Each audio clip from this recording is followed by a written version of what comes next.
Overlord, Volume 5. Man in the Kingdom, Part 1. Prologue. One late fire moon, September, 2:15 p.m. Looking up, he saw the dark clouds, which had covered the sky since early morning, begin spitting a light rain as if unable to resist the urge any longer. The captain of the Royal Select, Kazif, clicked his tongue at the hazy world before him. A little earlier and he would have been able to reach home without getting soaked. He peered out across the sky but couldn't see any breaks in the dark clouds that completely enveloped Re-Estais, the royal capital sharing a name with the wider Re-Estais kingdom. Even if he waited, it didn't seem like the rain would stop. Abandoning the idea of lingering inside the castle, he pulled his cloak's hood over his head and stepped into the rain. The guards at the gate knew him, and he passed freely onto the city's main street. Normally this street would have been full of activity, but now there were hardly any people to be seen. Only a few were out, picking their paths carefully so as not to slip and fall on the road that looked almost black, it was so drenched. From the lack of crowds, he figured the rain must have started some time ago. Then maybe it wouldn't have mattered if I had left earlier. As his cloak grew gradually heavier in the shower, he walked in silence, passing by a few people similarly outfitted with rain gear. His cloak was serving as a rain jacket for now, but when wet, the way it clung to his skin was uncomfortable. Kazif picked up his pace to hurry home. He was nearing his house and sighed with relief, knowing he would soon be free of his sopping wet cloak, when suddenly his attention was almost magnetically drawn down an alley off to the right where, in this thinly veiled world, a shabby-looking man sat letting the drizzle soak him as it pleased. The wet hair plastered to the man's forehead, dripping raindrops, was a different color at the roots. Perhaps it was a half-hearted dye job? Since the man was looking down, Kazif couldn't make out his face. The reason Kazif's eyes had stopped on him was not because he wondered why the man had no weather-appropriate clothing and was steadily becoming drenched. Instead, he had the feeling something was off about this stranger. Something inconsistent. The man's right hand in particular caught his attention. The weapon gripped there, tightly like the way a child holds their mother's hand, didn't match the grimy man at all. It was an extremely rare weapon, a katana, made in a city that was said to lie far to the south in a desert. Did he steal it? No. I don't get that feeling from him. He seems familiar somehow. Kazif felt a bizarre sensation, like he'd buttoned his shirt one hole off. The moment Kazif halted and saw the man's profile, memories came flooding back to him. Could it be, you Unglaeus? The minute he'd said it, the thought not a chance flashed across his mind. Brain Unglaeus was the man he'd once fought in the final match of the royal tournament. The image of the man he'd had such a close battle with was seared into his brain. He couldn't forget the face of the strongest warrior he'd dueled since picking up a sword, the one he still considered a rival, even if the feeling was one-sided. Yes, the man's hollow cheeks resembled his rival's face. But it couldn't be him. Certainly, his appearance was similar. Despite the changes that accompanied time's passage, his features were clearly recognizable. But the man Kazif remembered would never wear such a pathetic expression. He had been a man overflowing with confidence in his sword and enveloped in an intense, burning will to fight. He wasn't an old, wet dog like this. Kazif approached the man, footsteps splashing. Reacting to the noise, the man sluggishly raised his head. Kazif gasped. Seeing the man's face head-on confirmed it. He was Brain Unglaeus, the brilliant swordsman.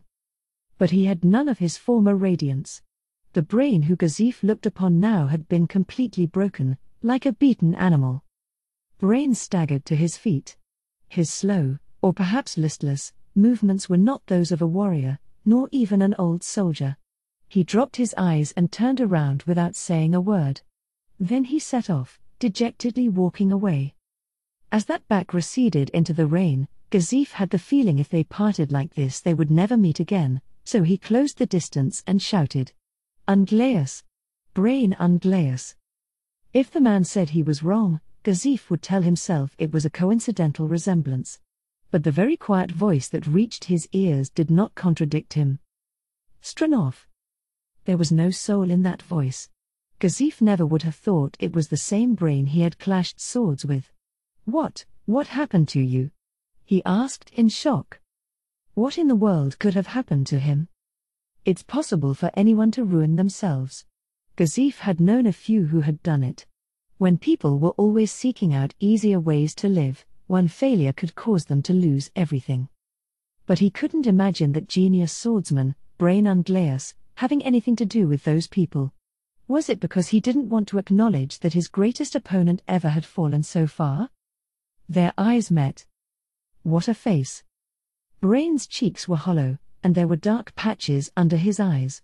The eyes themselves contained no energy, and his skin was pale. He looked almost like a corpse. No, a dead person would look better. Unglaeus is dead on his feet. Stranov, it's broken. What? The first thing Gazif glanced to when he heard those words was the katana in Brain's hand, but he realized that wasn't what the other man meant. It wasn't the sword that was broken, but... Tell me, are we strong? Gazif couldn't answer in the affirmative. What came to Gazif's mind was the incident at Kugane.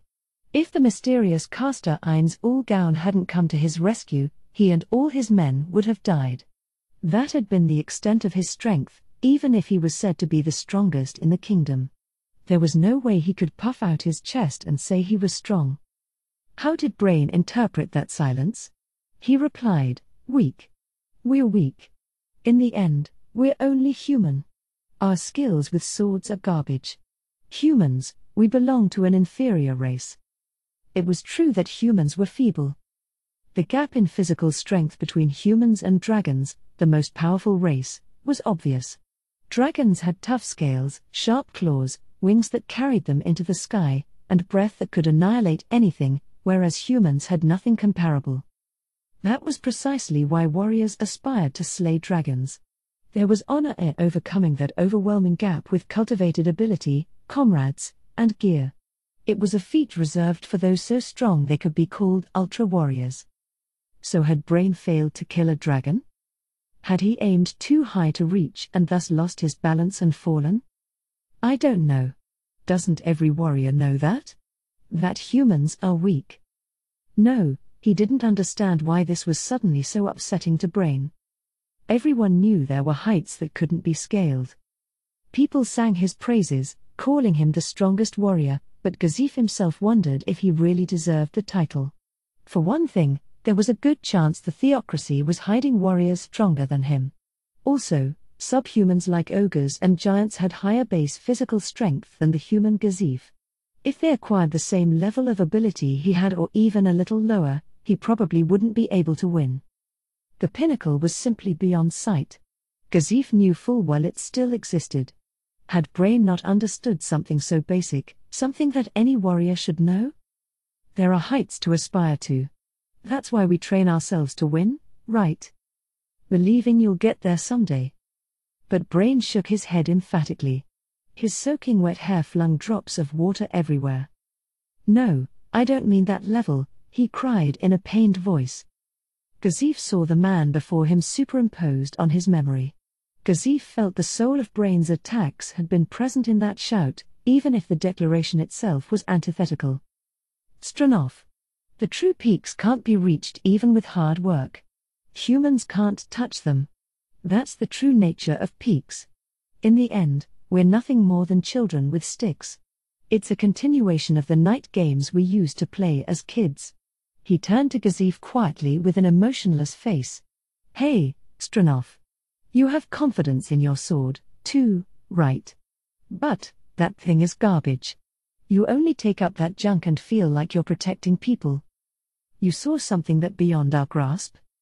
"I did. I learned. There's a peak that humans will never scale." "No," Brain practically laughed at himself. "What I saw wasn't even so high. I wasn't even capable of seeing the true summits. It was a game. Actually, it's a funny story. So if you train to be able to glimpse that peak..." Brain's face twisted up with rage. "You don't understand anything. No human could ever even approach that monster's ability. You can swing your sword infinite times, but you'll never reach it. What a joke. What was I even aiming for? Gazif couldn't respond.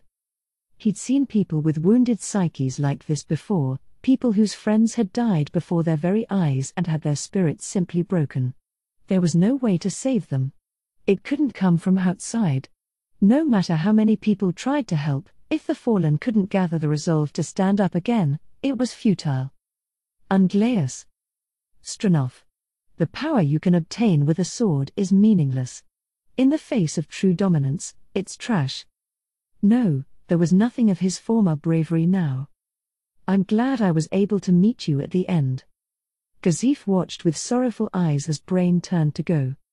He couldn't summon the energy to call after the receding, pitiful, worn-out figure who had once been his great rival. But Gazif couldn't miss the few brief words that Brain uttered as he left. Now, I can die. Wait. Wait, Brain Unglaeus, he cried out after him with burning emotion. He strode forward, grabbed the retreating man by the shoulders, and yanked. There was none of the former brilliance in that stumbling figure. But though Gazif had pulled him using all his strength, though Brain's stance broke, Brain didn't fall, because his body was well trained, and he possessed a supreme sense of balance. Gazif felt a little relieved recognizing that his one-time opponent hadn't gone weak. It wasn't too late. He couldn't let him die now. What are you doing? We're going to my house. Stop it. Don't try to save me. I want to die. I'm tired of being scared. No more jumping at shadows, thinking someone's creeping up behind me. I don't want to face reality anymore. I don't want to think how happy I was wielding a piece of crap. Listening to Brain's practically pleading voice irritated Gazif. Shut up and follow me. Although he'd instructed Brain to follow, Gazif seized Brain's arm before walking off. The way Brain stumbled along without any resistance disgusted Gazif in a way he couldn't put into words. You're going to get changed, eat, and go straight to bed. 26 Mid-Fire Moon, August, 1:45 p.m. Re-Estais Kingdom's royal capital, the city of Re-Estais. The old city was the best way to describe the capital that 9 million people called home, not only in the sense that it had history but in other ways as well, the days plodding along, the depressing backwardness, the lack of change. A mere stroll down its streets was enough to understand. Many of the houses lining the streets were old and roughly made, completely lacking in dynamism and brilliance. But different people saw this in different ways. Yes, there were probably some people who saw the city as traditional and calm, while others found it boring and eternally stagnant. It seemed like the capital would continue to be as it always had, without change, even though nothing stays the same forever. The royal capital had many unpaved roads, so as soon as it rained, the paths became muddy. The sight made it hard to believe this was inside the city. The kingdom wasn't necessarily underdeveloped, though. It was an error to compare it to the empire or theocracy in the first place. Since the roads weren't very wide, and no one walked straight down the middle in front of the carriages, pedestrians bunched up along the side of the lanes, making for the picture of squalor. The residents were used to it, so they weaved their way through. They approached one another head-on and deftly dodged at the last second. The road Sabos was walking down, however, differed from most places in the capital. It was a broad street nicely paved with cobblestones. From a glance to either side, it was easy to see why. The houses lining the street were large and splendid. One could practically smell the affluence. That was because this lively promenade was the capital's main boulevard. As Sabos walked in his dignified manner, most of the women in the street turned to watch him, charmed by the refinement of his middle-aged face. Some even stared directly at him with obvious passion, but Sabos paid them no mind, only keeping his posture erect and his head forward as he strode on without a single step out of rhythm. He wouldn't stop until he reached his destination, at least that was the impression his gait gave, but then he suddenly halted, and after looking both ways for carriage traffic, he turned at a right angle to cut across the street. He headed toward an old woman. She'd set down a frame pack piled high with baggage and was rubbing her ankle beside it. What seems to be the matter? Perhaps surprised by the sudden question, the old woman had eyes filled with suspicion when she raised her head. The moment she saw Sabos's good looks and fine clothes, however, her expression softened. "You seem to be having some trouble. May I help you?" "No, it's nothing I would trouble you with, sir." When Sabos grinned, the old woman's cheeks reddened. This charming gentleman's wonderful smile broke through her remaining defenses in an instant. She'd finished business at her stall for the day and was on the way home when she twisted an ankle, which was now giving her a hard time. This main avenue wasn't dangerous, but that didn't mean everyone present was a good citizen. If she asked the wrong person for help, it was possible they'd steal all her goods and profits. She knew things like that actually happened, so she was hesitant to seek help indiscriminately. So this was a simple matter. "I shall accompany you. Would you show me the way?" "Are you sure, sir?" "Of course. It's only natural to help someone in trouble." The woman thanked him repeatedly, and he turned his back to her. "Now please, get on." I could never." She sounded embarrassed. "My grimy clothes will soil your fine garments." "But..." Sabos smiled kindly. What did dirty clothes matter? Such things needn't be taken into account when helping someone in trouble. Suddenly the faces of his colleagues from the great tomb of Nazarick came to mind. Dubious looks, furrowed brows, and even open contempt. But no matter the feelings of Demiurge, who would probably be the first to react in such a fashion, Sabos believed this was the correct thing to do. It was right to help someone. She protested several times, but Sabos finally convinced her to climb aboard. Then he hoisted up her pack with one hand. The old woman, and everyone else who saw him steadily carrying that apparently very heavy luggage, sighed in admiration. He set off according to his passengers' directions. Chapter 1: A Boy's Feelings. 1. Too late. Fire moon, September, 11:30 p.m. The man lit the lantern at his hip. He used a special type of oil, creating a blazing green that bathed the area in an eerie light. When he stepped outside, he felt a rush of heat. He made a face, but there was nothing he could do about the season. This time of year, every place in the kingdom was sweltering, even after the sunset. The year's hottest days were over, so it was supposed to be getting gradually colder, but there was no sign of that yet. "Arg, it's hot again tonight." "Sure is. I heard, though, that if you go up north or near the sea it's a little cooler." The man's partner for the night responded to his griping. If it would rain, at least things would cool off a bit. He gazed up as he spoke, but counter to his hopes, the clear sky contained not a single cloud. It was the usual night sky spreading out above them, its stars appearing strangely large. "Yeah. Rain would be great.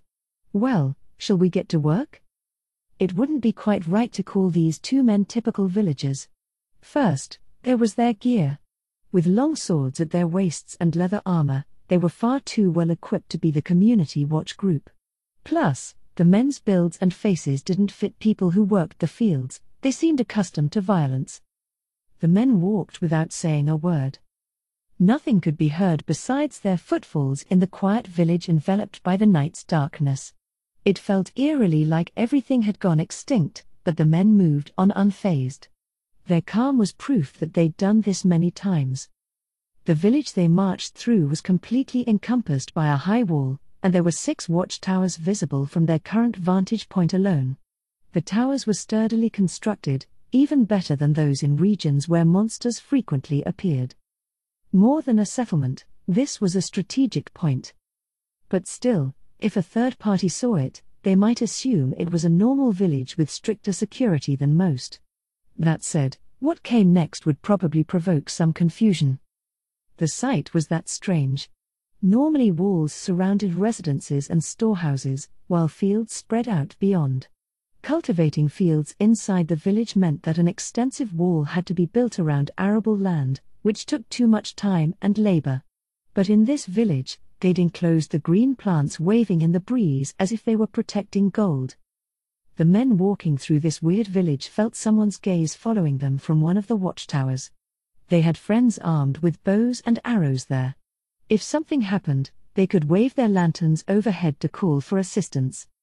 Considering the archery skills of their comrades, the two felt it would be best to refrain from requesting support fire, but it was incredibly reassuring to know that everyone would get up if the tower bell rang. If the patrolling men waved their lanterns due to a misunderstanding, all their sleeping colleagues would be angry, but if there were signs of anything strange, they planned to call for backup right away. The pair didn't want to die. Not that they thought anything would happen. They'd been doing the same thing over and over for months, and they would probably go on doing it. Even though they'd lost interest in what would come next, they walked through the village along the specified route.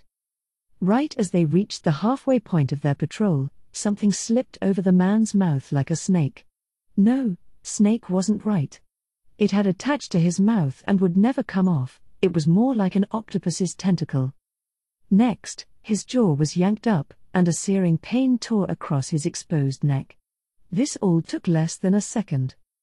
A sound like something drinking reached him from his neck, and that was the last thing this man heard in his life. The hand over the man's mouth let go and moved to support him from behind so he wouldn't crumple to the ground. After confirming that the magic weapon, vampire blade, had drunk all the blood, another hand extracted it from the man's throat. The figure propping up the man was dressed all in black. Every part except the eyes was covered with pitch black cloth. The outfit itself may have been cloth, but atop it, the wearer wore vambraces and greaves to improve defense. There was also a metal plate worn over the chest, which had a distinctly female contour to it. Another figure, similarly dressed all in black and with a similarly contoured breastplate, stood behind the other man. The first woman looked her way and moved her head in a single, slight nod. She took note of their stealth kills and scanned the area. It didn't seem like anyone had noticed. In a corner of her mind, she was relieved. The lanterns still gave off light, but the women stuck close to them, so the ones in the watchtower probably couldn't tell what had happened. The only thing she'd been worried about was the possibility of detection in the moment they attacked, when they used darkness crossing to teleport the short distances between shadows, but that fear was past now. Still holding her dagger, redder after draining her victim's blood, she supported the corpse so he didn't fall. To the guards in the watchtower, it must have looked as if the men patrolling had stopped, so if the bodies remained standing still for too long or crumpled to the ground, it would arouse suspicion. That's why they needed to move immediately onto the next step, but that wasn't her job. Suddenly, her hands sensed the vibration of something like a pillar running through the man's body. The corpse jerked into motion a second later, proving it was not her imagination. She wasn't surprised the man was moving despite being dead. It was all according to plan. She let go and used a skill at the same time. It was one of her ninja skills, Shadow Dive. The ability allowed her to completely melt into the surroundings, anywhere there was shadow, rendering her impossible to discover with normal eyesight. Leaving behind the two who had vanished into the darkness, the pair of corpses advanced as if their chains had come off, along the original route they were supposed to follow. It was as if they'd just remembered what their jobs were. The only difference was their movements had become slow and heavy. The reason no blood spurted from their necks, even though their wounds hadn't healed, was simply that there wasn't any left. There was only one reason they would be moving in such a state. They'd been made into zombies and were moving according to their master's orders. It wasn't the two women who had turned them. A casual glance would reveal only the two men they expected, and even if an observer could glimpse the women's murky forms, there would still be only 4 people. But there was a 5th. It was this person who had created the zombies. The women couldn't see the 5th, either, but a ninjutsu technique they had mastered allowed them to perceive beings hidden by magic or skills, so they could detect a presence directly in front of them. Preparation here is complete. Perfect, they responded in low voices. A similarly quiet voice replied, "Yeah, I know. I was watching. I'm moving to the next location. We have to catch the high-ranking guys if we can." This was also a woman's voice, but it was higher-pitched and had an air of immaturity, like a child's. "I'm also going on to the next raid. Where are the other 2? Probably off screwing around, since they don't have anything to do." "I don't think so. They're hiding out near the village, ready to simultaneously attack the front and rear in case of an emergency. All right, I'm going to go to the highest priority location. You guys should also proceed according to plan. Their invisible comrade, whom they could sense only by her presence, floated lightly up into the sky. She was using fly to travel through the air. The receding presence moved toward the building she had called the highest priority location. It was one of the buildings in this village and a critical foothold they needed to capture first. Normally they would want to prioritize other buildings, but the reason that one was designated as the most urgent was due to the magic spell message. Many people avoided conveying information via message because it was often unreliable and difficult to confirm the authenticity of dispatches. At the same time, some used the spell without worrying about the shortcomings, such as the Empire, where magical education was promoted on a national level. There were also several major merchant networks that prioritized gathering information as fast as possible, and the enemies who controlled this village were much the same. So first, it was necessary to capture the communications person in that building.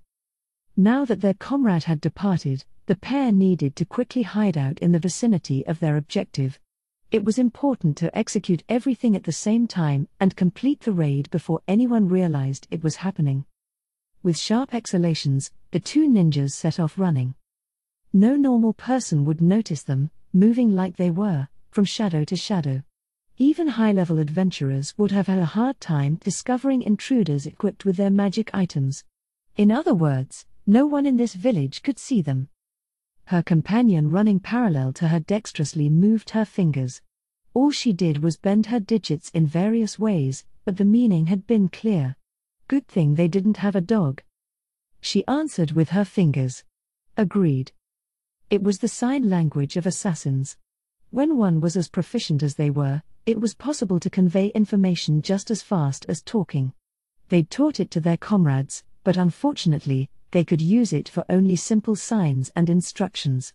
These two, however, had speed and vocabulary suitable for daily conversation, so they used it for clandestine small talk like this often.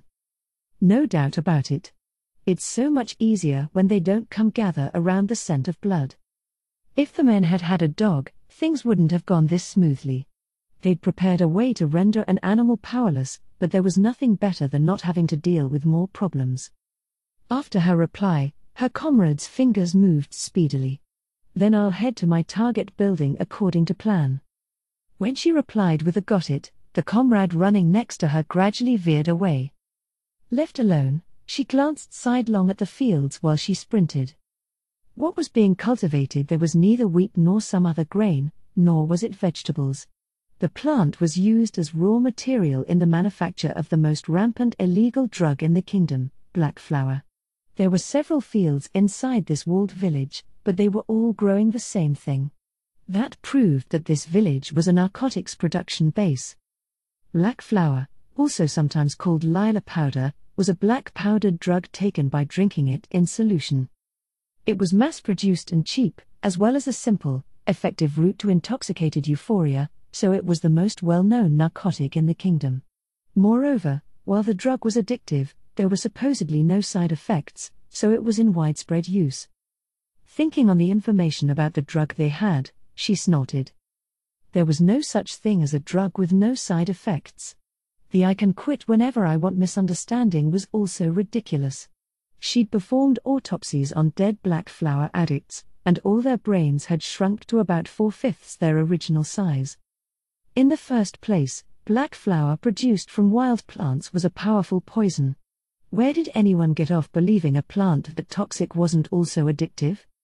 Street-ready black flower could be categorized as a narcotic but only because it was not very potent. Even so, it was extremely addictive and remained in the body for a long time. Most users wound up taking another dose before the first one had completely left their system. Unless they went to a priest to have the substance forcibly removed via magic, it was virtually impossible for people who reached a certain degree of addiction to completely quit of their own free will. The most problematic thing about this horrible drug was that the symptoms of withdrawal from it were not pronounced, and even if people had a bad trip, they didn't go on a rampage or hurt anyone around them. Consequently, The kingdom authorities failed to understand the threat and spent all their efforts exposing the evils of other drugs, practically giving people tacit permission to use black flower. She knew the empire even claimed that the kingdom was secretly supporting the industry. For her part, when she'd been an assassin, she had occasionally used drugs, and her organization had grown them, so she wasn't against them. Narcotics could in fact have wonderful effects when used properly. They were basically medicinal herbs with a dangerous element. But this time she was out on a job, so her personal opinion didn't enter into it. However, requests that don't come through the Adventurers Guild are dangerous. She wasn't really convinced the job was the best idea, either. She frowned under her face covering. The client was a friend of her team's leader. They were being paid a fair amount, but there were all sorts of issues that could crop up from taking a job without going through the guild, even if they were one of only 2 adamantite adventurer teams in the kingdom. Wait, there are 3 now, I think. As she remembered that she had recently heard news of a new adamantite team, she arrived at the building they had codenamed Number 2. Her role was to gather all the intelligence she could find inside. When that was done, she had to set fire to the fields. The smoke from the burning narcotic plants would be poisonous, but if she didn't do it, she couldn't complete her mission. Depending on the direction of the wind, some villagers might be harmed. But there was no time or means to have them evacuate. They're necessary sacrifices. She told herself this and hurled her concern for the villagers' safety into oblivion. Raised as an assassin, she was rarely moved by a loss of life, particularly if it was someone she didn't even know. Then no matter what happened to them, she wouldn't so much as twitch an eyebrow. The only thing she considered was how she hated the look on her leader's face whenever there were innocent victims. But for this operation, they had their leader's approval, so she didn't feel even the slightest inclination to try saving anyone. More importantly, after this raid was over, she would teleport straight to another village and burn down the fields in exactly the same way. The plan fully occupied her head. This wasn't the only village where they produced the base for the drug. According to their research, there were 10 places in the kingdom where large-scale growing operations were located. And there were probably still others they hadn't discovered. Otherwise it would have been impossible for these groups to yield the estimated amount necessary for the drug to spread all over the kingdom like it had. We have to pick the weeds where they grow. It might be in vain, but it's all we can do. If there were written orders from the organization in this village, that would be excellent, but she didn't expect things to go so smoothly. The most they could hope for was that the village's overseer would have some information. Our leader would be happy if I could unearth at least part of the org, though. The huge crime syndicate manufacturing the narcotic was called the 8 Fingers. Their name derived from a deity subordinate to the god of earth, the god of theft, who had 8 fingers. It was a massive organization that dominated the kingdom's underworld. The outfit was split into 8 divisions: slave trafficking, assassination, smuggling, thievery, drug dealing, security, moneylending, and gambling. It was said that they were behind every underworld crew in the kingdom. And because the group was so large, the full truth about it was shrouded in mystery. However, there was one thing that proved how far the 8 Fingers had reached into the kingdom, and that was the village before her eyes. They were growing illegal drugs right out in the open. This fact proved to her that the noble holding power in this land was an accomplice. But even if she exposed the crime, she would be unable to accuse the lord or lady. If the royal family made an inquiry or the judicial officials became involved, that would be a different story, but they would still encounter difficulties in pinning the crime on a landed aristocrat. This fiefdom's ruler would probably claim, "I had no knowledge this was being used to make a narcotic," or say, "The villagers did it on their own," to shift blame. Charging nobility directly wasn't very effective, and even if efforts were made in an attempt to suppress circulation, the 8 Fingers had seduced several nobles who were now involved in the distribution routes. The situation had become impossible to resolve using guards and other regular means. That's why they were currently relying on the violent last resort of burning the fields. It was the only option left. Honestly, she didn't think burning the fields would work to address even the symptom. That was how far the syndicate had undermined the kingdom. It was too powerful, and it had reached its tentacles into the government. We're merely buying time. If we can't strike a target where we can turn the tables with one blow, then this, too, will all be in vain. 2. It was raining. The sound was so intense it grated on the ears. The kingdom's roads weren't built with drainage in mind, especially when it came to the backstreets. As a result, the alleys transformed into huge lakes. The rain beating down on the surface of the water sent up little splashes. The wind whipped up the spray and filled the air with its scent. It felt as if the royal capital itself had sunk into a body of water. In this world colored gray by whirling droplets, there was a boy. He lived in a shack. No, it could not even be called a shack. The main beams holding it up were about as thin as an adult man's arms. Instead of a solid roof, rags draped over the shelter to cover it, and the walls were no more than the ceiling cloths sloppily hanging down. In this dwelling, which offered hardly any shelter from the elements outside, the boy of about 6 years of age lay on a thin cloth spread out on the floor, curled up like a casually tossed piece of garbage. If one stopped to think about it, the wooden beams, the scraps that formed the ceiling and walls, it seemed like the kind of thing a child could build, even just for fun. The only real benefit of this home was it kept the rain from falling directly on him. The endless deluge had drastically lowered the temperature and enveloped the boy in a shivery chill. His foggy exhalations provided but momentary evidence for his existence before they faded away as the air stole their warmth. Prior to his sheltering here, the cold rain had drenched him, and his body heat was deserting him at a terrible pace. He had no way to stop the shivering. The single minuscule silver lining of this miserable situation was probably that the permeating chill felt good to his bruised and beaten body. Still lying on his side, the boy looked out at the world, at the alley no one walked down anymore. The only sounds he could hear were the rainfall and his own breathing. The scene gave him the impression there was no one else in the world. That was the extent of the calm. Although he was young, he understood that he would likely die. Not old enough to fully understand what death entailed, the boy wasn't very afraid. That, and it didn't seem that life was worth holding dear. The only reason he'd managed to hang on so far was a sentiment similar to the desire to avoid pain. If death would come without pain, only cold, like how he felt at that very moment, then dying didn't seem so bad. He gradually lost feeling in his wet body, and his consciousness clouded.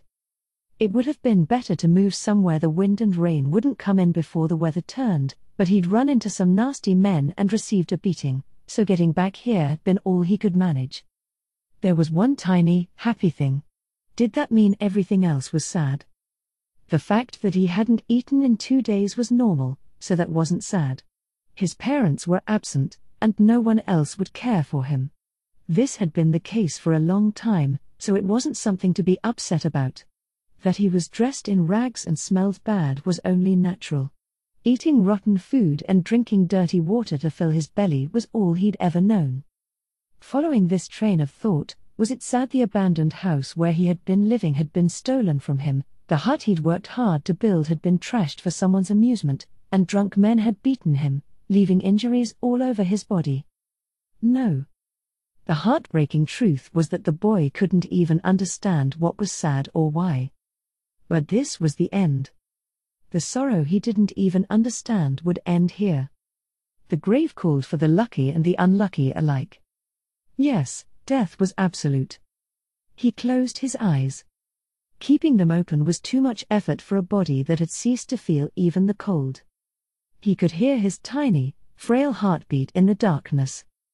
In a world where only that and the rain could be heard, another strange sound appeared.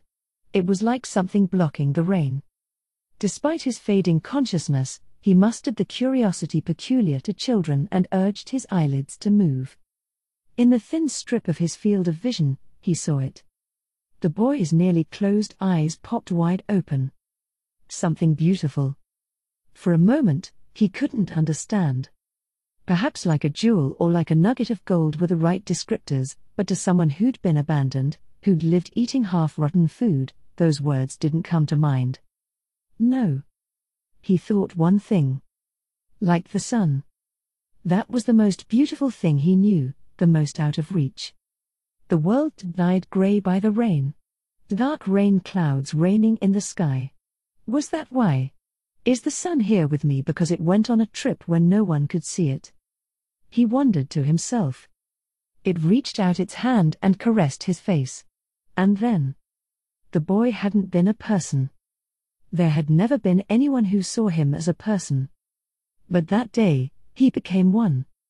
3 Late Fire Moon, September, 4:15 a.m. The Re-Esti's kingdom, at the royal capital. At the innermost part of the city sat Rolenta Castle, which occupied an enormous space. The curtain wall around it, almost a mile long, was furnished with 12 giant cylindrical towers that formed the defense network. The room was in one of those 12 towers. In the not-so-large, unlit space, there was a single bed. Lying on it was a child whose age fell right at the vague border between boy and young man. His blonde hair was cropped short, and his skin glowed with a healthy tan. Climb. Though that was the only name he had claimed to, he was a soldier attending the woman often titled Golden, permitted closer to her than any other, a position many looked upon with envy. He woke up early, rising before the sun. By the time he noticed his consciousness returning from the deep, dark world of sleep, his mind was clear and his body was primed for the most part. One of the things he had pride in was how he could fall asleep and wake up with ease. Climb's almond-shaped eyes, with the whites visible below the iris, opened wide and revealed his iron wool shining within. Pushing back the rather heavy blanket covering his body, even in summer, nights surrounded by stone were chilly, he sat up. He touched his face near his eyes. The fingers came away soaking wet. That dream again? Climb wiped the tears off his face with his sleeves. Maybe the heavy rain from 2 days ago had reminded him of his childhood. They weren't grieving tears. How many people did one meet in life whom they could respect? Was everyone lucky enough to serve a person for whom they would give their life without hesitation? That day, Climb had met a woman whom he firmly believed he could die for without a bit of regret. What he had wiped away were tears of joy. He had cried out of gratitude for the miracle that began with that meeting. With determination on his face, still appropriately childish for his age, Climb stood up. In this dark world bereft of even a single light, Climb whispered in a voice hoarse from too much training. Shine. In response to Climb's keyword, a white light appeared in a lamp suspended from the ceiling, illuminating the room. It was a magic item imbued with continual light. Although this type of item was commonly available, it was still expensive. The reason he had one wasn't entirely due to his special position. It was unsafe to burn something, even for lighting, in a place like a stone tower where air did not circulate very well. For that reason, despite the significant initial cost, almost all the rooms were equipped with a magic light. The floor and walls illuminated by the white light were hewn from rock. A thin rug provided as much protection as it could against the cold hardness of the floor. The other things in the room were a coarsely made wooden bed, a wardrobe that seemed large enough to hold armor, a desk with a drawer, and a wooden chair covered by a thin cushion. Perhaps it seemed shabby to an outsider, but for someone of Climb's rank, it was undeserved luxury. Soldiers didn't get private quarters, usually bedding down together in large rooms with shared bunks. The only other furnishing they were provided was a wooden lockbox to store personal belongings. In addition, he also had white full-plate armor enshrined in one corner of the room. Rank-and-file soldiers would never be supplied with such well-made gear so lustrous and unblemished it seemed to gleam from within. This special treatment certainly wasn't anything Climb had earned through his own actions. The gear was a token of affection from his master. It was no wonder people were jealous of him. Opening the wardrobe, Climb removed some clothes and dressed himself using the mirror found inside. After putting on a shirt that smelled metallic from frequent use, he donned a shirt of mail over it. Normally he'd put armor above the mail, but he didn't do that now. Instead, he slipped on a vest lined with many pockets and a pair of pants to finish the outfit. In his hand, he carried a bucket with a towel in it. Lastly, He checked the mirror to make sure nothing was strange and ensure nothing about his outfit was in disarray. Any failure on his part could be used to criticize his master, the Golden Princess Rena, so Climb took the utmost care. His purpose wasn't to cause trouble for her. He was there to give his master everything he had. He closed his eyes before the mirror and imagined her face. The Golden Princess Rena Tayer Chardellen Ryle Vayself. She possessed such heavenly beauty she could easily be mistaken for a goddess. She radiated with a compassionate spirit befitting her noble blood and superior wisdom that gave birth to her government policies. She was a noble among nobles, a princess among princesses, the supreme woman. Climb could not allow himself to put so much as a nick in the untarnished gem that sparkled like gold. If their relationship were a ring, Rena would be a large brilliant cut diamond, while Climb was nothing but the prongs surrounding her. Since his make was cheap, he lowered the item's overall worth, but he couldn't allow it to fall any further. Climb was unable to stop the passion from building in his chest every time he thought of her. Even a devout believer in the gods could not surpass Climb's current fervor. He gazed at himself for a short time, nodded with the satisfaction that his appearance would not bring his master shame, and left the room. 3 Late Fire Moon, September, 4:35 a.m. Climb headed for the large hall that occupied the tower's entire first floor as a training area. Usually it was filled with the body heat of soldiers, but of course, no one was there this early in the morning. The empty space was so quiet he could practically hear the silence. Because the room was enclosed in stone, Climb's footsteps echoed loudly. Quasi-permanent magic lights brightly illuminated the hall. Inside were standing suits of armor fastened to posts, as well as straw figures used as archery targets. Along the walls were shelves lined with a variety of dull-bladed weapons. There was a reason a training area normally found outside had been built indoors. Valentia Palace was housed within the Rolenta Castle compound. If soldiers trained in the open, it was possible for visiting messengers to see them. As this was not very dignified, several facilities were built inside the towers. It was also an option to show off the manly training soldiers as a diplomatic stratagem, but that wasn't the kingdom's style. The prevailing mindset was to present an elegant, gorgeous, and noble picture of the realm. That said, there were some exercises that required being outside. These were performed stealthily in a corner of the grounds, on an athletic field beyond the walls, or removed from the capital entirely. Climb entered the hushed room, penetrating the chilly air, and began leisurely stretching in a corner.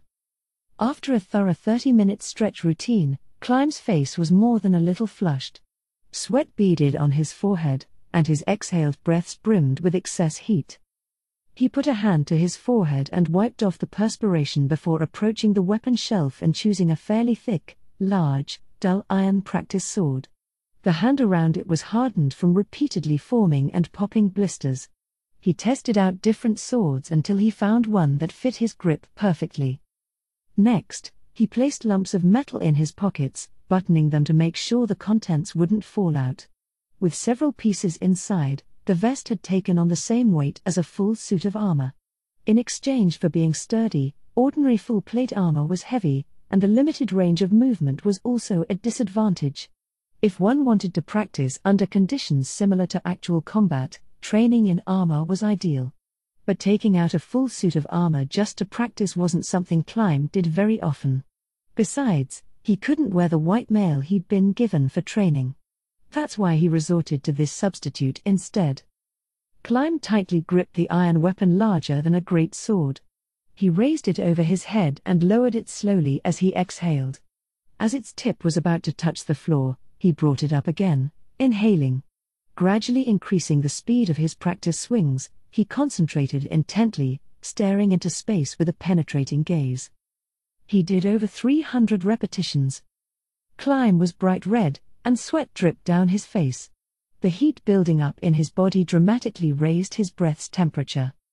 Climb was a fairly well-built soldier, but the weight of the oversized great sword was still extreme.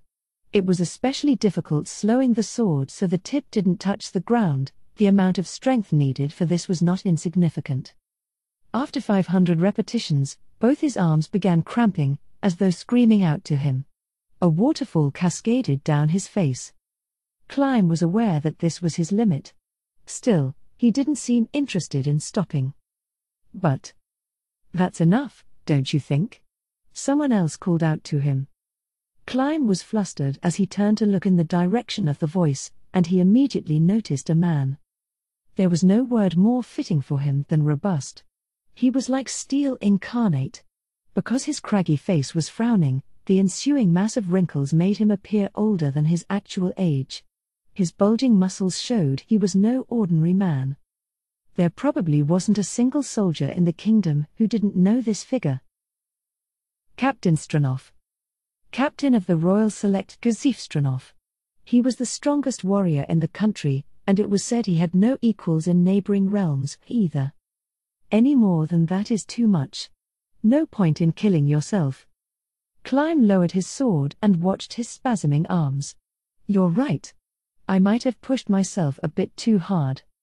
Climb expressionlessly thanked Gazif as the older man shrugged.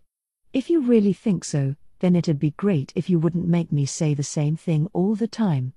I wonder how many times it's been. I'm sorry. Gazif shrugged once more at the boy's head, bowed in apology. The pair had exchanged these lines many times, almost like a greeting. Usually this was where it ended, and they would each become absorbed in their own training, but today was different.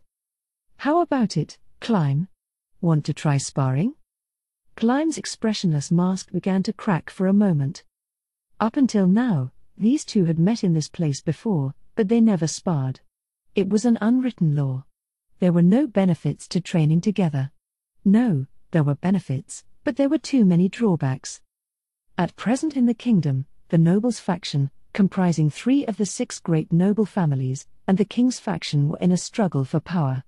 The country's straits were so dire that some believed the only thing holding everything together was the yearly war with the empire. There was no way the king's right-hand man, captain of the Royal Select Gazif Stranov, could possibly lose. But supposing he did, the nobles faction opposing them would use it as ammunition to attack the king under the present circumstances. Likewise, if Climb lost, the nobles would probably take it as a chance to claim he couldn't be trusted to protect the princess. The fact that a common soldier of dubious pedigree had been appointed to guard the peerlessly beautiful and unwed princess rubbed many nobles the wrong way. And so, their respective positions would not forgive a loss. It was out of the question to show any weakness, expose a vital point, or allow openings that could be attacked. They both acted with the utmost prudence to avoid causing any trouble for their masters, a priority they shared due to their origins as commoners. What reason could Gazif have for breaking this rule? Climb looked around. It couldn't be simply that there wasn't anyone else there. The walls had eyes in this place. The chances were high that someone was observing from afar or watching in the shadows. But he couldn't think of any other explanations. Unsure if it was a good reason or a bad one, Climb was confused and shaken, though he didn't let it show on his face. Before the boy stood the warrior said to be the strongest in the kingdom. Gazif keenly detected the split-second disturbance in Climb's emotions that normal humans would have naturally missed before he gave his response. I was shown recently how green I still am. I'd like to train with someone who'll pose a bit of a challenge. You, green, sir? Under what circumstances would Gazif learn he was still green? It was then that Climb remembered the unit he commanded had been missing members of late. Since Climb didn't have any close friends, he'd only heard the rumors bouncing around the mess hall. Apparently, the Royal Select had been caught up in something and lost a few men. Yeah. If that charitable caster hadn't helped me, I probably wouldn't be here right now. Hearing that, Climb felt his iron mask crumble. He couldn't help it. But who wouldn't be surprised? His curiosity got the better of him, and he asked, a charitable caster? His name was Ainz ul Gaun. I'm not sure, but I think he's on the level of the Empire's monstrous casters. It was not a name Climb had ever heard before. The young soldier admired heroes and had a secret hobby of collecting sagas, regardless from what race the epic originated. Not only that, But he also collected as many exciting stories as he could from famous adventurers in the region, but he didn't recognize the name Gazif mentioned. Of course, there was always the possibility it was a pseudonym. So, NNGH. Climb suppressed his desire to ask details. I can't blithely ask about an incident that cost him some of his men. One can only be so rude. I'll commit that name to memory. So is it really all right for you to train me? I'm not training you. We're sparring. Whether you learn something from it or not is up to you. You're one of the best soldiers this country's got, you know. It'll be meaningful exercise for me, too. That was high praise, but Climb considered nothing more than polite decorum. It wasn't as if Climb was remarkably strong. The standard he measured against was simply low. The kingdom's soldiers were only marginally stronger than the average citizens and weak compared to the empire's knights, who were full-time. No member of this kingdom's army was famous enough to be known throughout the region. The men directly under Gazif were strong, certainly, but still not quite as strong as Climb. Out of the adventurer ranks of bronze, iron, silver, gold, platinum, mithril, orichalcum, and adamantite, Climb was probably gold. It wasn't as if he was weak, but there were always many more who were stronger. Could someone like him really engage in a sparring match worth the time of someone like Gazif, a warrior who was undoubtedly adamantite rank? Climb chased all the discouraging thoughts from his mind. It would be an extremely valuable experience to learn from the strongest man in the kingdom. Even if he ended up disappointing Gazif, Climb would have no regrets. Okay, then I'd like to go around, please. Gazif grinned and nodded once with enthusiasm. They walked to the weapon rack together and equipped swords that were exactly the right size for them. Gazif chose a bastard sword, and Climb selected a small shield and a broadsword. Then Climb took the lumps of metal out from his pockets. It would be rude to face someone stronger while still wearing them. Not to mention that if he didn't fight as hard as he could, he wouldn't grow.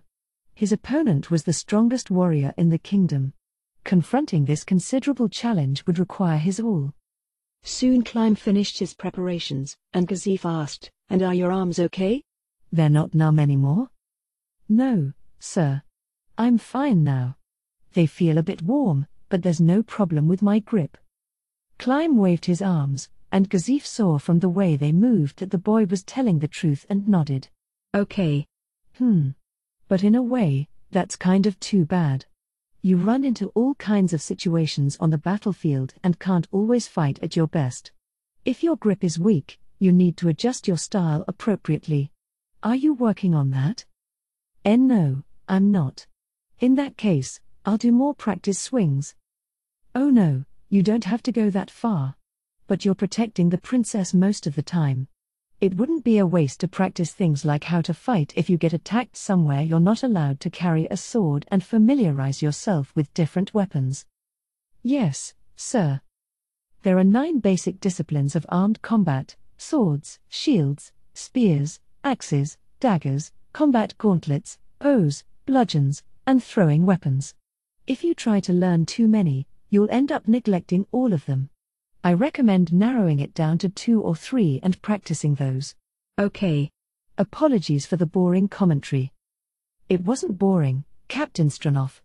Thank you. Gazif smiled awkwardly and waved off Climb's gratitude.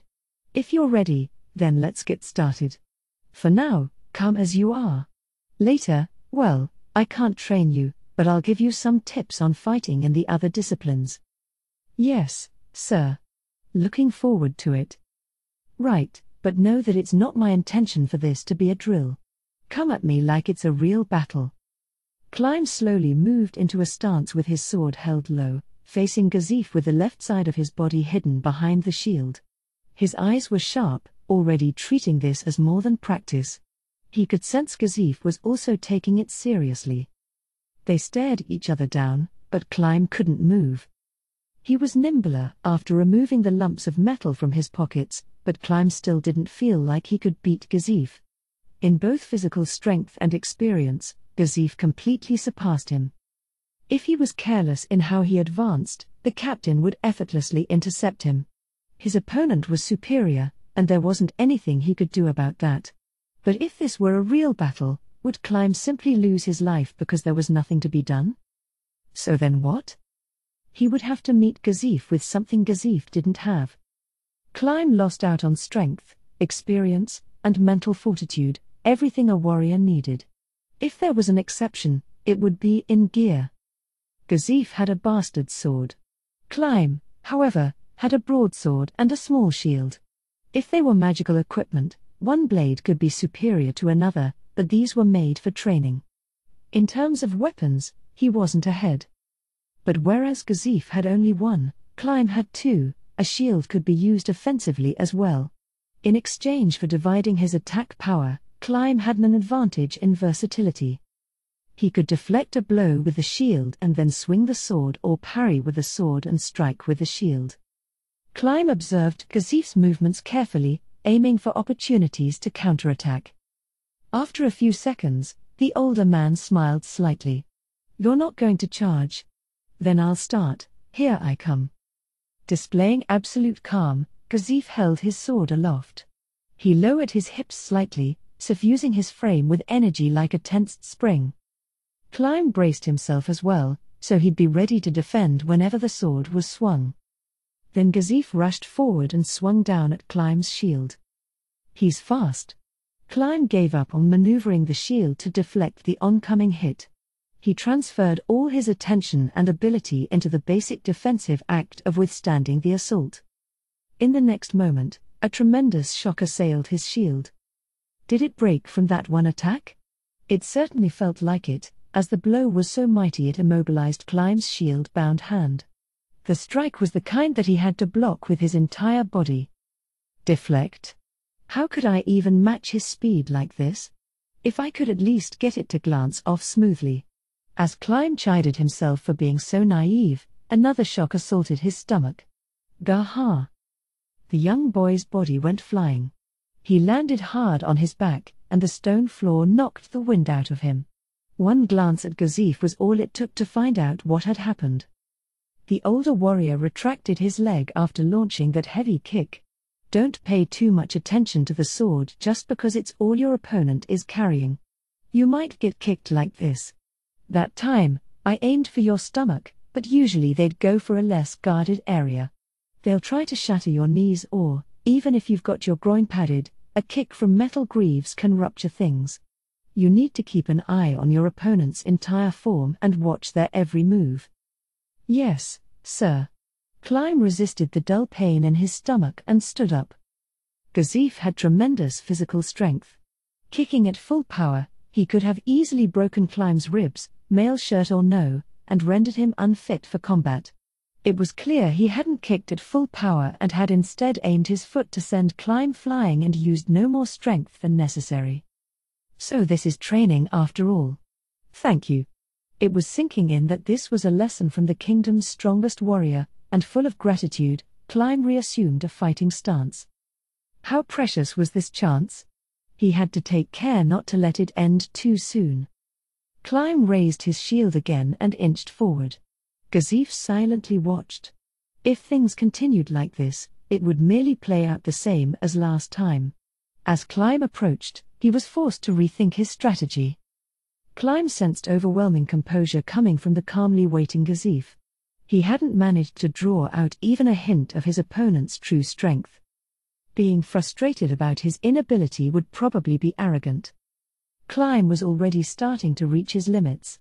Even though he always got up early to hone himself, his progress was slower than a snail's. Ever since he first picked up a sword, he had not improved fast enough. Even if he could condition his body to swing faster with heavier swords, he would probably still be unable to obtain specialized combat abilities. Surely it was rude to wish that Gazif, the embodiment of talent, would use his full abilities when Climb was so incapable.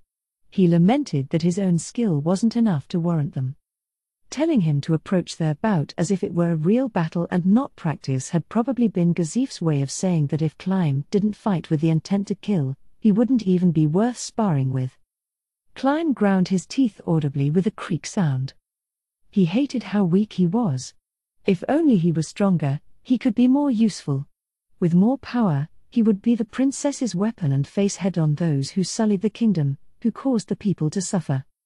The princess had only one fragile sword, so she had to be careful when she wielded it, which racked Climb with guilt. But he immediately cleared those thoughts from his mind. What he needed now was to avoid drowning in negativity in this endeavor to enhance his abilities, even slightly, by clashing with everything he had against this man who stood at the heights of human potential. He had only one thought in his heart. I want to be useful to the princess. Oh, Gazif murmured approvingly, his expression shifting slightly. It was because of the minute change he saw in the boy on the cusp of manhood in front of him. Up until a moment ago, Climb had been excited, like a child meeting a celebrity. But after the kick, that bubbly attitude had vanished and been replaced with the face of a warrior. Gazif raised his guard a notch. He thought more of Climb than the boy knew. He held an especially high opinion of that unwavering desire to better himself. His fervent devotion was akin to a religious faith. And then there was his swordsmanship. No one had taught Climb. He'd gleaned what he could by watching others train. His form was awkward and contained many extraneous movements. But unlike those who had unthinkingly studied exactly what they were taught, Climb considered the significance of each strike and cultivated a style that focused on real combat or, to put it darkly, a killer's style. Gazif thought it was absolutely wonderful. In the end, a sword was a tool for murder. Someone trained for sports and display wouldn't be effective in a serious battle. Such a style wouldn't protect or save anyone. But Climb was different. He would cut down his enemies and safeguard whatever was precious to him. However, your attitude may have changed, but there's a clear gap between our ability levels. What are you gonna do about that? To put it bluntly, Climb had no innate talent. Without that, he couldn't reach the heights of Gazif or Brain Unglaeus, no matter how much harder than everyone else he tried, regardless of how cruelly he tortured his flesh. Climb's attempts to be the strongest were nothing but a dream or a delusion. So why was Gazif training Climb? Wouldn't it be more beneficial to spend his time on someone with more aptitude? The answer was simple. He couldn't stand around watching Climb expend pointless effort. If humans had a limit to their potential, then this boy was single-mindedly throwing himself at that wall over and over, and Gazif pitied him for it. He wanted to show Climb another way. It was his belief that even if there was a limit to ability, there was no limit to experience. The other reason was that Gazif regretted his greatest opponent's appalling state. It's like I'm doing this to make up for that, which isn't fair to Climb, but, still, it's not like he loses anything from going at it with me for a round. Come on, Climb. A response with the spirit to break through Gazif's internal monologue came back to him. Sir. At the same time he replied, Climb dashed forward. Unlike before, Gazif slowly lifted his sword with a serious face. Then he brought it down from up high. If Climb received it with his shield, his approach would be halted completely. If he blocked with his sword, he'd be repelled. It was an attack that rendered defense purposeless. It was a bad idea to defend, but Climb had a broadsword whereas Gazif had a bastard sword. Climb's weapon was shorter. All he could do was leap. Gazif knew that, so he was waiting to intercept. It was like entering a tiger's den, but the young soldier hesitated only for a moment. Climb came within range of Gazif's sword. Gazif's swing was perfectly timed, and Climb braced against it with his shield. The tremendous shock was even more intense this time. Pain ran up Climb's arm and made him grimace. Too bad it ended up playing out the same as before. Gazif seemed slightly disappointed as he aimed his foot at Climb's stomach, but then... Fortress. The moment Climb shouted, Gazif's face registered slight surprise. It wasn't as if the martial art fortress couldn't be used without a sword or shield. It was quite possible with either a hand or armor. The reason it was commonly activated when defending with a sword or shield was due to how tight the timing needed to be. One false move when using it with armor could end with the warrior suffering the hit unprotected. So according to human psychology, most would want to activate it when blocking with something. But Climb knew when Gazif's kick would come, which solved the timing problem. You meant for that to happen? Yes, sir. The power in Gazif's kick vanished as if something soft had absorbed it.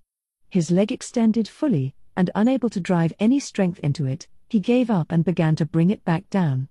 While Gazif was in this disadvantaged posture, Climb moved in to take his shot.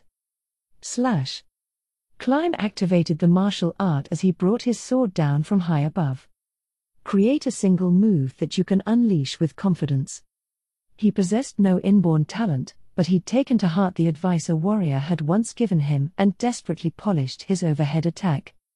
Climb's body was not covered in an ostentatious layer of muscles, nor was he blessed with a physique that easily put on muscle in the first place. It wasn't as if he had the agility to put extra bulk to good use anyhow. So he had toned his body and achieved a specialized build through what had seemed like infinite repetition. The result was his downward swing from up high, his singular strike achieving a speed that could be considered extraordinary, which practically summoned a gale in its wake. That was what fell toward Gazif's head. The idea that if his attack connected it could be fatal did not occur to Climb. He'd unleashed his move with absolute conviction that a man of Gazif's caliber wouldn't die from something like this. A sharp clang rang out as the bastard's sword rose to meet the descending broadsword. Gazif had anticipated even this far ahead. Climb used all the energy in his body to try and throw the older warrior off balance. But Gazif's body didn't budge. Even in an unsteady position on one foot, Gazif had no problem stopping a blow bearing the entirety of Climb's might.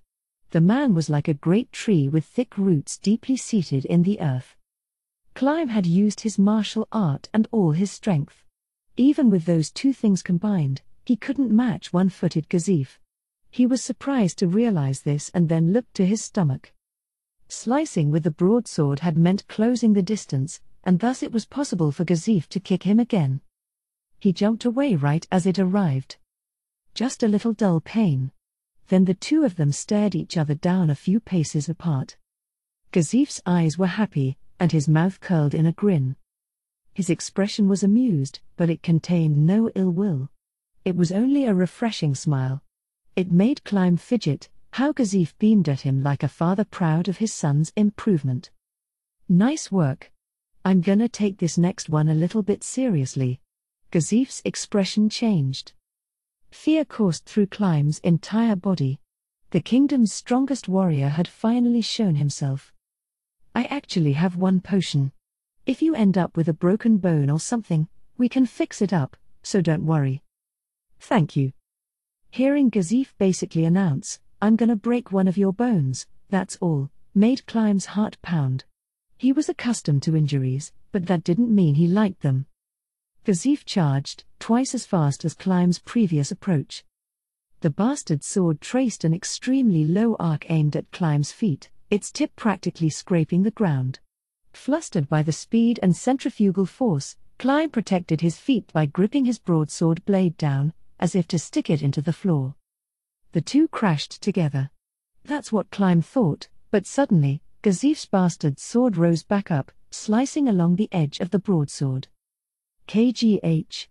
Climb turned his entire body and face away from the bastard sword, which missed him by a tiny margin. The draft blew a few of his hairs away.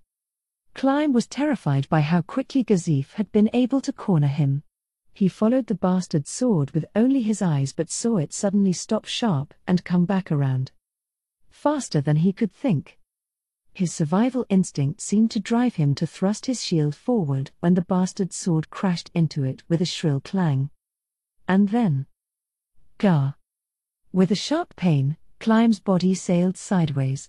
When he fell to the floor, the shock knocked the weapon out of his hands. The bastard sword had rebounded off the shield to the side, delivering a heavy impact to Climb's wide-open flank. Flow. Don't think, first attack, then defend, you have to move in a way that connects you to your next stroke. Defending is but another part of the attack. As Climb retrieved his fallen sword and made to get up while holding to his side, Gazif gently spoke to him, saying, I held back so nothing would break. You're still good, right? What do you want to do? In contrast to Gazif, who didn't seem the least bit out of breath. Climb was panting from the pain and stress. If he couldn't last for more than a few exchanges like this, he was wasting Gazif's time. But he still wanted to improve, even if only slightly. He nodded at Gazif and held up his sword. Okay, then let's keep going. Yes, sir.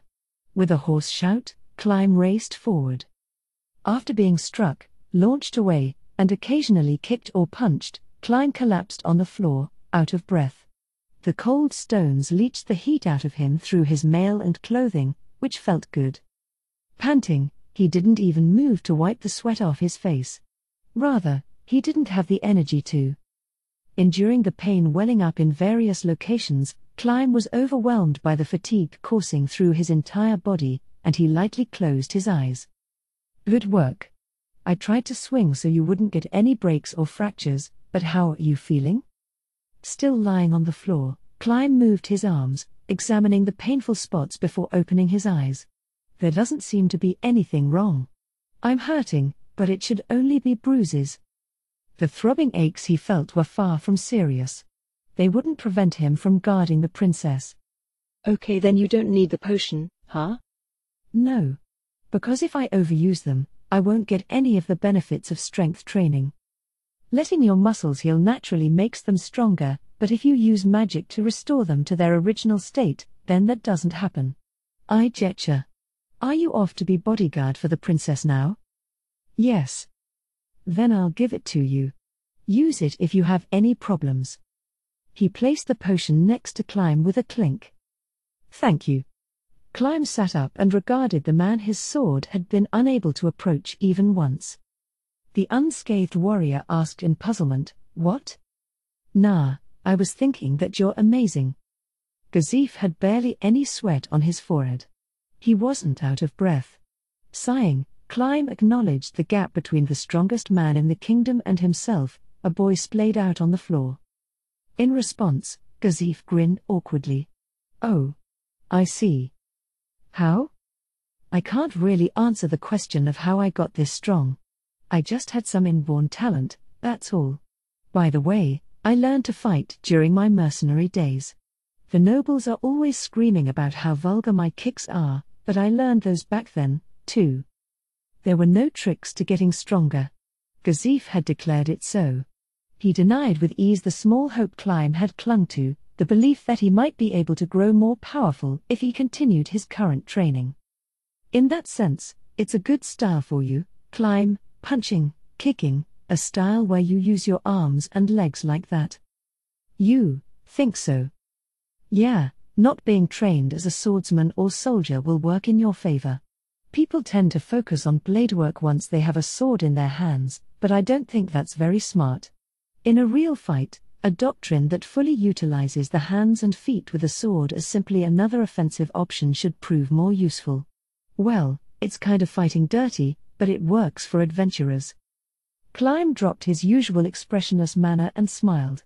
He never thought the strongest man in the kingdom would hold such a high opinion of his sword skills or his inconsistent, unorthodox movements. Climb knew the nobles scoffed at his style from the shadows, so praise like this was a big deal for him. All right, I'm going to head out. I need to be ready for breakfast with the king. Are you okay on time? Yes. The princess will have a visitor today. A visitor? One of the nobles? Gazif wondered who the princess would be entertaining, and Climb answered, from the Aindra family. Aindra? Oh, then which one? Blue, right? I can't imagine it'd be the red one. Yes, from the Blue Roses. Gazif was visibly relieved. Aha, I see, so her friend is coming. Gazif seemed to guess that Rena didn't want Climb at breakfast with her friend, but Climb had actually declined an invitation. Even if he had the kind of relationship with her that allowed it, refusing an offer from one of the royal family would definitely have made Gazif frown, so Climb said nothing and left the details up to the older man's imagination. As for Aindra herself, she was also acquainted with Climb through Rena and was friendly with him. She wouldn't react badly, like the other nobles, if he came to breakfast. But Rena had few female friends, and he figured she could get more of that rare girl talk without a guy around.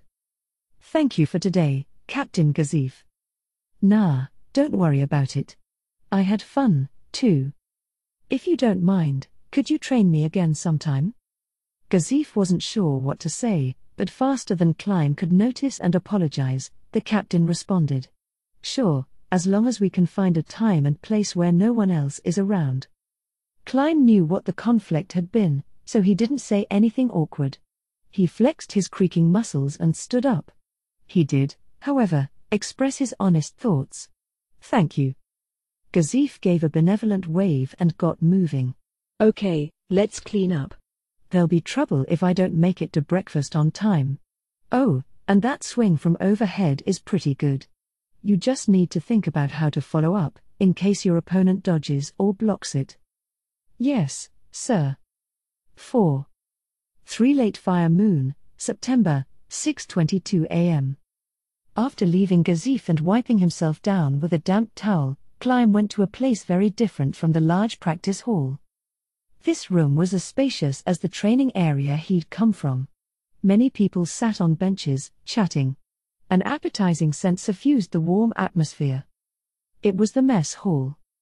Cutting across the room, weaving through the noise, Klein joined the line behind a few others. Following the people in front of him, Klein took dishes from the arranged stacks. On his tray, he placed a wooden plate and a wooden stew bowl. Then a wooden cup. Everyone received their food in order. A large steamed potato, brown bread, a white stew with a decent helping of fixings, pickled cabbage, a sausage. From Klein's perspective, it was a luxurious meal. The array of all those things on his tray gave off inviting smells. Suddenly feeling hungry, Klein looked out across the mess hall. The soldiers ate with no small commotion, making idle chat with their neighbors about what they would do on their next day off, the food, their families, mundane stories about their work, and so on. Klein spotted an empty seat and made his way through the busy room. He straddled the bench and sat down. There were soldiers on either side of him, having nice chats with their friends. As Klein sat down, the ones nearest him spared him just a glance before looking away in apparent disinterest. It was like there was a lull that surrounded only Klein. From the outside, it seemed odd. Lively conversations went on all around Klein, but not a single person called out to him. Certainly not many people would randomly talk to a stranger. But considering they were soldiers serving at the same place, entrusting their lives to one another when on duty, this treatment was a bit strange. It was like he didn't exist. Klein didn't make an effort to talk to anyone, either. He knew where he stood. The guardians of Rolenta Castle were not ordinary military. The kingdom's soldiers included levies outfitted by landed nobility, soldiers who were like a private army whose wages were paid by city officials, and the guards who mainly patrolled the city. They all shared one thing: their commoner backgrounds. But there were various problems with entrusting peasants of unknown origin with the castle's protection and bringing them so close to the royal family and all the kingdom's sensitive intelligence. Accordingly, the soldiers who guarded Rolenta Castle needed a recommendation from a noble. If a soldier caused any issues, the vouching noble would be held responsible, so the candidates were necessarily of clearly established identity with no evidence of problems with their thoughts or behavior. But something had developed as a result of this system. Factions. The nobles who supplied castle guard nominees all belonged to one or another of them. Naturally, the soldiers aligned themselves with the affiliations of their patrons. Those who would defy their noble would never be elected in the first place, so it wasn't an exaggeration to say there were virtually no soldiers who eschewed factionalism. At first glance, this setup appeared to be wholly detrimental, but if there was an advantage to speak of, it was that because conflict between factions could potentially spark a war, the soldiers were expected to apply themselves diligently. Even if they still couldn't match up to the Empire's knights, the soldiers who guarded the castle were fairly skilled. Of course, Klein was a few notches above them, and that was another reason the nobles resented him: he was stronger than the soldiers they backed. It was possible to conceive of a sponsoring noble who didn't belong to a faction. But in the current power struggle between the king's faction and the nobles, there was only a single noble who was skilled enough to strategically flip back and forth like a bat between them. and among the soldiers, there was only one who had not joined up with either faction besides the troops endorsed by that exceptional noble. That was Clyme. Clyme's position was a very difficult one.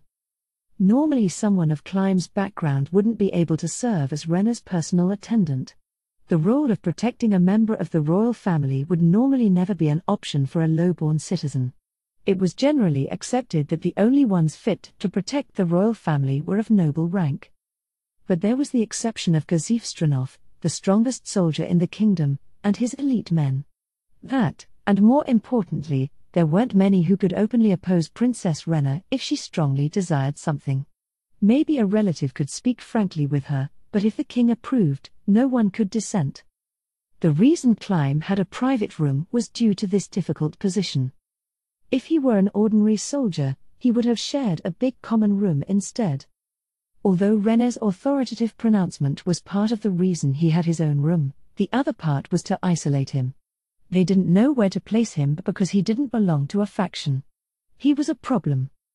Considering Clyme's own circumstances and his position, he would naturally belong to the king's faction. But the king's faction was comprised mainly of nobles who swore loyalty to the king. Clyme was a nobody whose existence the nobles would undoubtedly frown upon. So the group wouldn't know how to treat him if they took him in, and he would naturally cooperate with them if they left him alone. Whereas for the nobles, it would be quite a prize to win Clyme over, but it would also be dangerous. Still, each faction contained countless nobles. It wasn't as if their thoughts and opinions were monolithic. In the end, a faction was no more than a gathering of similarly minded people who desired the advantage of banding together. So of course, there were some in the king's faction who detested Clyme, the beautiful golden princess's closest aide despite his uncertain peasant background, and some in the opposing noble's faction who wanted to befriend him. In any case, no one thus far had been so imprudent as to cause schisms in their faction over one guy. The result was that although everyone wanted to avoid his going to the other side, they didn't want to go so far as to have him on theirs. That's why no one talked to him, why he dined alone. He ate his meal without chatting with anyone and looked to neither side. He finished his breakfast in less than 10 minutes. Okay, guess I should get going. Satisfied, he talked to himself under his breath, a growing habit from being alone so much, as he stood up, and a soldier who happened to be passing by bumped into him. The man's elbow jabbed a spot he'd hurt training with Gazif that morning, and although his face remained expressionless, he stopped short from the pain. The soldier who'd bumped into him kept walking without saying a thing. Naturally, none of the surrounding soldiers spoke up, either. Some of the ones who had witnessed what happened furrowed their brows a tiny bit, but still, no one moved to say something. Clyme exhaled slowly and walked off with his empty dishes. This degree of harassment was all too common. He was just glad it hadn't happened when there was hot stew in his bowl. Someone would stick a leg out and trip him. Someone would bump into him, pretending it was an accident. These things happened all the time. Still. What about it? Clyme walked on, unconcerned. They couldn't do anything more than that, either, especially in a place like the mess hall where there were so many people watching. Clyme kept his chest out. He kept his eyes facing forward and his head high. If he did anything shameful, it would cause trouble for his master, Renna. The reputation of the woman he devoted his whole self to was on the line. Chapter 2, The Blue Roses. 1. 3 Late Fire Moon, September, 8:02 a.m. Perfectly outfitted in his white full-plate armor with his sword strapped to his hip, Clyme stepped into Valentia Palace. The palace was made up of 3 main structures, and he entered the largest one, where the royal family resided. Unlike the mess hall he had just come from, the palace was designed to allow in so much light that the interior itself brightly shone. He walked down a long corridor so clean that it seemed unlikely one would find even a speck of dust, never mind garbage. His gear made hardly a sound because it had been forged from a mix of mithril and orichalcum, as well as enchanted. Along the broad and spotless hallway stood the elite soldiers who guarded the palace, clad in full armor, standing rigidly, the kingdom's knights. In the Empire, knight meant an ordinary person who was transformed into a professional soldier, but in the kingdom, the word referred to those who had life peerage. Third or fourth sons of nobles, men who wouldn't inherit their houses, often aimed to join the knighthood. That said, the royal household paid consummate wages, so only those skilled enough were chosen. Not even a noble could get by on connections alone. The most straightforward way to describe the kingdom's knights was perhaps the king's bodyguards. Incidentally, Gazif's title of warrior captain was something the king fabricated because a great many objected to knighting a commoner. Correspondingly, the elite soldiers he hand-selected to serve under him became known as the Royal Select. Climb bobbed his head toward the knights. They, at least, usually returned his greetings. There were a few who did so unwillingly, but some actually meant it, too. These men were nobles, but at the same time, they were loyal to the king and had the hearts of warriors. Naturally, they had plenty of respect for an outstanding soldier who would never lapse in his devotion to the king. At the same time, there were others Climb passed in the corridors who directed outright hostility at him, the maids. Most made unpleasant expressions whenever they saw him. Unlike the average servant, most maids who worked in the palace were the daughters of noble households, hoping to raise their prestige through service. In a way, these maids were higher in status than Climb. Quite a few were from elite noble families, particularly the maids who closely attended the royal family. Their discontent at having to pay obeisance to a lowborn man was clear in their angry faces. True, Climb's social standing was lower than theirs, so they probably wanted to express their displeasure when Rena wasn't around. Climb understood that, and he didn't protest. But those feelings made for a blank expression in response, which the maids mistook to mean he was ignoring them. This further increased their dislike for him, resulting in a vicious cycle to which Climb was completely oblivious. In fact, if he were better able to realize these sorts of things, he would have been better at handling all sorts of situations. The young soldier was a bit dense, but walking through the palace like this did place a little mental strain on him. Naturally, there were other members of the royal family around besides Rena and Ramposa III. Seeing one draw near, Climb shifted to the side of the hallway, stood at attention, and raised a hand to his chest in a salute. There were two people. The one bringing up the rear was tall and lean with blonde hair slicked back. His name was Marquis Revan, one of the 6 great nobles. The problem was the plump man walking in front of him. His name was Zainak Valian Egana Ryle Vayself. He was second in line for the throne, the younger of the 2 princes. His feet stopped, and his flabby face twisted into a sarcastic grin. Oh, if it isn't Climb. Going to pop in on the monster? There was only one person Prince Zainak called a monster. Though Climb knew it was disrespectful to speak out, he couldn't just stand there and do nothing. Your Highness. With all due respect, Princess Rena is in no way a monster. As kind-hearted and beautiful as she is, one could say the princess is the kingdom's treasure. If a woman who proposed policies like eliminating slavery to help the populace wasn't a treasure, then who was? Due to the nobles' interference, not many of her plans had seen the light of day, but Climb was certain. He knew how much Rena thought about the people. Zainak, who did nothing, had no right to utter even a single word about the kind-hearted woman who shed tears before Climb every time her proposals were mocked and rejected. He was taken by the urge to shout the prince down, to pummel the rotund man with his fists. Zainak's words were not something a person should say about their blood relatives, half-siblings though they may have been. But it would be unforgivable for Climb to reveal his inner rage. Rena had warned him, "My brother is trying to provoke you into saying something defamatory. He wants an excuse to separate you from me. Climb, don't ever show him any weakness." Climb remembered the day he had sworn to her sorrowful countenance, to his master denied by her own family, that he would never betray her. "It's not like I was calling Rena a monster or anything. You must just think she is, in your heart, is what I would say, but I won't spout anything as cliched as that. But a treasure, huh? Do you think she actually expects her proposals to pass? I have the feeling she brings them up knowing all the while that they're futile." "That can't be true." "Impossible. This is just the envy of a man who can only make groundless accusations. I do not believe that to be the case. Heh. So you really can't see that she's a monster, huh? Got any eyes in that head of yours? Or is she just that clever? It wouldn't hurt to doubt her a little bit, right? Doubt her? Princess Rena is the kingdom's treasure. My conviction on that point will never waver. Everything she does is right. Klein could declare that precisely because he watched her closer than anyone. I see. How amusing. Then will you tell the monster something for me? Our elder brother thinks her a tool in his schemes, but if she cooperates with me, I can revoke her succession rights and set her up with a domain on the frontier. Klein was assailed by an unpleasant feeling. You jest. I can't believe you would speak of such a thing here. I'll pretend I didn't hear it. Heh. That's too bad. Shall we, then, Marquis Revan?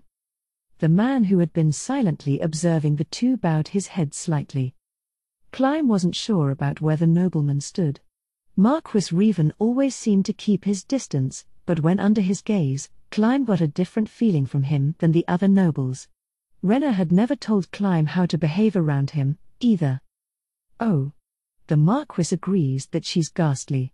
No, it would be better to say that we formed an alliance because our opinions align on that matter. Prince. Let me tell him, Marquis Revan. So, Klein. If I thought you were too far gone I wouldn't say this, but, I have to warn you, since you might be getting duped by that beast. She's a monster. I beg your pardon, but allow me to inquire. What is it that makes you think Princess Rena is a monster? Is there anyone who thinks more of the people, of the country, than her? It's because almost everything she attempts ultimately ends in failure. Too many of her plans go nowhere. At first I thought she was just bad at laying the groundwork, but then I spoke to Marquis Revan one day, and suddenly it dawned on me, what if it's all according to plan? When thinking about it that way, everything started to make sense. If that's true, then that would mean that a woman who doesn't even have a decent contact with the nobles, who is basically shut up in the palace, is still somehow manipulating them all. If that's not a monster, then what is? It's just a misunderstanding. Princess Rena isn't that kind of person, Klein declared. Those tears couldn't be fake. Princess Rena was a compassionate, kind-hearted person. Klein, whom she'd plucked off the streets, knew that better than anyone. But his words didn't reach the prince. Zaynak flashed a wry smile and walked away with Marquis Revan following behind. In the now empty hallway, Klein whispered, Princess Rena is the kindest person in the whole kingdom. I may be a nobody, but I guarantee it. If. Klein swallowed the words that came next. But he continued his monologue in his head. If Princess Rena ruled the kingdom, it would be a wonderful country that always considered its people. Of course, considering the succession, it was an impossible wish. Still, Klein couldn't abandon the thought. 3 Late Fire Moon, September, 8:11 a.m. Eventually, Klein arrived at the room in the palace he visited the most. He scanned the area a couple of times before turning the knob. Not knocking flew in the face of common sense, but that was the princess's wish. She wouldn't allow him to knock no matter how much he protested. So Klein gave in. He would be in too much of a spot if the princess started crying. He did manage to get her to allow for special circumstances. For example, certainly when the king was watching, he couldn't enter without knocking. It was true, though, that pushing the door open without knocking caused him a lot of anxiety. It was no wonder he got stressed when the thought running through his head was there's no way this is okay. He was about to push it wide open when he heard a heated exchange through the crack, so he stopped his hand. There were two voices, both women's. Klein was still outside, but the owner of one of the voices didn't notice him because of how absorbed she was in the conversation. He didn't want to ruin the moment, so he stood immobile and listened in on the voices inside. He did feel guilty for eavesdropping, but he would have felt worse if he disrupted such passionate discussion. What I'm telling you. People generally focus on the immediate benefits that are right in front of them. I dunno. Your plan is to rotate different crops. And, I don't really think that'll make them grow better, but when would we see a result? By my rough calculations, it would take about 6 years. So during those 6 years, what are the estimated financial losses due to changing crops? It depends on the crop, but if we say a usual yield is 1, then 0.8. So a 0.2 loss. But after 6 years we should end up with a steady gain of 0.3. And if we can get the livestock grazing in a cultivated pasture, that should increase even further. If they were only hearing that last bit, anyone would go for it, but will they accept a 0.2 loss for 6 years? I wonder. What if the government lent that 0.2 with no collateral and no interest and only asked them to pay it back once they could? I don't think there would be a problem. And if the yield doesn't go up, then they won't have to pay it back, or something like that. If the yield does go up, they'd be able to pay it off in 4 years. Seems like a hard sell. Why? I've been telling you. People focus on the immediate benefits they can see, most people want stability. Even hearing they'll have 1.3 times more in 6 years, it's only natural to hesitate. I don't really get it. The test fields are doing fine. The tests might be going well, but that doesn't make the results absolute. That's true, the results aren't certain because the test can't account for every possible scenario. Considering variations in soil quality and climate, and we'd have to do a pretty large-scale test. So it's not very persuasive. I don't know if that 0.3 increase is the minimum or the average, but it won't be very convincing in the face of all those qualifiers. You have to be able to promise enough long-term benefits after promising immediate benefits. So if we offered them the 0.2 without asking them to pay it back, that'll make the opposing nobles happy, since the king will lose some of his power. But if after 6 years we can really get that boost in agriculture, the kingdom's power should increase. That means the nobles against us would get stronger, too. And the king's power would lessen. The nobles supporting him will never allow that. In that case, we could appeal to the merchants. You mean the wealthy ones? They have their own considerations. If they cooperate too much with the king's faction, they could potentially lose business with the other faction. This is hard, Lake Hughes. Your plans fall through all the time because you're no good at laying the groundwork and making the necessary preparations. I mean, I understand that it's harder because there are 2 large opposing factions. How about implementing your plan only on lands directly within the king's domain? My brothers would never let me. Ah, those Edie, honorable men who left all the wisdom inside your mother for you. Well, it's not as though we share a mom. Then it's from the king? Really, it's so sad if the royal family can't even agree. The room quieted down, and Clyme realized there was a lull in the conversation.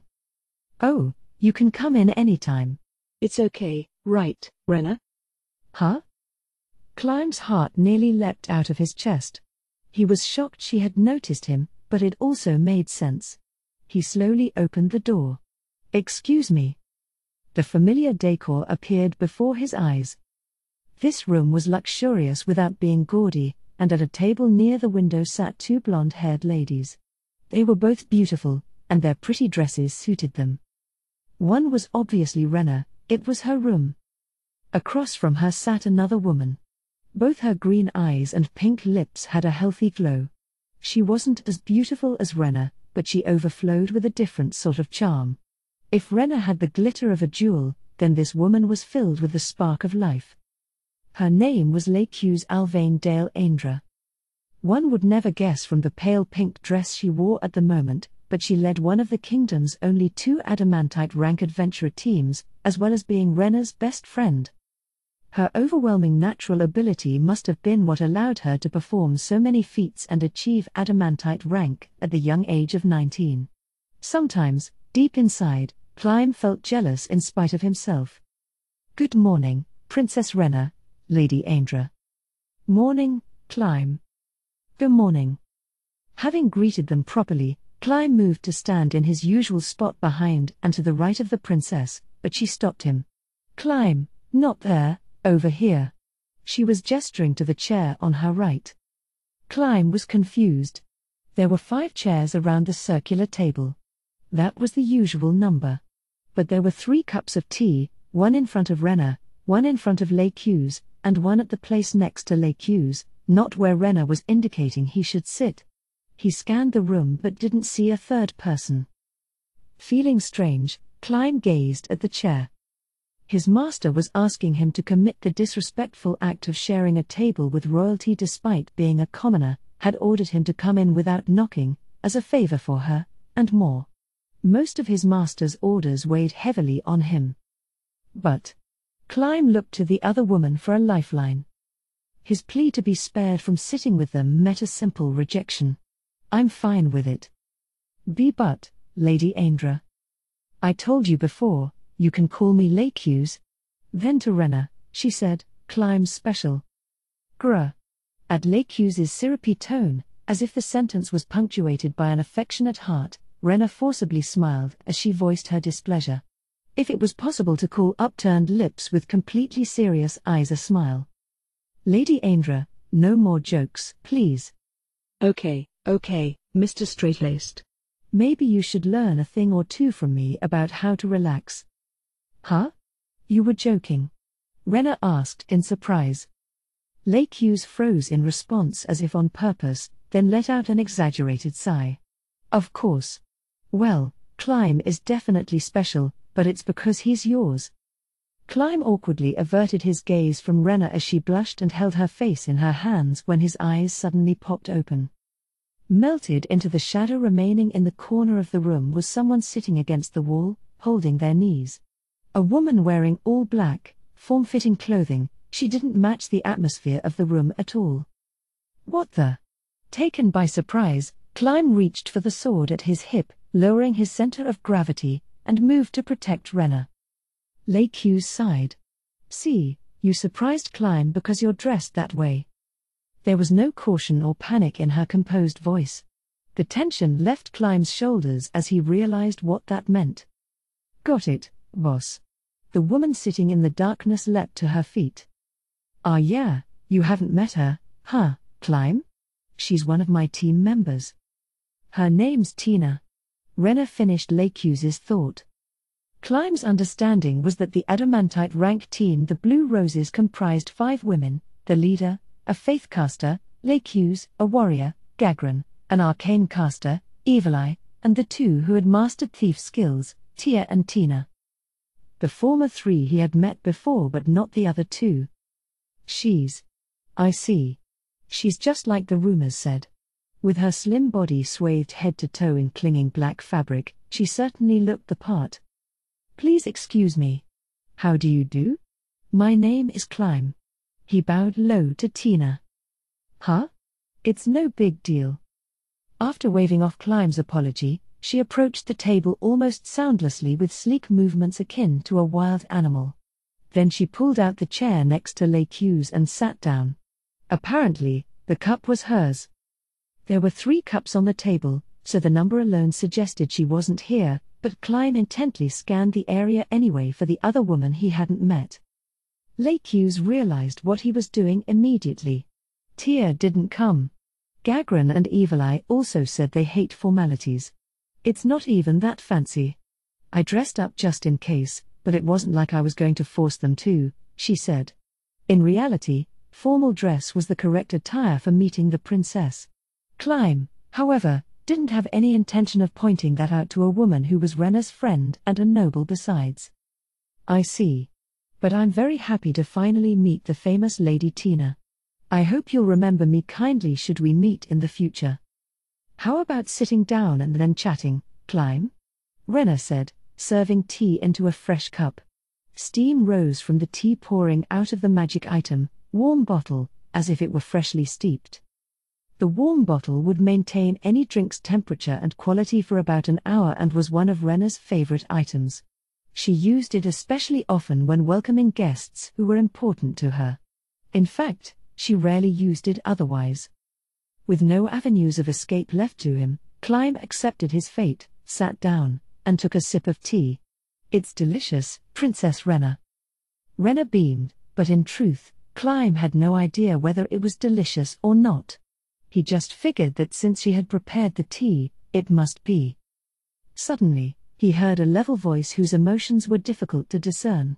She should be out collecting intelligence today, on the orders of someone who gave her work even though we were supposed to all come to the palace together. It's all our demon leader's fault. It went without saying the voice belonged to Tina. Averting his eyes from Lakew's and the terrible smile that appeared on her face in response to the words demon leader, Climb said, "Is that so? I'd like to meet her sometime." Climb, Tina and Tia are twins, and their hair is about the same length. So seeing one of them is enough. It wasn't about what was enough or not, but Climb indicated his understanding for the time being. He started feeling flustered under Tina's unreserved gaze. He thought he would just endure it, but then he wondered if she had noticed something he'd carelessly missed, so he made up his mind to ask. "What is it?" "You've gotten too big." "Huh?" That made no sense. Climb had several question marks over his head when Lakew's interrupted to apologize. "Never mind, it's just her thing. Don't worry about it, Climb. Really, don't worry about it. Really." "I see. What are you talking about, Lakew's?" Climb had forced himself to accept the explanation, but unable to do so herself, Renna interrupted. Lakew's made a whiny face at her. "Ugh, whenever it comes to Climb. Oh, I just..." "Shut up. The reason I didn't bring Tia is because she's always trying to put weird ideas into Renna's head. So can you just understand that and be quiet?" Demon boss." "But..." Lakew's. "What is it?" At Renna's follow-up, Lakew's face twitched violently with an expression of agony.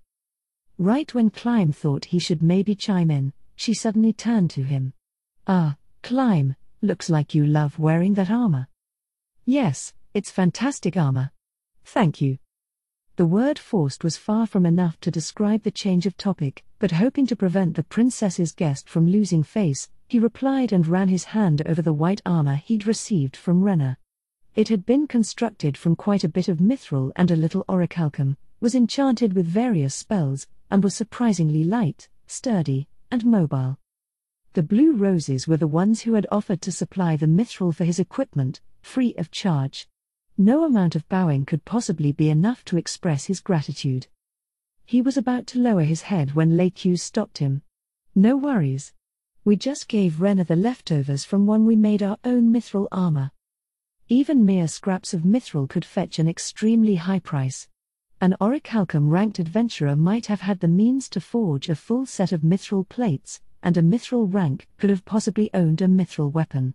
But the only ones who could hand over the material like it was nothing were probably powerful adamantite-ranked adventurers.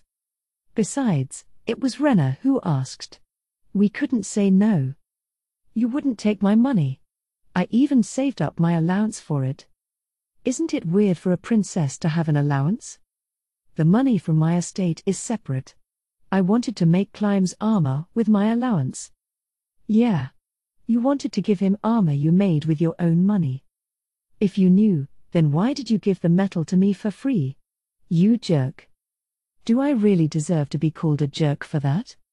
Pouting Renna and smirking Lakew's started quarreling without really fighting.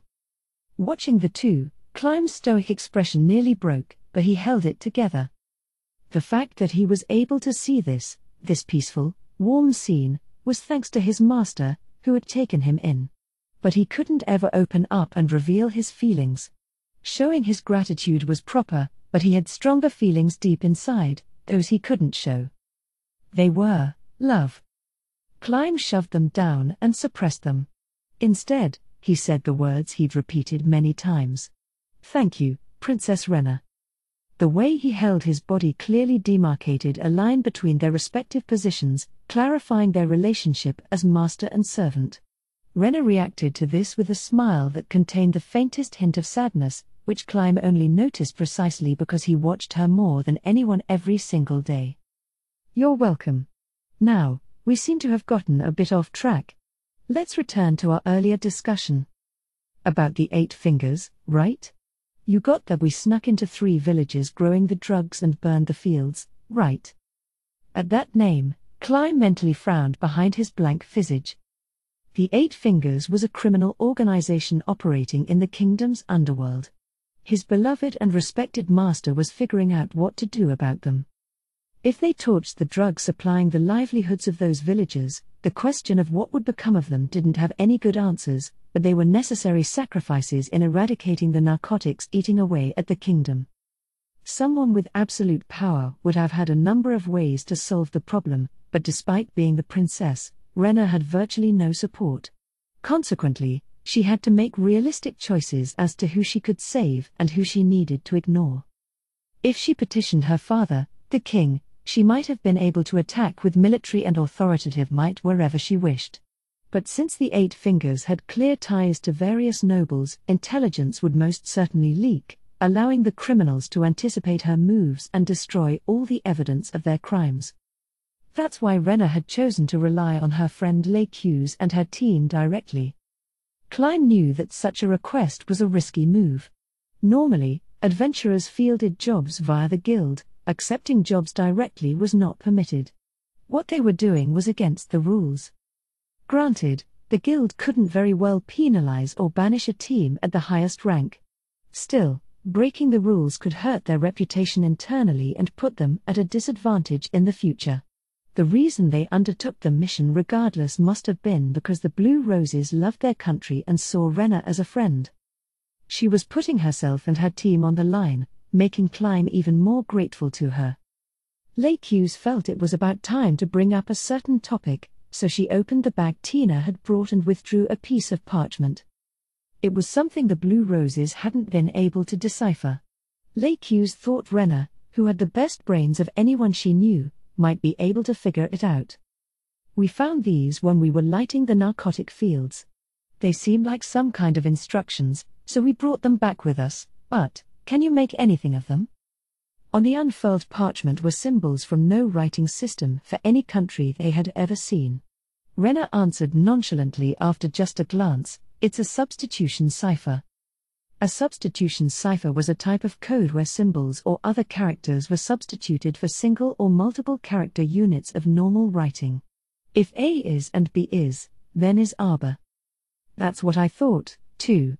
So I looked everywhere for the key, but unfortunately I couldn't find it. It's possible they have it memorized, so it made sense to charm the man we captured into being our ally and get it out of him that way. He seemed like someone in charge. But as you know, charm magic is less effective when the same person casts it on the same target multiple times. I wanted to make sure the first round was a good one, so I thought we should check with you first.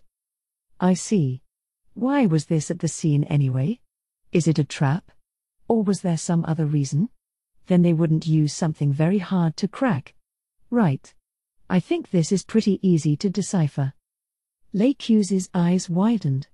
She exchanged a glance with Tina beside her in spite of herself. She couldn't believe it. On the other hand, well, it was Rena.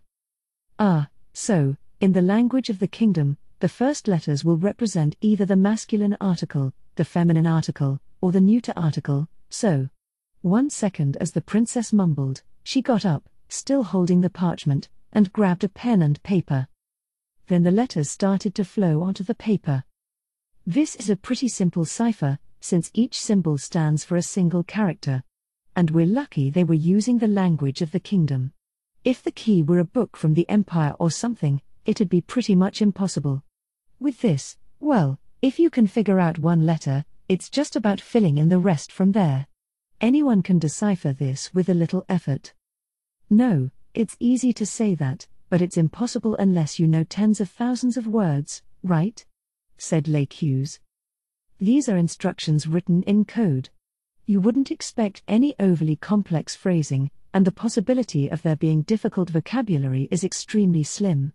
It should be written in plain language even a child could understand, so that narrows it down quite a bit. A figurative sweat drop dangled in Hughes's mind. Her friend talked like it was simple, but it wasn't such an easy thing. She can do it, but she really is incredibly smart. Every time they met and talked, she was surprised anew. Hughes didn't know anyone who fit the word genius as well as Rena. Hughes secretly had the creeps, but Rena was relatively nonchalant when she said, I got it. It wasn't instructions, though, and handed over the paper. It was a list of various places in the kingdom. There were 7 in all. I wonder if it means there are drugs stored here or that they're important strategic locations, Lakeview suggested. I doubt they would write down such important information and leave it lying around a mere production facility. They must be decoys. Decoys? You mean it's a trap? I don't think so. The 8 Fingers is one organization, but people say it's split into 8 organizations that kind of work together, right? Lakeviews nodded. So they're intentionally giving away information about the other 7 organizations, divisions, I guess, to divert attention from themselves. They prepared intelligence on the other 7 divisions? I expected the organization was far from a monolith, but I didn't expect them to be this. To adventurers, betraying one's comrades was disgusting. I knew we'd have to move fast, but yeah, I guess if we don't, we'll have issues. Renner nodded and Lakeviews asked another question. So then, what about that brothel? Apparently, it's a pretty nasty one where you can do anything. Just saying that made her insides boil with rage. Those filthy pieces of trash. Garbage who can't think of anything except their own desires should drop dead.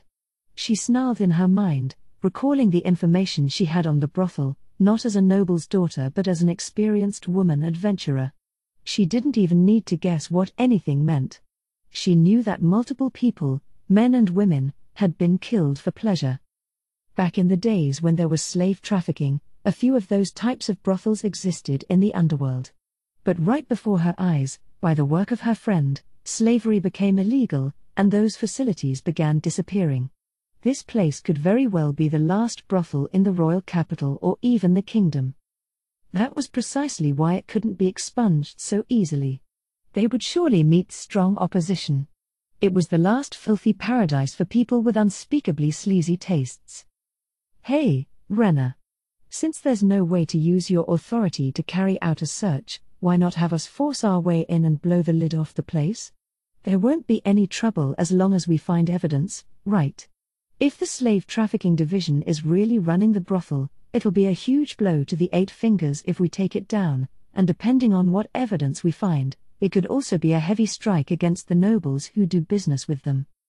Maybe, Lakeviews. But won't that cause troubles for your family, the House of Alvain?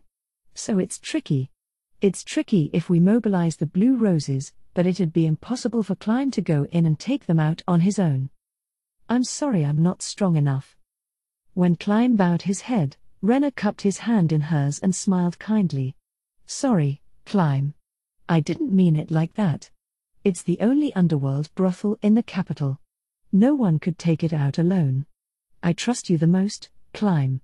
I know how hard you work for me. But don't do anything reckless, okay? And I'm not asking as a favor, that's an order. If anything ever happened to you. Even Lakeviews, watching from beside Renner, felt the peerless beauty's teary eyes pierce her heart. How was Klein's heart doing? He frantically tried to keep a straight face but couldn't quite manage it. On the contrary, his blushing cheeks said it all. If a bard were to title this scene, it would be The Princess and the Knight. It was moving, but a touch of fear unsettled Lakeviews. She didn't think it was possible, but if Renner was doing all this on purpose, then she knew every trick in the book. It was unbelievable. What am I thinking? That's not the kind of thing you should think about a close friend. Everything she's done speaks to the fact that she's not a bad person like that. If I can't believe in the Golden Princess who's done so much to help people, then who can I believe in? Lakeviews shook her head and spoke, in part to clear away those horrible thoughts. By the way, Tina and Tia's research turned up the names of a few nobles with connections to the slave trafficking division chief, Cockador. The only thing is, it's too soon to move on the info, since we haven't confirmed whether it's true or not yet. When she listed the names of several nobles, there was one that prompted a simultaneous reaction from both Renner and Klein. His daughter is one of my maids. I can't imagine he had her placed here to spy on you, but there's no guarantee she's only here to cultivate prestige. Yes. I should be careful how I'm handling information. You remember that, too, Klein. Okay, let's decide what to do about those places we learned from the coded message. And Rena. Can I borrow Climb? I want him to go tell Gagran and the others. It seems like we'll be making a move really soon. 2. 3 Late Fire Moon, September, 9:49 a.m. Climb walked down one of the capital's broad streets. There was nothing about his appearance that made him stand out, so he melted completely into the crowd. His white full-plate armor certainly would have attracted attention, so he'd taken it off. If he used a special alchemical item, he could change its color, but he didn't feel like going to that much trouble just to wear it. There was no need to equip full armor just for a walk around the city anyway. So he was dressed lightly, with mail hidden under his shirt. The only thing that set him apart from an ordinary civilian was the long sword at his hip. That was about the same level of gear as the patrolling soldiers, guards, mercenaries, and other people on the street wore. Even if some people gave him a relatively wide berth, he wasn't armored heavily enough that the crowd parted or anything. Any ponderously outfitted people were adventurers. This style was less for necessity and more to stand out. For an adventurer, dressing to attract attention was not strange. It was advertising. Some even dressed in a particularly eccentric way to create a strong impression, spread rumors, and make a name for themselves. In other words, style was like an adventurer's trademark. But for adventurers at the level of the Blue Roses, whom Climb was currently going to meet, there was no need for fashion statements. At their rank, a stroll down the street was enough to get people talking. Eventually, on one side of the street, an adventurer inn came into view. On its grounds were the inn proper, a stable, and a yard large enough to practice with a sword. The fantastic exterior made it easy to imagine the beautiful interior, and the windows of the guest rooms were fitted with clear glass. That top-class hotel was a gathering spot for adventurers confident in their skills and able to pay the fairly high rate. Ignoring the guards on either side, Climb opened the door. For how large it was, there were few adventurers in the spacious bar and dining hall that took up the entire first floor. There just weren't very many elite adventurers to begin with. After a slight murmur traveled through the group, their curious eyes gathered on Climb. He paid no mind and scanned the room. The occupants were all extremely powerful. Any one of them could have easily defeated him. Every time he came to a place like this, he was reminded how insignificant he was. Climb endured the depressing thought and held his gaze on one particular point in the bar. He was focused on two people sitting at a round table all the way in the back. One was small and cloaked in a black robe. The figure's face was hidden. It wasn't because of the quality of the light but because the person was wearing a strange mask, with a crimson jewel set in the forehead, that covered their entire face. There were eye slits, but even the color of the irises behind them was out of sight. Then there was the other person. The one in robes was small, but this character was overwhelmingly large, to the point it brought to mind the word megalith. The entire body was thick in a way. But it was not wrapped in body fat. The figure's arms had the girth of logs. The neck supporting a square head seemed about the size of a woman's thighs put together. A broad jaw clenched with effort, and eyes resembling those of a predatory beast kept tabs on the area. The short blonde hair prioritized only function. The chest conspicuously bulging under the clothing brought to mind the image of pectoral muscles trained to extremes. Frankly, it was no longer the chest of a woman. The Adamantite adventurer team comprised entirely of women, the Blue Roses. This curious pair contained two of its members, the arcane caster Evil Eye and the warrior Gagran. Climb continued his approach, and the one he had been aiming for called out in a husky voice, "Hey, virgin." The gazes that had left Climb gathered on him once again, but no one jeered. On the contrary, the adventurers lost interest immediately and averted their eyes with something resembling pity. The reason for this detached treatment was that everyone knew getting involved with a guest of Gagran's was not brave but reckless, even for an orichalcum or mithril-ranked adventurer. Shamed, Climb kept walking nonetheless. Gagran wouldn't change his nickname no matter how many times he told her, so giving up and just pretending he didn't care was the most effective thing he could do. "It's been a while, Gagran." and Lady Evil Eye. When he arrived in front of them, he bobbed his head. "Yeah, long time no see. Did you come to get laid?" she asked with a wild, animalistic grin on her face, gesturing with her chin for him to sit down, but Clyme remained expressionless and shook his head. This could be called Gagran's usual greeting, but she wasn't kidding. If Clyme responded affirmatively, even as a joke, she would probably drag him up to a private room on the second floor. He would have no way to resist her overwhelming muscles. She endlessly professed her fondness for relishing fresh cherries. That was the kind of person she was. In contrast, Evil Eye faced straight ahead, unmoving. Clyme couldn't tell where her eyes were focused under the mask.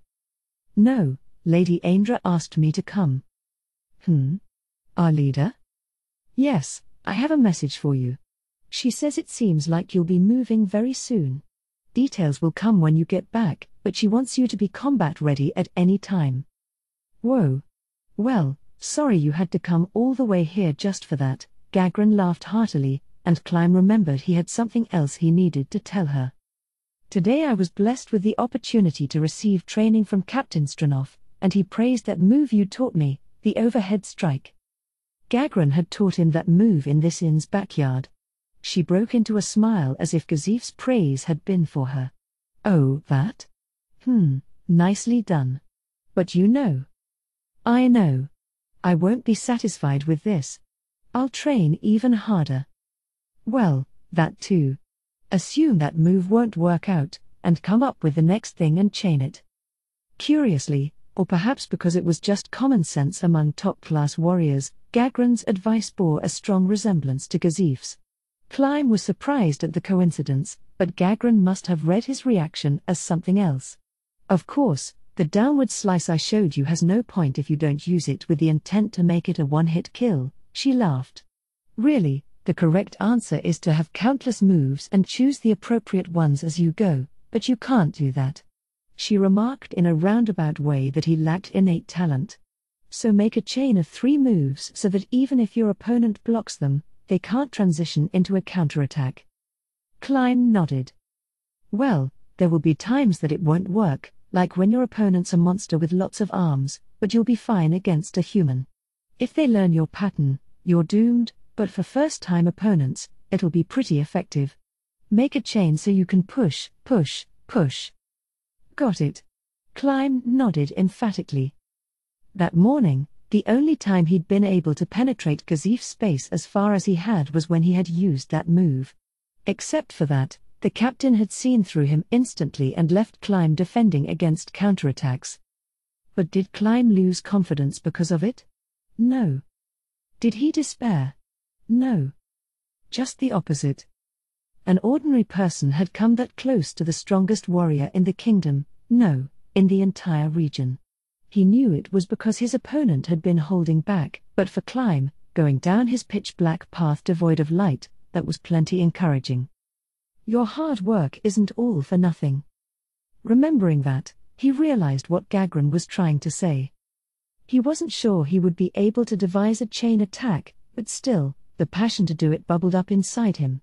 He wanted to get strong so that next time he sparred with the captain of the Royal Select, he would be worth just a little more of his superior's effort. "Oh yeah. You were asking Evil Eye for something, too, right? Magic training, was it?" "Yes." Clyme glanced at Evil Eye. When he'd asked her, she'd scoffed at him from under her mask, and the conversation had ended. Since nothing had changed, if he brought it up again, he would probably get the same response. "But, kid." Her voice was hard to hear. Even ignoring the effect of the mask, the tone of her voice was very mysterious. Despite the mask, as long as it wasn't too thick, it should have been possible to tell what sort of voice she had to some extent. But Evil Eyes didn't betray her age, emotions, or anything like that. The sole, barely discernible trait was that it belonged to a woman. She sounded both old and young. Her voice was detached and flat. It was probably because the mask she wore was a magic item, but why did she need to go to such lengths to hide her voice? "You don't have the aptitude. Pour your efforts into something else." She made the dismissive declaration as though that was all she had to say to him. But Klein knew that perfectly well. He had no magic aptitude, no, not only magic. No matter how many times he swung his sword, no matter how many times his blisters bled, popped, and healed over, he hadn't been able to reach the realm he aspired to. Someone born with talent could scale that wall easily, but for Klein, it was an unapproachable precipice. But that didn't mean he could neglect his efforts to overcome it. Without aptitude, all he could do was work hard and trust that he would be able to advance even one step forward. You don't seem convinced. Apparently noticing Klein's emotions beneath his expressionless facade, Evil Eye continued. Gifted people show it from the beginning. Some people say that ability is like a flower before it has bloomed and that everyone has the potential, but, if you ask me, that's nothing but wishful thinking. Something inferior people say to console themselves. But that's what the leader of the 13 heroes was like, too. The leader of the 13 heroes. The legend said that he was originally an ordinary person. He'd been weaker than everyone, but as he continued fighting with his sword, getting injured along the way, he became a hero stronger than anyone had ever seen. He had potential that endlessly grew. He already had it, it just hadn't bloomed yet. But you're different. You work hard and stay the same. That's right. Natural aptitude is unmistakable. There are those who have it and those who don't. So, I won't say to give up, but just know where you stand. Evil Eye's harsh words invoked a moment of silence. And it was Evil Eye who broke it again. Kazif Stranov, he's a good example. That's a man with potential. Klein, do you really think you can close the gap in your abilities with hard work? His words wouldn't come out. He had been reminded today during his training bout with Kazif that it was a distance he couldn't cross. Well, it's probably unfair of me to compare you to him. I don't know anyone equal to him with a sword besides the 13 heroes, perhaps. Gagran here is pretty skilled, but she can't beat Kazif. Don't be ridiculous. That guy's already got 1 foot in the realm of heroes. People say you're a heroine yourself, although there's a question mark with regards to your gender. Evil Eye faltered for just a moment, but Gagran smiled and said, Hey now, Evil Eye. Isn't the definition of a hero a monster with extraordinary power who's transcended human limits? I don't deny it. In that case, I can't set foot in the heroic realm. I'm a human. Still, you have a gift. You're different from a human like Klein with none. Klein, you're not meant to spend your time chasing after the stars. Klein knew full well he was lacking, but this constant confrontation with the fact drove it home. Still, that didn't mean he intended to change his way of life. I exist for the princess. To do her will. Evil Eye must have sensed something martyr-like about him. She clicked her tongue from under her mask. You probably won't quit just because I said all that. You're right. What a fool you are. Truly a fool. She shook her head and exclaimed how she couldn't understand. Those with dreams that can't be attained destroy themselves, you know. I said it before, but you need to know your place. I understand. But you don't feel like listening? You are a man who's beyond foolish. The type who dies an early death. Is there anyone who would cry if you were killed? What's this, Evil Eye? You're harassing him so much because you're worried about him? At Gagran's words, Evil Eye bitterly slumped her shoulders. She turned to face Gagran, reached out with a gloved hand to grab her collar, and shouted, Shut up for a second, meathead. But it's true, isn't it? Gagran was unfazed, even held by her collar, and her remark left Evil Eye speechless. The robed woman sank into her chair and, to change the subject, directed her frustration at Klein. First, learn about magic. If you increase your knowledge, you'll be able to understand the intentions of an opponent who uses magic. That way you can take more appropriate measures against them. Aren't there too many types of magic for him to study them all? No. There are relatively few core spells that casters rely on. He can start with those. Evil Eye added dismissively that if he couldn't do that much, he should just give up. Besides, as long as he learns up to Tier 3, he should have no problem. Hey, Evil Eye. They say there are spells that go up to Tier 10, but no one can use them, right? So how do we know about them? With the air of a teacher instructing her students, Evil Eye did something beneath her robe. Suddenly, Climb felt all the sounds around them grow distant, as if their table had been placed inside a bubble. Don't panic. I just used a trifling item. He wasn't sure how wary of surrounding ears she had to be to use the item, but Climb sat up straighter when he realized the answer to Gagran's question was important enough to take precautions. In one of the myths, there are beings known as the 8 Kings of Avarice. It's said that they stole the powers of the gods and ruled this world with their enormous strength. Climb knew the story of the 8 Kings of Avarice. It was far from popular as a fairy tale, but people who possessed a certain degree of knowledge knew the story. To summarize, 500 years ago, the 8 Kings of Avarice appeared. Described as taller than the sky and dragon-like, they obliterated a country in the blink of an eye and conquered the world with their overwhelming power. They were unaccountably greedy, however, and fought because they coveted one another's possessions. At the end of the story, they all died. It was only natural that a tale like that would be unpopular, but where opinions split was whether it was a fairy tale or something else. Personally, Climb thought it was rather embellished. But among adventurers, there were some here and there who believed it depicted actual beings, those more powerful than any that existed in the present day. As grounds for this belief, they pointed to a city said to exist far away to the south in the desert. Supposedly, it had been built by the 8 Kings of Avarice to serve as their capital when they ruled the continent. While Climb stewed in his own thoughts, Evil Eye continued. It's believed the 8 Kings of Avarice possessed countless powerful items, and among them was a grimoire known as the Nameless Spellbook. That's your answer. Huh? You mean it was all written down in that book? Indeed. Supposedly all the spells are listed in that unimaginably powerful magic item left behind by the legendary kings. Rumor has it that, perhaps through the workings of some magic, every new spell created is listed automatically. Though Climb knew the story of the 8 Kings of Avarice, he had never heard about this book before.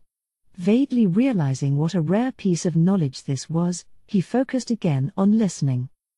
That's how we can be certain Tier 10 spells exist. Of course, few know even this much, that the Nameless Spellbook is real. Climb gulped. Have you ever tried to find it? The Nameless Spellbook? He asked precisely because these two stood at the pinnacle of adventurers. Evil Eye snorted as if to say, don't be absurd. Humph. According to someone who's laid eyes on the thing, it's protected by such a strong magic charm that no one but its rightful owner can touch it. It reportedly has power equal to an entire world, but that just means it's equally dangerous. I know my place, so I have no intention of coveting that sort of item and dying a foolish death like the 8 Kings of Avarice. You say that even knowing the leader of your team is famous for owning a weapon that belonged to one of the 13 heroes? It's supposedly on a whole other level, that book. Well, it's second-hand info from someone who saw it, so I don't really know the details. Aren't we off topic? Anyhow, that's the answer, Gagran. Got it. After that, Evil Eye seemed to hesitate a bit, a rare occurrence, and turned to Climb.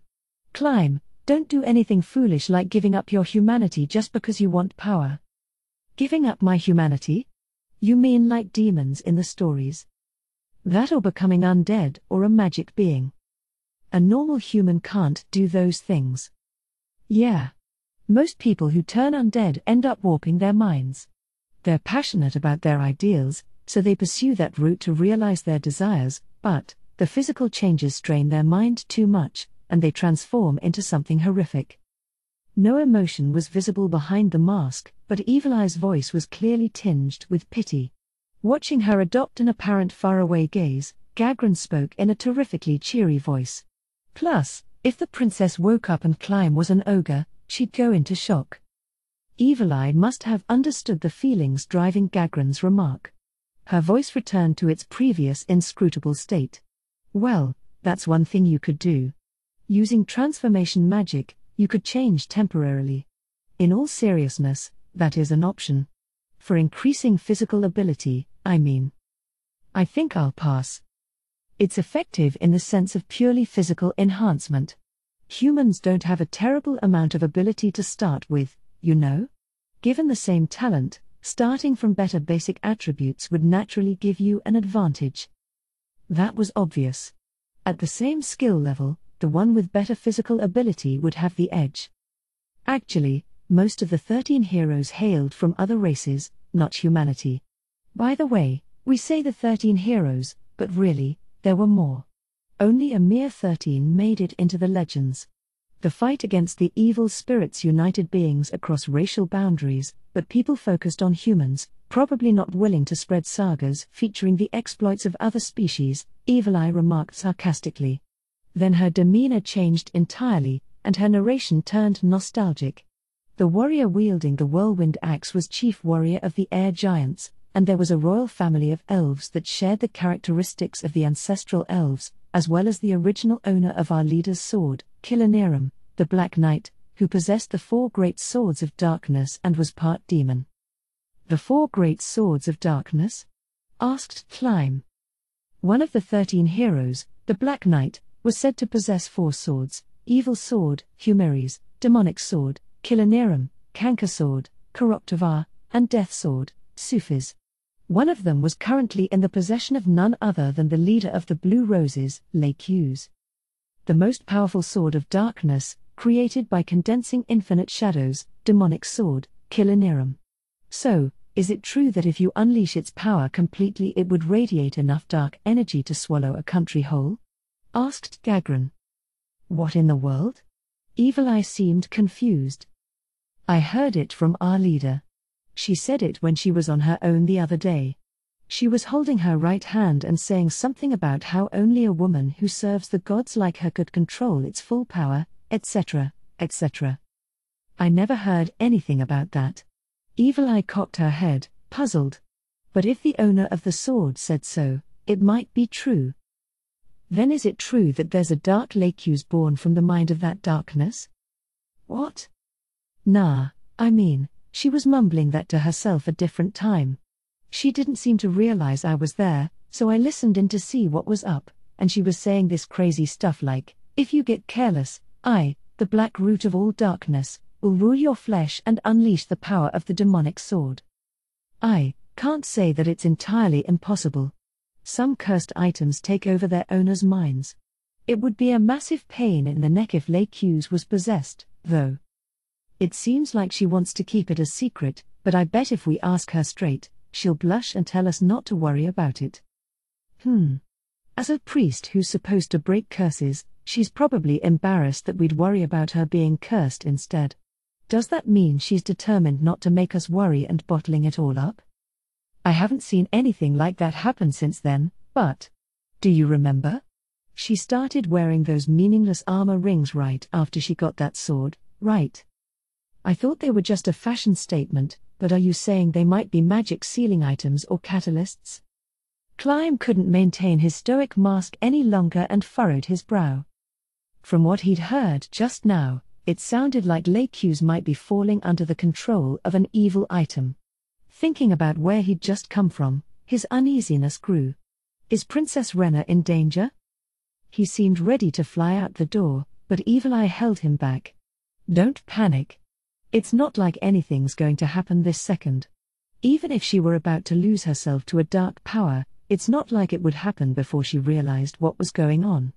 The fact that she hasn't told us about it probably means she thinks she can control it. I mean, she's mentally strong, right? But I had no idea that sword had such power. Should we tell Azu's just in case? Asked Gagran. Having to borrow the strength of a rival is somewhat unfavorable, but she's his niece, so yes, we should probably tell him.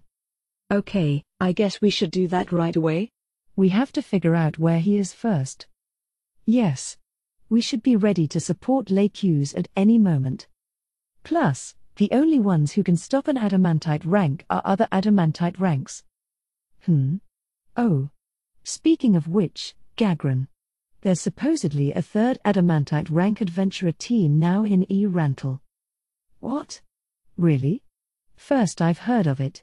Did you hear about them this morning at the Adventurers Guild?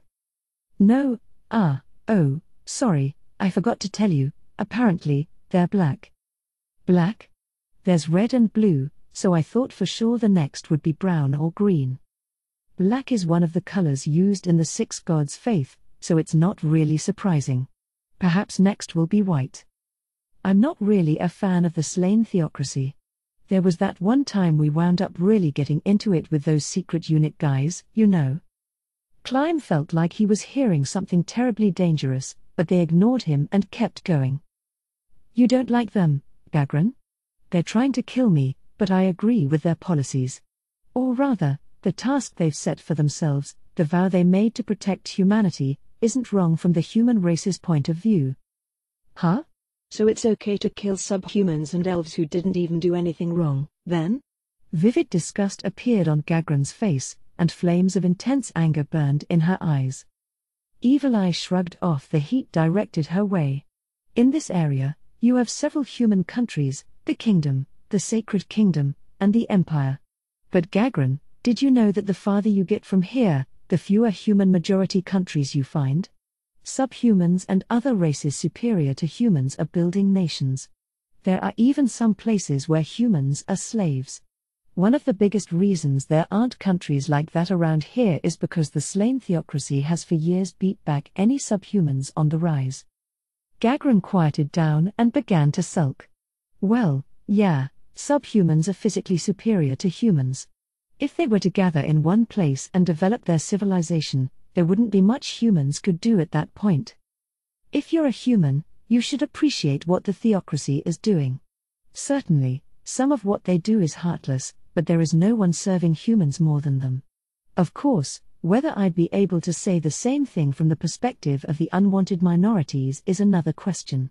Also, there's a very good chance the slain theocracy were the ones who created the model for adventurers' guilds.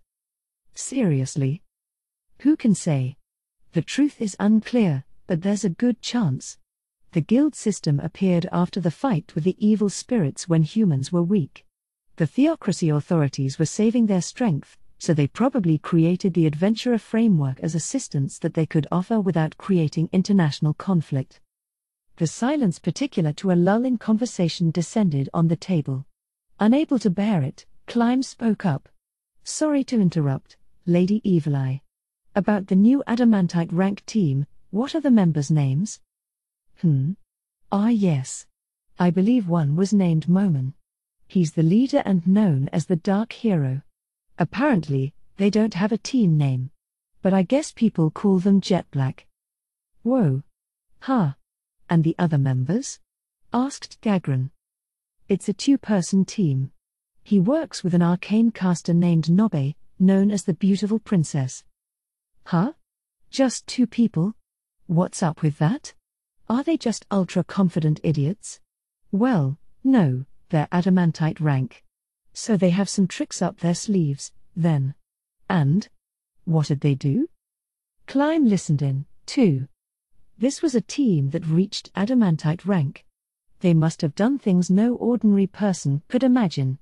He knew even before hearing them that the stories would be thrilling, and his heart buzzed in anticipation.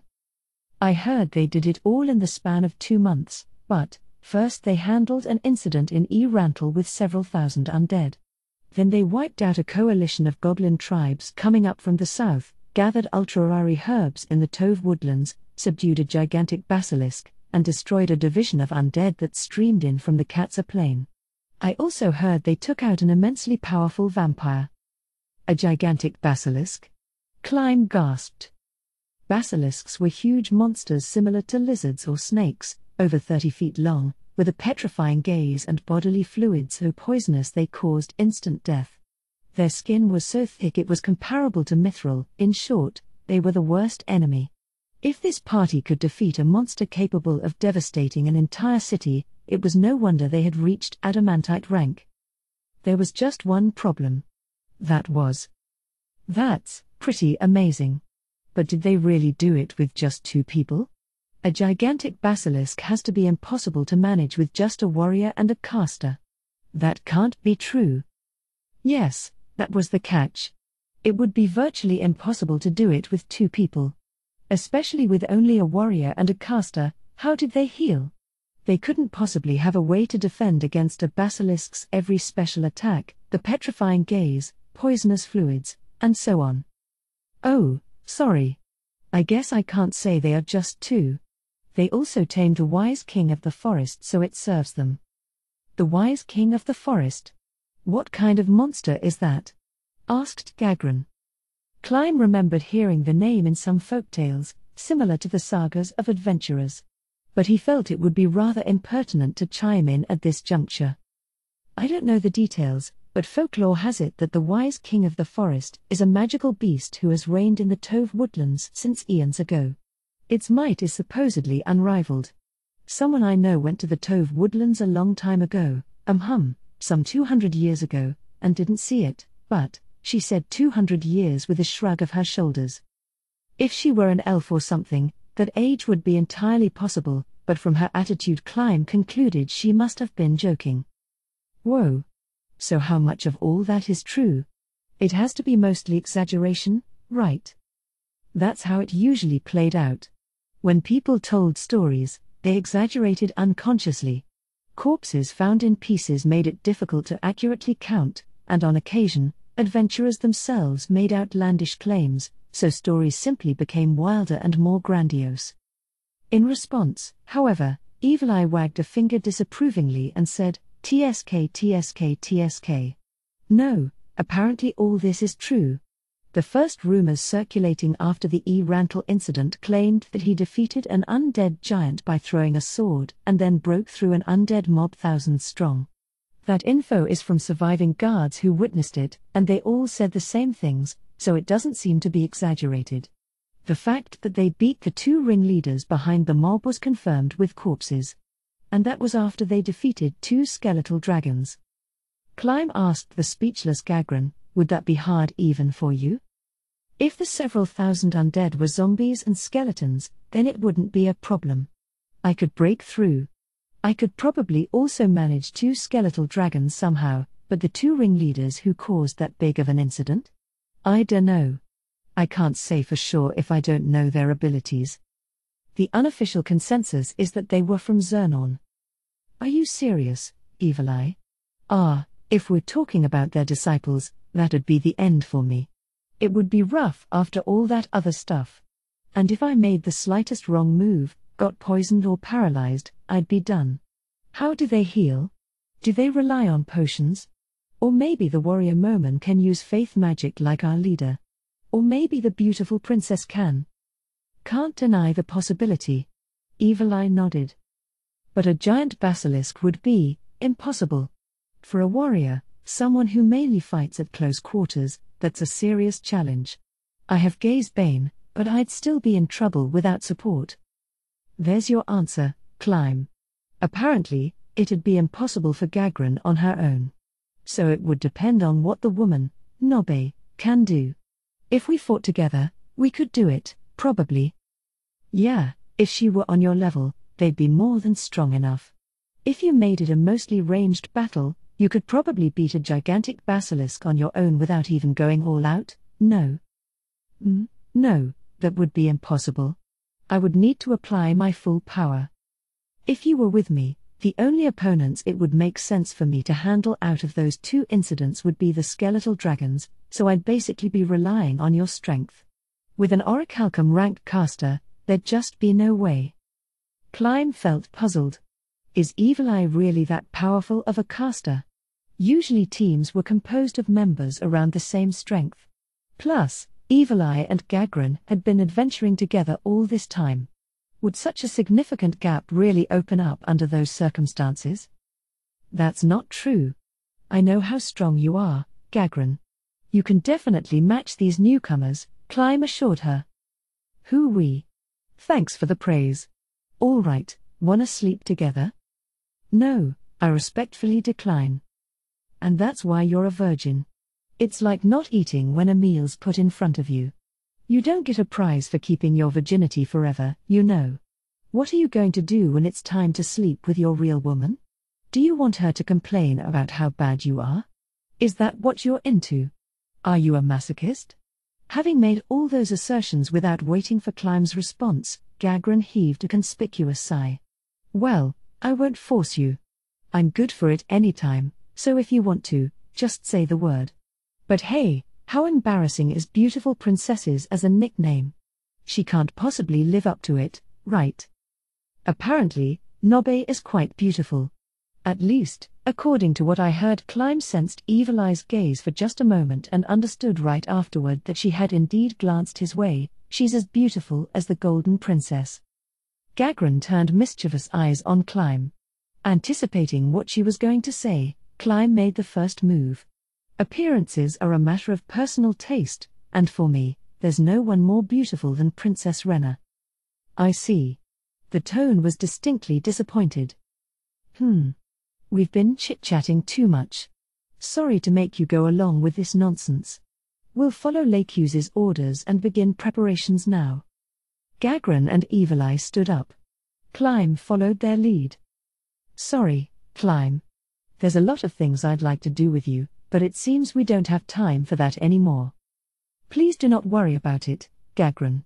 And Lady Evil Eye, thank you for the informative discussion. Gagran looked at Climb and gave a tired laugh. Well, that's fine. Okay. So you're probably going back now, right? Take care of our leader. Counting on you, Virgin. Oh, and make sure you equip your items. That sword on your hip isn't your usual weapon, right? No, this is a backup. You never know what will happen.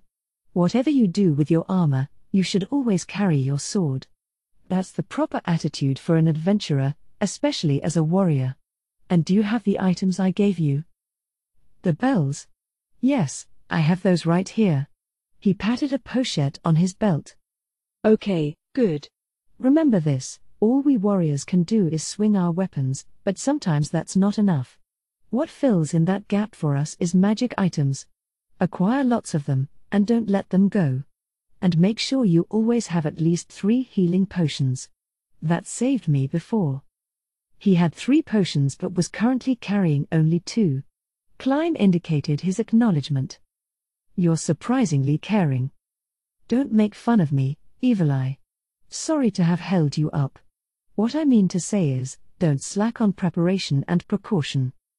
Understood. Climb bowed deeply to Gagran. 3 Late Fire Moon, September, 6 a.m.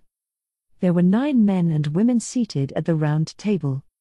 Despite the fact that the chiefs from all 8 divisions of the 8 Fingers had gathered, they hardly spared a glance for one another.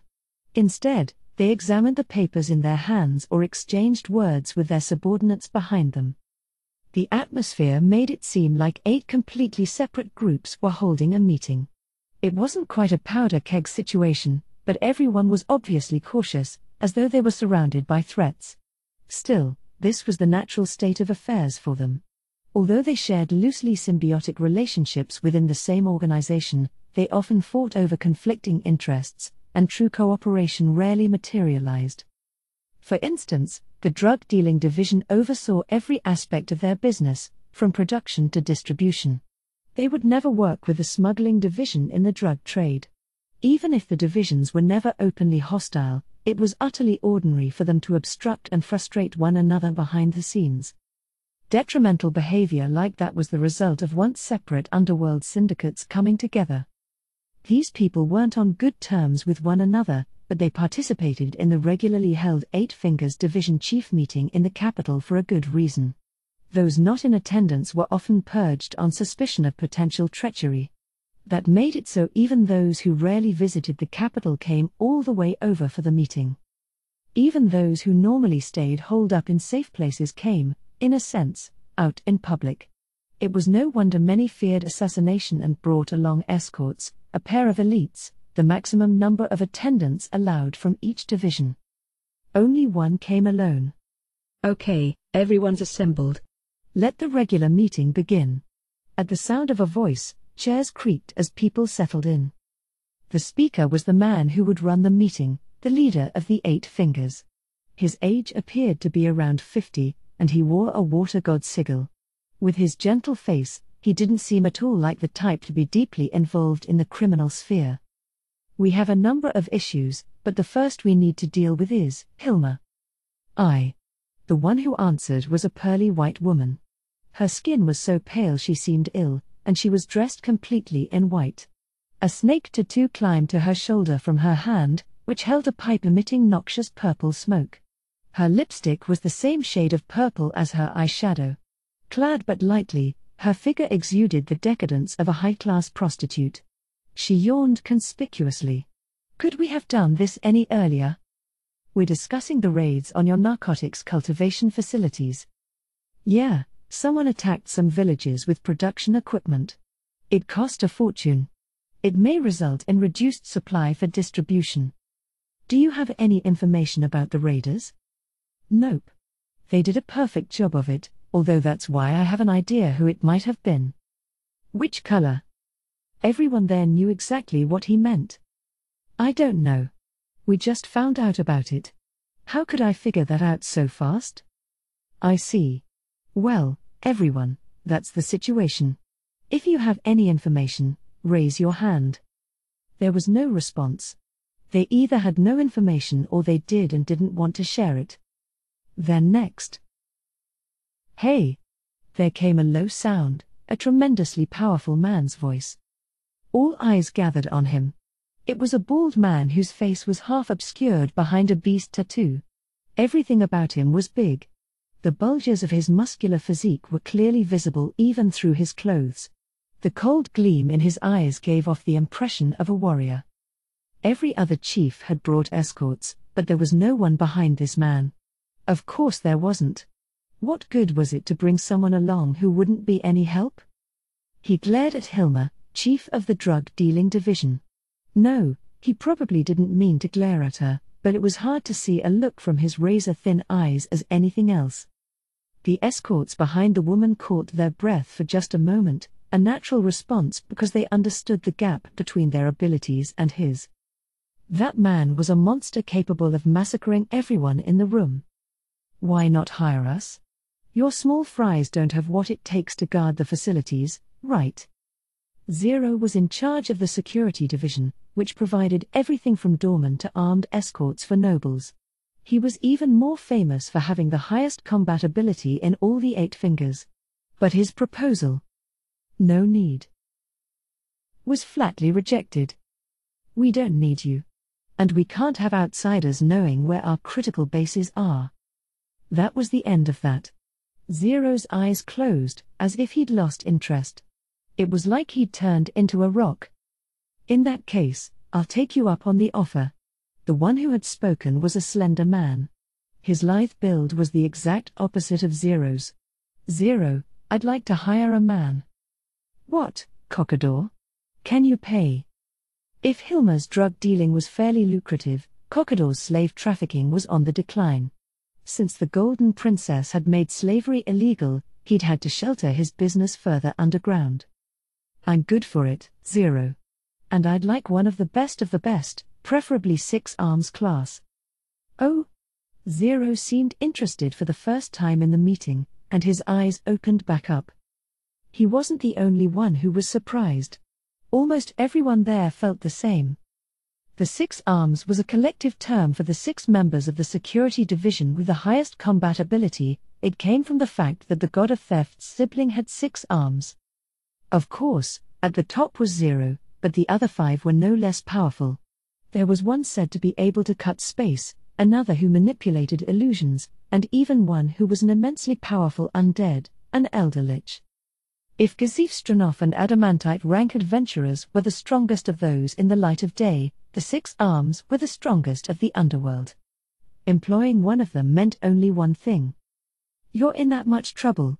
Okay, then. "Take heart. My man will guarantee the safety of your assets." "So sorry to trouble you. An issue came up with a woman we were planning to dispose of. It might be going overboard to enlist so much power, but if our shop gets taken out, I'll have problems. So yeah, I'll consult you later about the contract and fee." "That's fine. Is immediately after the meeting all right with you? There's something I'd like you to do right away." "Got it." "I brought a man with me, so I can lend him to you." "Okay, I'm moving us on to the next topic." "Is there anyone here who knows the new Adamantite adventurer Dark Moment?" Has anyone invited him to join us? Intermission. Charling came the sound of precious metals clinking together.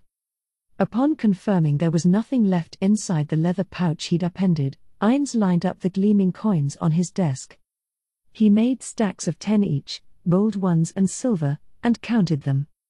After tallying the mountain over several times, he picked up the bag and peered inside again. There's really nothing in here. After confirming it, he flung the bag away and held his head in his hands. There's not enough. I don't have anywhere near enough money. The human face he'd created using an illusion warped darkly. Of course, the pile of coins before him was a fortune, a sum an ordinary person from this world wouldn't be able to earn even over dozens of years. But as the ruler of the great tomb of Nazarick, as well as the only one earning foreign currency, he felt extremely uneasy about the amount. Since Ains's emotions were forcibly calmed if they fluctuated beyond a certain range, his shocked mind would be immediately stabilized if he were in the extremely bad situation of having, say, a single silver coin. When he had some gold coins, however, that didn't happen due to the slight reassurance in a corner of his mind, so he experienced a steady irritation. Ines shook his head and began allotting the coins in front of him to different uses. First, these are additional funds for Sabos. He removed a huge chunk from the mountain, and his face twitched. Then this is the money Cocytus requested to support the restoration of the Lizardman village and cover equipment costs. The mountain moved again, and all that was left were a few gold coins. The stuff we'll be sending to the Lizardman village are necessities, so if I buy at the Adventurers Guild, I can use my adamantite connections. I should be able to get everything a little cheaper, for maybe this much. A few coins returned from Cocytus's funds. Ines counted the remaining money and muttered, getting some merchant to sponsor me would be the ideal, to earn some kind of regular income besides adventuring. Including Ains's, there were only 3 adamantite rank parties in the kingdom. Because of that, merchants occasionally requested him by name. In general, the kind of work they wanted was simple compared to how much he got paid, and he wanted to take those jobs by all means, but he had been hesitant up until now. He wanted to avoid giving the impression that the adventurer he was playing, Moman, was greedy for cash or would take on any job as long as he was paid. His plan was to make Moman into the kind of adventure everyone would praise and then transfer all that glory to Ines Ulgaun when the time came. For that reason, he had to pay attention to his reputation. But I have no money. I really don't need a room like this. Ines scanned his splendid surroundings. He was renting the nicest room in the best hotel in Rantel, so the cost was nothing to sneeze at. Ines didn't even need to sleep, so there was no point in his taking a room this splendid. He would have wanted to use this money for other things. That went for food as well. Even if he was offered luxurious meals, Ines couldn't eat, so they were meaningless. It would have been smarter to refuse and save the money. But Ines knew full well he couldn't do that. Moman, was the sole adamantite adventurer in this city. There was no way someone like that could stay in a flophouse. Food, clothing, and shelter were points of easy comparison. An adamantite adventurer had to maintain the lifestyle of an adamantite adventurer. It was all about looks and honor. That's why Ines couldn't downgrade his inn, even though he knew it was a waste of money not to. If I'm worth anything to them, I could probably get the guild to arrange lodgings for me. If I just asked them, I bet they would. But he didn't want to owe anyone. Up until now, he'd done things like taking on last-minute requests in order to incur debt. Once he'd saved up enough favors, he intended to collect on them, even if it took a near threat. If he asked a favor for such a mundane thing as this, his plan would get messed up. I don't have any money. What should I do? I guess I have to take a job. But it doesn't seem like there are any high-paying requests lately. And taking on too many is asking for ill will from the other adventurers. If he was going to make Ines Ulgaun into an enduring legend, he wanted it to be in a good way, not a bad way. Ines gave an imitation sigh and counted up the rest of the gold coins to burn into his mind how much spending money he had. Speaking of money, what should I do about the Guardian's salary? Ainz hummed as he leaned back in his chair and lifted his gaze to the ceiling. The Guardians all insisted that they didn't need a salary, that there was nothing that made them happier than serving a supreme being, and that receiving some kind of consideration for it would be absurd. But Ainz wondered if it was really all right to take advantage of them like that. There should be a fair price for their work. When the Guardians declared that being able to devote themselves completely to the supreme beings was consideration enough, Ainz had a hard time accepting it. Maybe it was just him, who used to be a human working as a company employee for pay, but he couldn't simply discard the idea that work deserved compensation. He was worried about throwing these children who knew nothing of salaries into it, but he still felt a system was worth adopting as an experiment. The problem is what to pay them with. His eyes moved from the ceiling to the small amount of gold coins on the table. If I gave some of the Guardians the going rate for managers, it'd be 15 million yen. Shultier, Cocytus, Aura, Mare, Demiurge, and then Albedo should be even higher? In other words, times 6. Yeah, there's no way. I can't make that much. Ainz held his head in his hands, but suddenly his eyes popped open. Oh. I can just substitute something else. I can make a currency that can only be used inside Nazarick, like toy money, and say that one is worth 100,000 or something. After he'd finished shouting, Ainz frowned again. How will I have them use the money? Everything inside the Great Tomb of Nazarick was free, so even if he created a currency, there was nothing for them to spend it on. Maybe they could buy items from this world with it. Ainz compared the items of this world with those of Nazarick and wondered if anyone would even want them. But making free facilities suddenly cost money would be totally backward. What should I do? After thinking for a little while, he had a brilliant idea. That's it. All I have to do is make the Guardians think about it. I just have to ask them what they want badly enough that they would pay for it. Delighted, he murmured, "Genius, it's a genius idea," until his expression suddenly soured. Man. I really talk to myself a lot these days, thought Ainz. He'd been aware of his growing tendency to talk to himself back in the game when no one was coming around anymore, but he wondered why it hadn't gone away now that the NPCs all moved according to their own wills. Was it already a habit? Or maybe it's because I'm still alone. He smiled a desolate smile. It probably wasn't fair to the NPCs, who had minds now, to say he was alone, but that was how he felt, perhaps because he was killing Satoru Suzuki in order to play the leader of the Supreme Beings, Ainz ul Gaon. As he sighed and focused once more on the array of coins on the desk, there came a knock at the door. After a moment, the door opened. When he saw his guest was who he thought it was, Nabril Gamma, Ainz made a certain face. The expression was snobbish with one side of his lips curled up. Because the low-level illusion forming Ainz's face expressed his emotions honestly, there was a chance it could display something unbecoming of the ruler of Nazarick. For that reason, in order to create the picture of a dignified ruler in front of others, especially Nabril, he took great pains to stick to this single expression, which he had practiced in front of a mirror. "What's the matter, Nobbe?" He used his normal Ainz voice. "Ma, Sir Moman."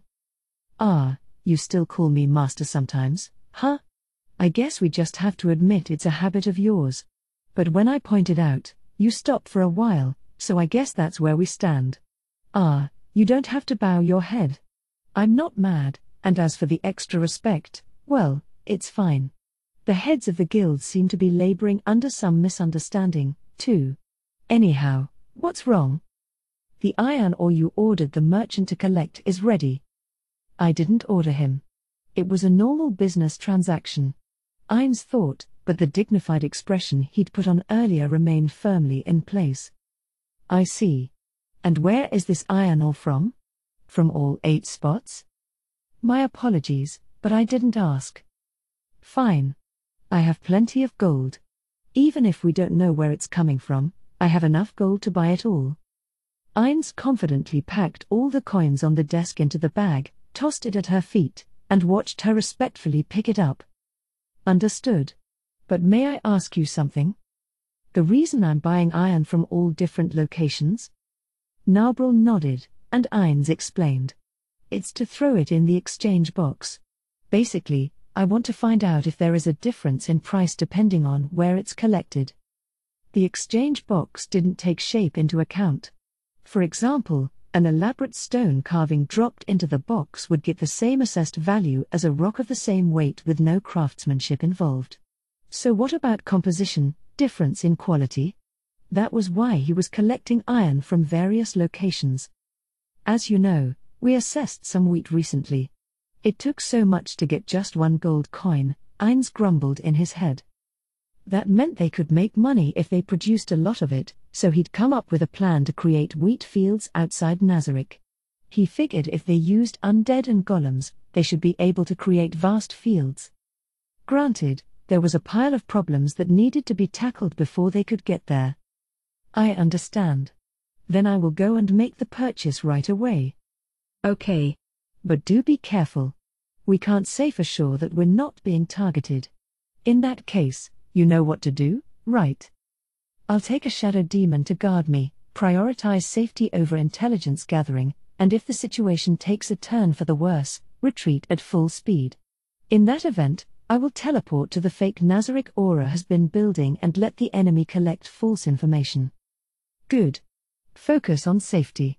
Don't take an unpopulated route where it would be easy to attack you. And even if people try to pick a fight or call out to you, don't injure them too badly.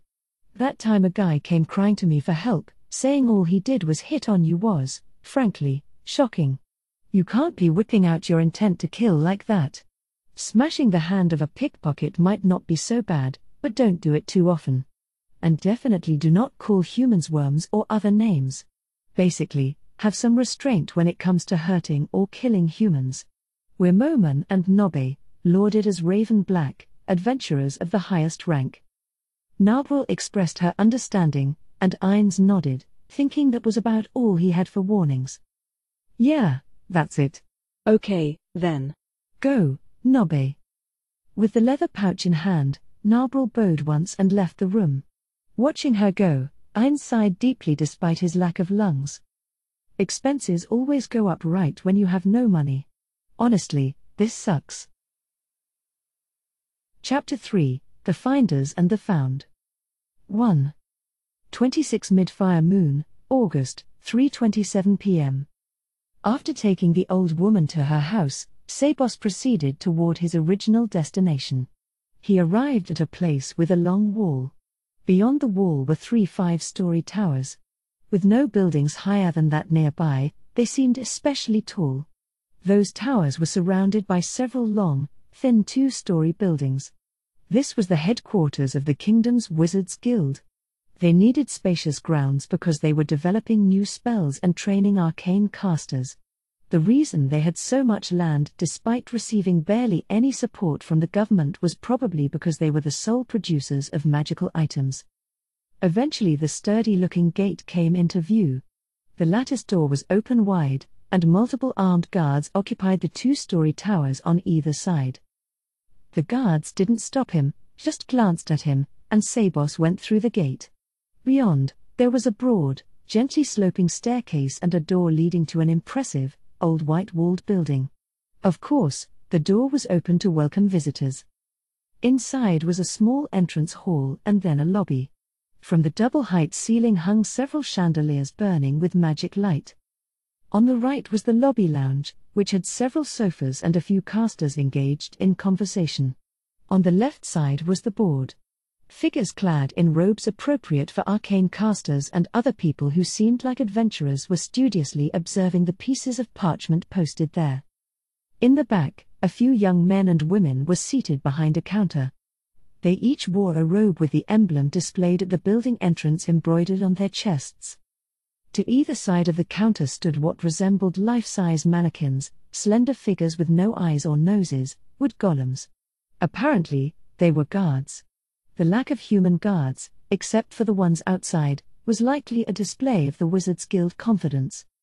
Sabos's measured footfalls clicked across the floor as he approached the counter. A young man at the counter noticed him and communicated a modest salutation with his eyes. Sabos gave a slight bow in return. He visited often, so they knew each other.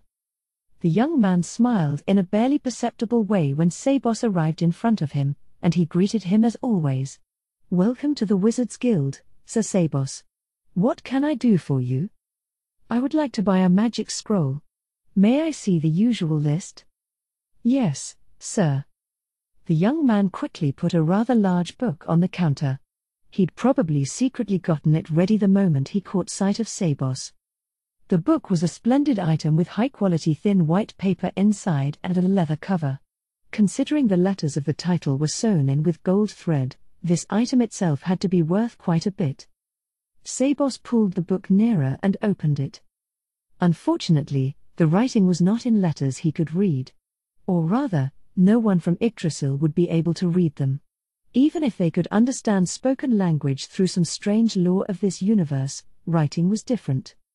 But Sabos had received an item from his master to resolve just such a problem. Sabos reached into his pocket, took out a case, and opened it. Inside was a pair of eyeglasses. The slim frames were made of a metal similar to silver. Upon closer inspection, one could make out tiny characters, like crests, etched into them. The lenses were blue frost crystal, cut and polished thin. When he put on the glasses, he was magically able to read the letters. While carefully yet quickly turning the pages, Sabos's hand suddenly stopped. He looked up from the book and addressed the woman sitting next to the young man behind the counter. "Did you need something?" "Oh no." The woman blushed and lowered her eyes. "I was just thinking, you have nice posture." "Thank you." He smiled faintly, and the woman's face turned even redder. Sabos was a white-haired gentleman people fell for just from looking at him. Not only did his attractive features draw attention, but his air of elegance did as well. When he walked down the street, 9 out of 10 women, regardless of age, turned to watch him. If the woman at reception lost herself staring at him, there was nothing to be done, and it happened often enough, anyway. Now that he understood the situation, Sabos turned back to the book. He stopped again on a specific page and asked the young man, "Could you give me a detailed description of what this spell, floating board, does?" "Yes, sir." He began the explanation without missing a beat. Floating board is a Tier 1 spell that creates a translucent hovering board. The size of the board and maximum weight limit depend on the caster's magical energy, but when it's cast with a scroll, the board is about 3 feet squared and the weight limit is 110 pounds. The board can go up to 5 yards away from the caster, and the caster can have it follow them. It only follows, however, it's not possible to push it forward, and if the caster should turn around, it will slowly circle around to remain at the rear. It's a spell that is generally used for carrying things, often seen on public works construction sites. "I see." Sabos nodded. "Then I would like to buy one of these." "Yes, sir."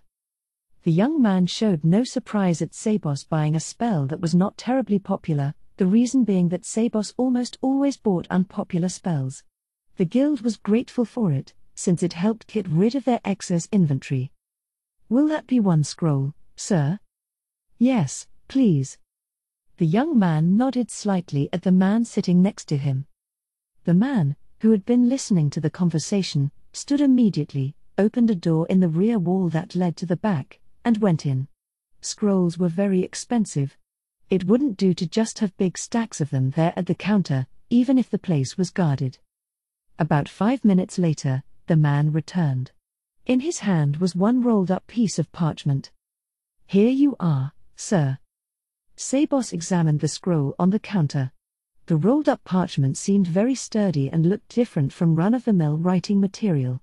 The spell's name was written on it in black ink, and Sabos made sure it matched the spell he had requested. Then he finally took off the glasses. "Yes, that's the one. I'll take this, please." "Thank you." The young man politely bowed his head. "This scroll is a Tier 1 spell, so that will be 1 gold and 10 silvers. A potion of the same level made only with magic cost 2 gold, so the scroll was relatively cheap. That stemmed from the fact that a person usually couldn't activate scrolls unless they could already use the same family of spells. It made perfect sense that potions, which anyone could use, would be more expensive. Of course, even if the spell was cheap, it was still quite a sum for an ordinary person. It was a month and a half's salary. But for Sabos, no, for the master Sabos served, it was not so much. Sabos took a leather pouch from his breast pocket. He loosened the opening, removed 11 coins, and gave them to the young man. With exact change.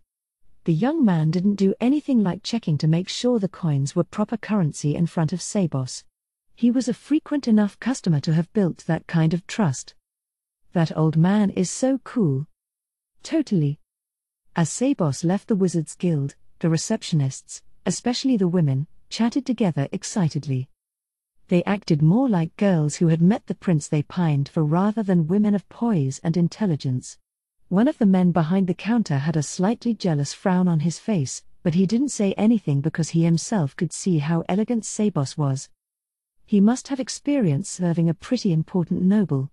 I wouldn't be surprised if he was the third son of a noble himself. Nobles who didn't inherit their houses often became butlers or maids, and the higher a noble's rank, the more likely they were to specifically hire this type of person. Sabos's bearing was so impeccable, it made sense to think he must have been of noble blood. He carries himself so beautifully. Everyone seated behind the counter nodded. If he invited me to tea, I'd definitely go. Yeah, me too. Definitely. The girls squealed. The men talked among themselves with sidelong glances at the girls, who were still going on about how he probably knew tremendously sophisticated places and how he would do absolutely everything an escort should do. He seems to be incredibly knowledgeable. Do you think he's a caster? I wonder. Maybe. All the spells he chose had been developed only recently. From that, they could infer that he had some degree of magical knowledge. If he were coming to buy something on orders from a superior, he shouldn't have needed to look at the book, he could have just asked for the scroll by name. The fact that he didn't do so, but consulted the reference himself, meant that Sabos was the one choosing what to buy. It was only natural to think that he was no mere old man, but had to be someone with specialized magic education, a caster. And those glasses. They looked really expensive. I wonder if they're magic. Nah, they just seem like high-quality glasses, made by dwarves or something. Yeah, it's amazing he has such fancy glasses.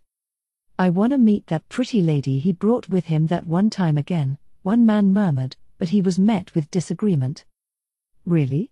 She seemed kinda all appearances and nothing else, you know. Yeah, I felt bad for Sabos.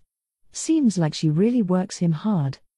She was pretty, but her personality is definitely awful. Even the way she looked at us was the worst. I really pity him having to serve someone like that. The men fell silent as the women began criticizing the lady. Sabos's master was a peerless beauty, the type who could steal hearts in the blink of an eye. The women there were each beautiful enough to be chosen to represent the Wizards Guild, but the difference between them and her was night and day. The guys wanted to tell them, don't be jealous, but it was obvious what would happen if they did that. None of them was that stupid, so. Okay, that's enough chatter. The young man spotted an adventurer walking toward the counter, and the group immediately changed their focus and expressions. 26 Mid-Fire Moon, August, 4:06 p.m. Exiting the Wizards Guild, Sabos casually checked the sky. Things had taken longer than planned because he'd escorted that old woman home, and the blue was gradually turning a deep red. When he took his watch out of his breast pocket, it was already the time he'd planned to be home, but he still hadn't finished his errand. It's fine if I leave it for tomorrow, so should I put it off? Or should I get home later than planned but finish everything today? He hesitated only a moment. The incident with the old woman had been his own doing, so he needed to fulfill his duties. Shadow Demon. A presence squirmed in Sabos's shadow. Please tell Solution I'll be back late. That is all. There was no answer, but the presence stirred and then receded, moving from shadow to shadow. Now, then, murmured Sabos as he set off walking. He didn't have any particular destination, he was attempting to get a complete picture of the capital's geography. He hadn't been specifically ordered to do so, but he'd decided to voluntarily as part of his intelligence gathering. "Okay, I guess today I'll go that way," he murmured, stroked his beard, and twirled the scroll he carried in one hand. He was acting like a kid in a good mood. He walked farther and farther away from the safe area at the center of the capital. After he turned and continued down several roads, the alleys started getting a bit dirty and sending a faint but unpleasant smell. It was the stench of raw garbage and filth. It seemed like it would permeate clothing, but Sabos strode silently on. He stopped abruptly and looked around. Perhaps because he was on a total backstreet, the alley was so narrow there was only enough room for two people to pass by each other. Since the sun was low behind the tall, deserted buildings on either side of the small alley, no light came in, and it would have been difficult for a human to walk there. But Sabos didn't have any problem. He walked with noiseless steps, melting into the darkness.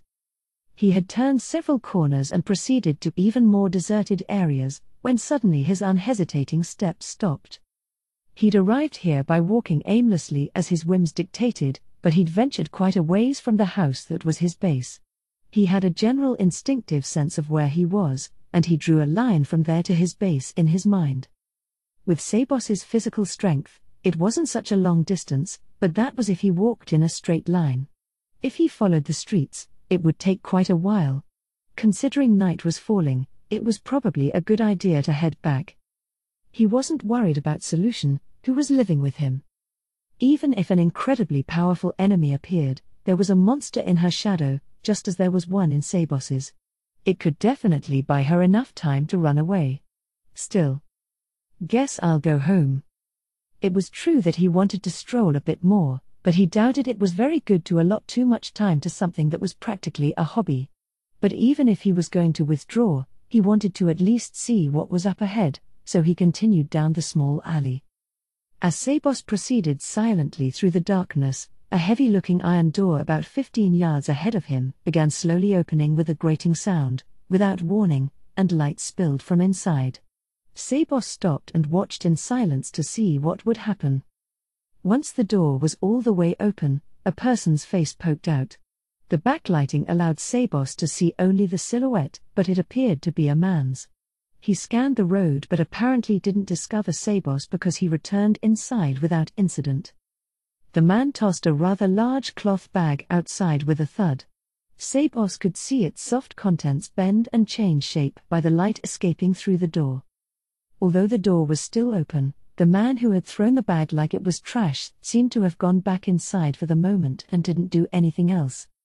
Sabos furrowed his brow for a moment and wondered whether he should stay his course or proceed in a different direction. This seemed like a bad situation. After some brief indecision, he decided to continue down the narrow alley now that it was quiet again. Umph. The opening of the big bag ripped. Sabos's steps echoed along the alley, finally closing the distance between him and the bag. As he was about to pass it, he stopped. He felt a faint sensation as if his slacks had caught on something. He looked down and saw what he expected, a bony hand reaching out to grab the cuff of his pants. And the half-naked woman coming out of the bag. The mouth of the sack was wide open now, and the woman's upper body was free. Her blue eyes had lost their spark and gone dull. Her disheveled shoulder-length hair was coarse due to malnutrition. Her face had been beaten until it swelled up like a ball. Her skin, dry as a dead tree, was covered with countless pink spots the size of fingernails. There was not so much as a thimbleful of life left in her emaciated body. She was already a corpse. No, she wasn't dead, of course. The fact that she'd snatched Sabos's cuff spoke volumes to that. But can an organism that is only capable of breathing be said to be alive? Could you let go, please? There was no response to Sabos's request. It was clear at a glance that she wasn't ignoring him. Her eyes reflected nothing, cast into space through the barely opened slits below her swollen eyelids. If Sabos moved his leg, he could easily shake off those fingers weaker than dead branches. But instead, he asked, "Are you in trouble? If so." "Hey, old man, where'd you come from?" a threatening voice interrupted. The man had reappeared in the doorway.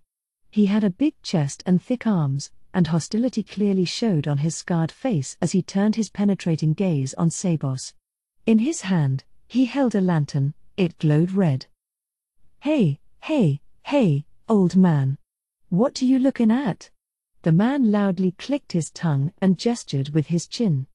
"Get lost. If you leave now, you can get home safe." When he saw Sabos wasn't moving, he took a step forward. Behind him, the door closed heavily. As a threat, the man placed the lantern near his feet with exaggerated purpose. "Hey, old man. You going deaf? Can't you hear me?" He rotated his shoulders and stretched his neck. He slowly brought his right hand up and curled it into a fist. It was clear he wasn't the type who hesitated to use violence. Sabos smiled. He could be described as an elderly gentleman with a profound smile that put people at ease and made them feel cared for.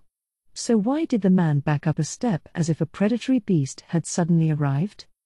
Hey, under the crushing pressure of Sabos's smile, words that weren't words trickled from the man's mouth.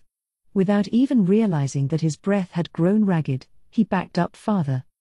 Sabos tucked the scroll in his hand, with the Wizards Guild seal on it, into his belt. Then he took one measured step toward the man to close the distance between them and reached out. The man couldn't even react. With a sound that was barely a sound, the hand clutching Sabos's slacks fell onto the street. With that as the signal, Sabos grabbed the man's collar with his outstretched arm and lifted him up with no trouble. Had there been any witnesses to this scene, they would have thought it was a joke. Judging the two on appearances alone, Sabos would have had no chance against this man. Youthfulness, breadth of chest, girth of arms, height, weight, and aura of violence, he was beat in any category. But the elderly gentleman was lifting up this robust, heavyweight class guy with one hand. No, perhaps someone witnessing this scene would have keenly felt the gap between these two men. It's said that the intuitions of humans, their animal instincts, are dull, but they still probably would have been able to detect this unmistakable gap. The difference between Sabos and this man was the difference between absolute strength and absolute weakness. The man, who had been lifted completely off the ground, kicked both legs and squirmed.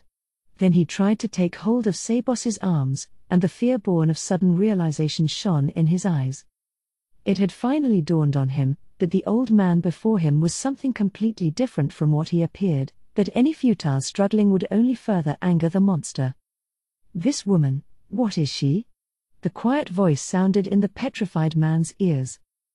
The voice flowed with the quiet of a clear stream.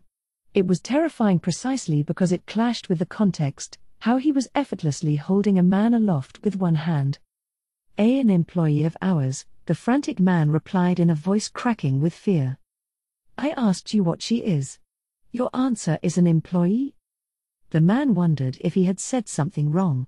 But in this situation, that answer should have been the most accurate. The man's bulging eyes flitted around like he was a petrified little animal. "No, I have friends who treat humans as things. I thought perhaps you might treat them that way as well. In that case, you wouldn't be doing anything wrong. But you told me she's an employee. That means you're taking these actions despite recognizing her as a person. Then allow me to ask another question. What will happen to her now?" The man thought for a moment. But there came a noise like a creak.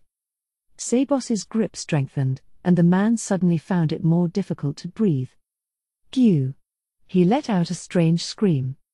Sabos's meaning was clear: "I'm not giving you any time to think, just talk. She's sick, so we're taking her to the shrine. I'm not very fond of lies. KGHE.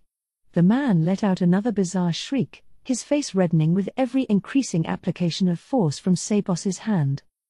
Even if Sabos made the massive concession of assuming this person had put the woman in the bag to transport her, the fact that she'd been tossed into the road gave no indication of the care of one taking her to a shrine for treatment. It had been more akin to throwing out the trash. "Shto, gar." Now struggling to breathe, the pinned man began fearing for his life and flailed about wildly without thinking.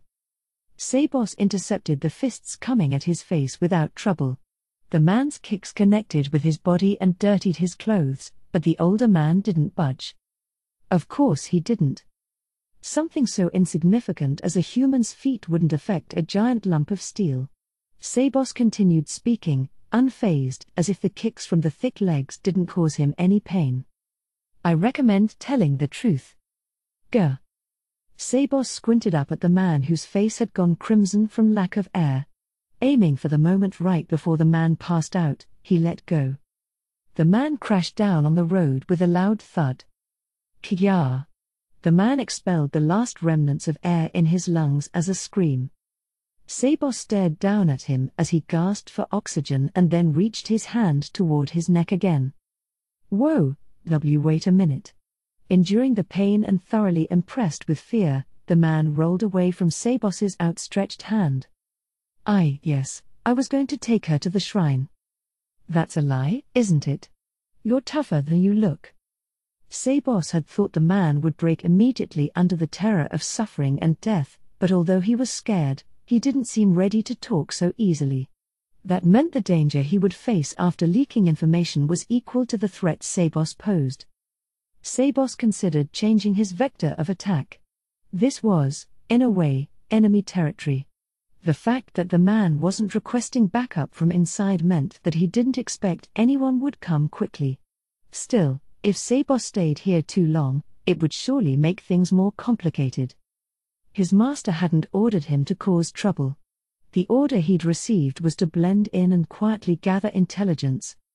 If you were going to take her to the shrine, then I don't suppose there is any issue if I bring her there myself. I will take custody of her now. The man's shocked eyes darted around. Then he desperately strung some words together. There's no proof you'll actually do it. Then why don't we go together? I have an errand to run now, so I can't. That's why I'm taking her later. Sensing something from Sabos's expression, he quickly continued. She's legally ours. If you lay a hand on her, you'll be violating this country's laws. Just try and take her, that's abduction. Sabos froze and furrowed his brow for the first time. This argument had struck a critical location. His master had said that attracting attention to some degree was unavoidable, but that was necessary while playing the butler of a rich man's daughter. If he broke the law, the authorities would be involved, and there was a chance someone would see through his disguise. In other words, it could directly cause a huge fuss, and he would attract the kind of notice his master didn't desire. Sabos had a hard time believing this coarse man was educated, but his words overflowed with confidence. Someone must have put these ideas about laws into his head. If that was true, there was a good chance this defense would hold. Now, with no witnesses present, it was a simple matter. He could physically force his captive to talk. He could leave a corpse here by simply snapping the man's neck. But that was his last resort, to be used only in the event that this situation threatened to affect his master's plans. He couldn't do that for this woman he didn't even know. So does that mean the correct thing to do would be to abandon her? The man's vulgar laugh irritated Sabos as he vacillated. Should such a splendid butler take on a big problem like this and keep it a secret from his master? Sabos frowned openly at the grinning man for the first time. The man must have gleaned a hint of weakness from his reaction. I dunno what noble you serve, but, if this blows up, won't it cause trouble for him? Huh? And what if he has a good relationship with us? He'll get pissed, won't he? You think my master can't handle a little thing like this? Rules exist to be broken by the powerful, you know. The man flinched a bit as if he had an idea how that worked, but he regained his confidence a moment later. So you wanna try it, then? Huh? It didn't seem Sabos's bluff was going to make the man stand down. Does he truly have such a powerful backer? Sabos judged this line of attack to be ineffective and switched angles. I see. Yes, this does seem like it could be troublesome, legally speaking. But there is also a provision in the law that allows forcible rescue when someone calls for aid. I'm simply helping her in line with this clause. To begin with, she's unconscious, so she needs to visit the shrine for treatment, yes? Ooh, that's. The man mumbled, at a loss. His ignorance was exposed. Sabos was relieved at the man's inability to act and slow-working brain. He'd told a huge lie, something that sounded plausible, since his opponent had brought up legalities. If the man were to counter with another argument, even a lie, Sabos didn't have enough knowledge of the laws of this country to fight back. In the end, he had only a smattering of legal knowledge, and not studying it more thoroughly was what had landed him in this situation. On the other hand, someone with only a fragmentary understanding of the law would hesitate when it was brandished in a fight. Plus, this man had to be an underling. He probably didn't have the authority to make any decisions on his own. Sabos turned away from the man and held up the woman's head. "Do you want me to help you?" he asked. Then he brought his ear to the woman's dry, chapped lips. What he heard was faint breathing, respiration that could be mistaken for the last gasp of a deflating balloon. There was no reply. Sabos shook his head slightly and asked again, "Do you want me to help you?" Helping her was completely different from helping the old lady. He wanted to assist others whenever he could, but if he got involved with this woman, there was a good chance it would lead to a fair amount of trouble.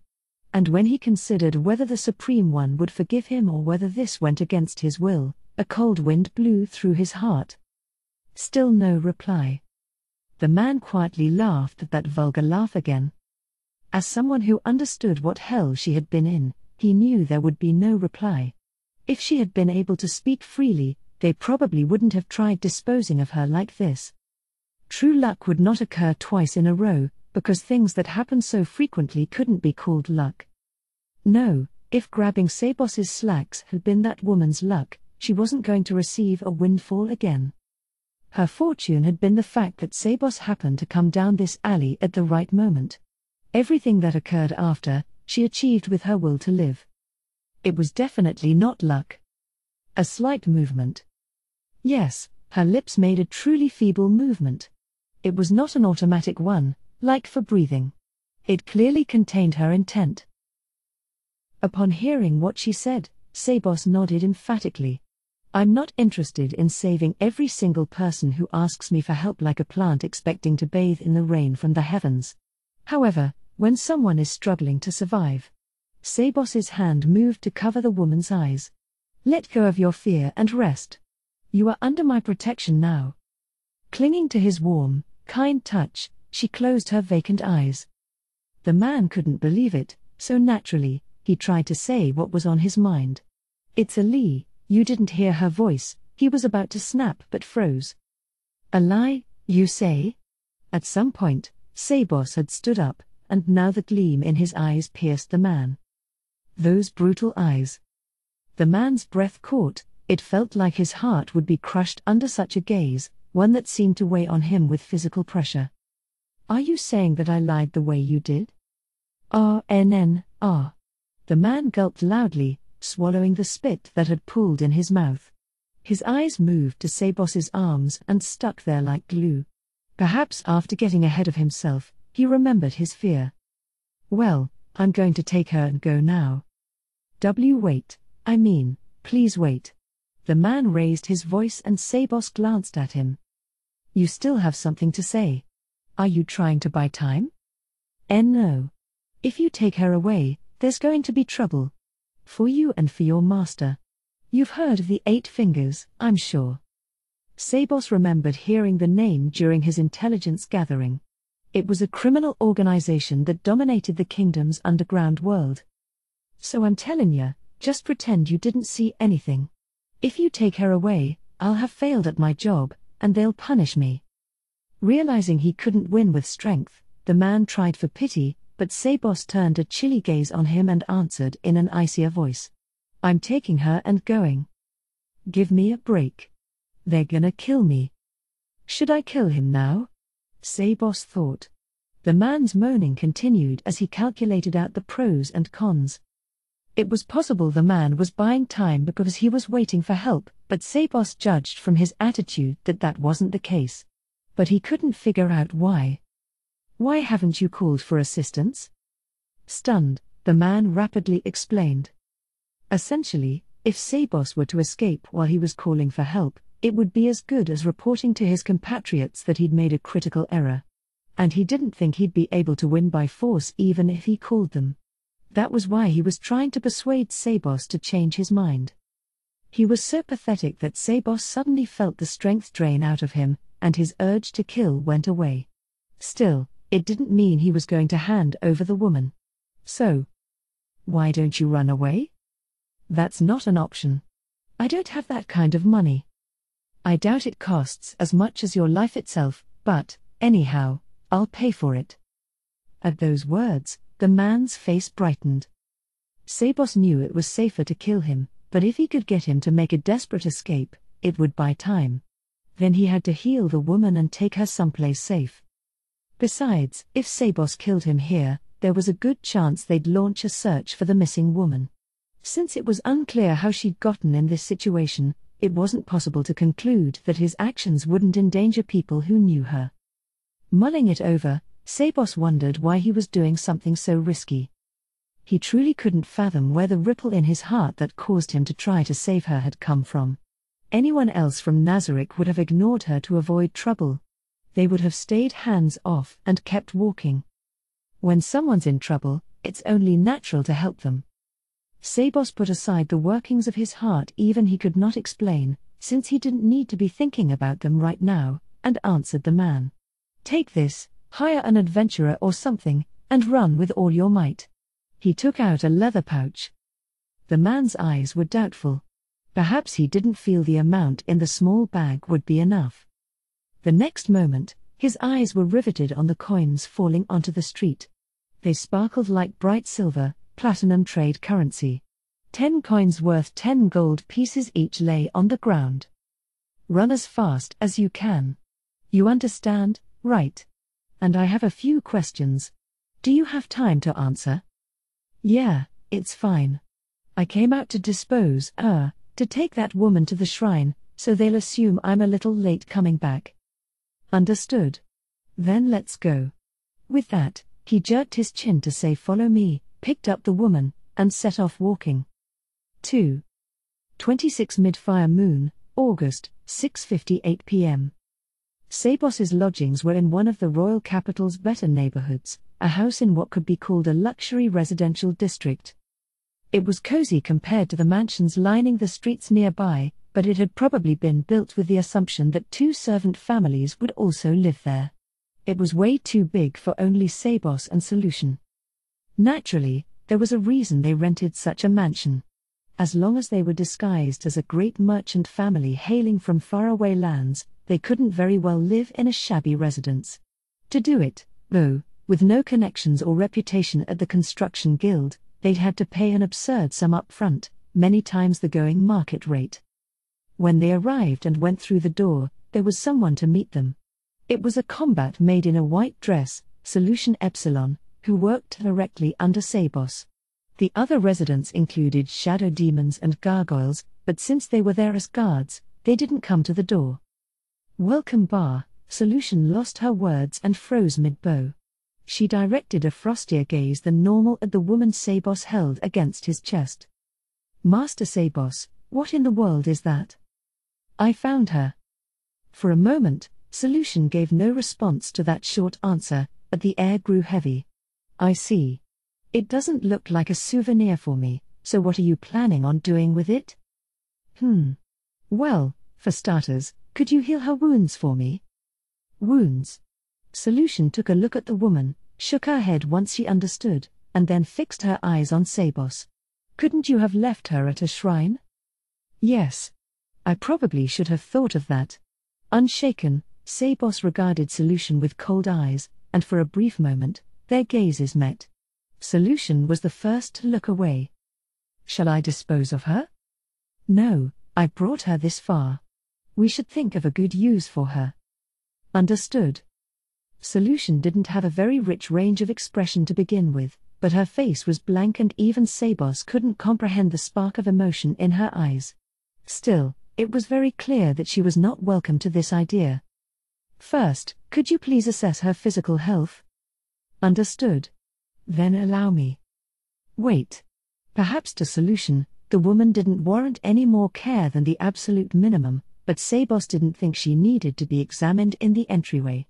"We have an open room, so could I ask you to do it there?" Solution bowed her head silently. They didn't speak to each other while they carried the woman from the entryway to the guest room.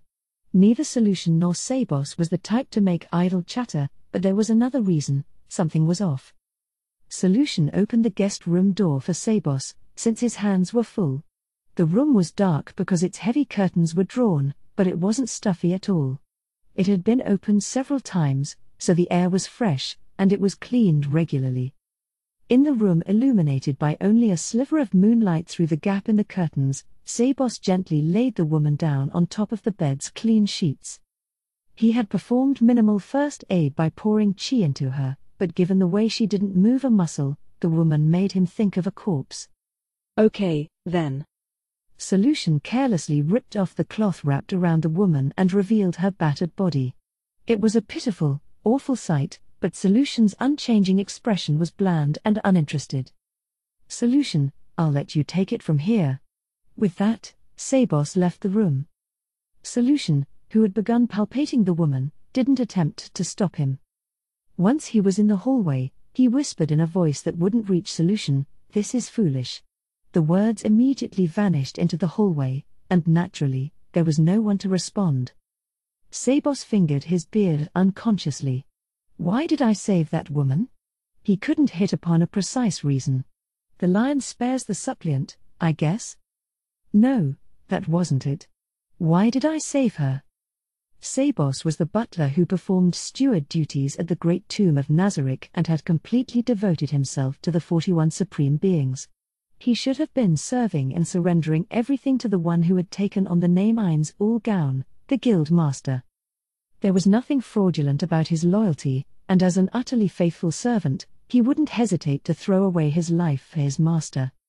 Still, if he had to choose only one supreme being to swear his allegiance, he knew who he would attend: Touchme.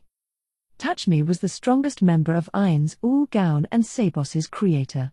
Second to none, he'd attained the class of world's champion. Their guild grew stronger by killing players, among other things. Who would believe that the original purpose of the group he first formed, the guild's predecessor, the First Nine, was to aid the weak? But it was true. He'd saved Moman when he was getting Park D constantly and was about to quit the game out of frustration. Next, he reached out to Bubbling Teapot, who couldn't find anyone to quest with due to her unfortunate appearance. Touchme's lingering intentions wound around Sabos like an invisible chain. I guess this is a curse. That language was probably blasphemous.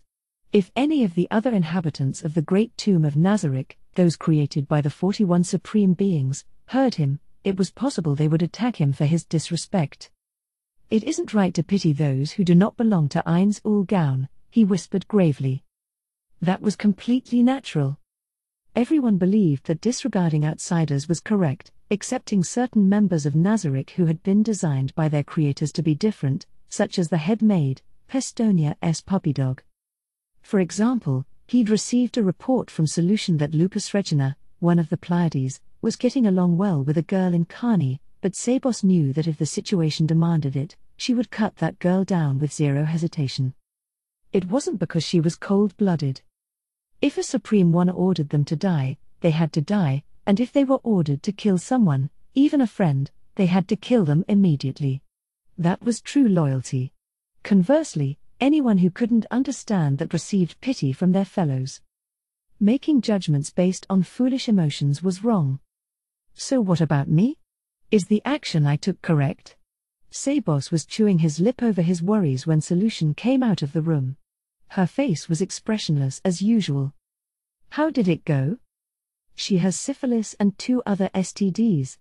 Multiple fractured ribs and fingers. Severed tendons in the right arm and left leg. Both top and bottom front teeth are missing. Her organs don't seem to be functioning very well. She also has an anal fissure. She may be addicted to some kind of drug. Since she has innumerable bruises and lacerations, I'll take the liberty of omitting the details, but, is there any other explanation you require? No, that's fine. There's only one important thing: will she get better? Easily. Sabos had expected this immediate response.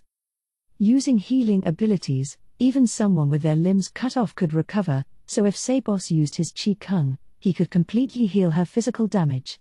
Actually, if all of Nazarick weren't in a state of emergency and he hadn't been worried about intelligence leaks, he could have healed that old woman's twisted ankle earlier on the road.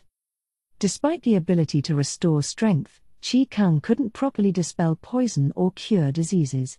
Sabos hadn't acquired those skills. That was why he needed Solution's help for this. Okay, please heal her. If you want someone who can use healing magic, it might be better to summon Mistress Pestonia. That won't be necessary. Solution, you have the appropriate magic scrolls, don't you? After she nodded, he continued, then please use those. Master Sabos.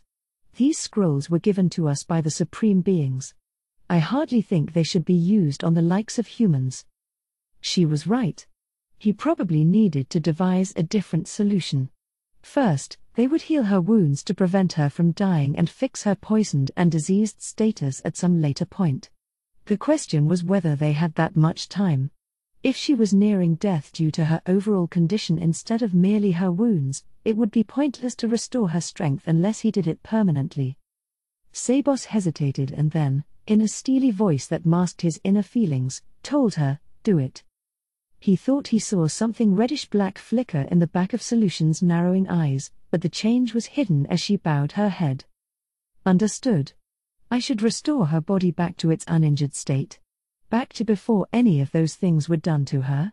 When Sabos nodded, she bowed politely. I'll do it right away. Then when you're done treating her, can I have you heat up some water and bathe her? I'm going to go buy some food. There was no one else in the mansion who could make or required meals. If they didn't have a spare magic item that would render eating unnecessary, they would have to arrange food for the woman. Master Sabos. It's a simple matter to treat her body, but I can't treat her mental distress. Pausing there, she looked straight at him. To care for her mental needs, I think summoning Lord Ines would be best. Shall I call him? This isn't important enough to have Lord Ines come personally. We can leave her mind as is. Solution made a deep bow, silently opened the door, and went inside. Watching her go, Sabos slowly leaned back against the wall. What should I do about her? The best would probably be to help the woman recover to some extent and then, while the ruffian was still on the run and leading his friends on a chase, release her in a location of her choosing. Somewhere away from the royal capital, at least, would be best. Throwing her out into the city would be dangerous and cruel. That wouldn't be aiding her at all. But is that really the right thing to do as the butler of the great tomb of Nazarick, Sabos Tian? He exhaled deeply. How much easier would everything be if he could expel the other things built up inside him like that? But nothing changed. His thoughts were in turmoil, a white noise invading his consciousness. This is foolishness. Why would I, for a human? He quit seeking an answer that wouldn't come and decided to start with something easy. It was only to buy time, but it was the best plan he could come up with for now.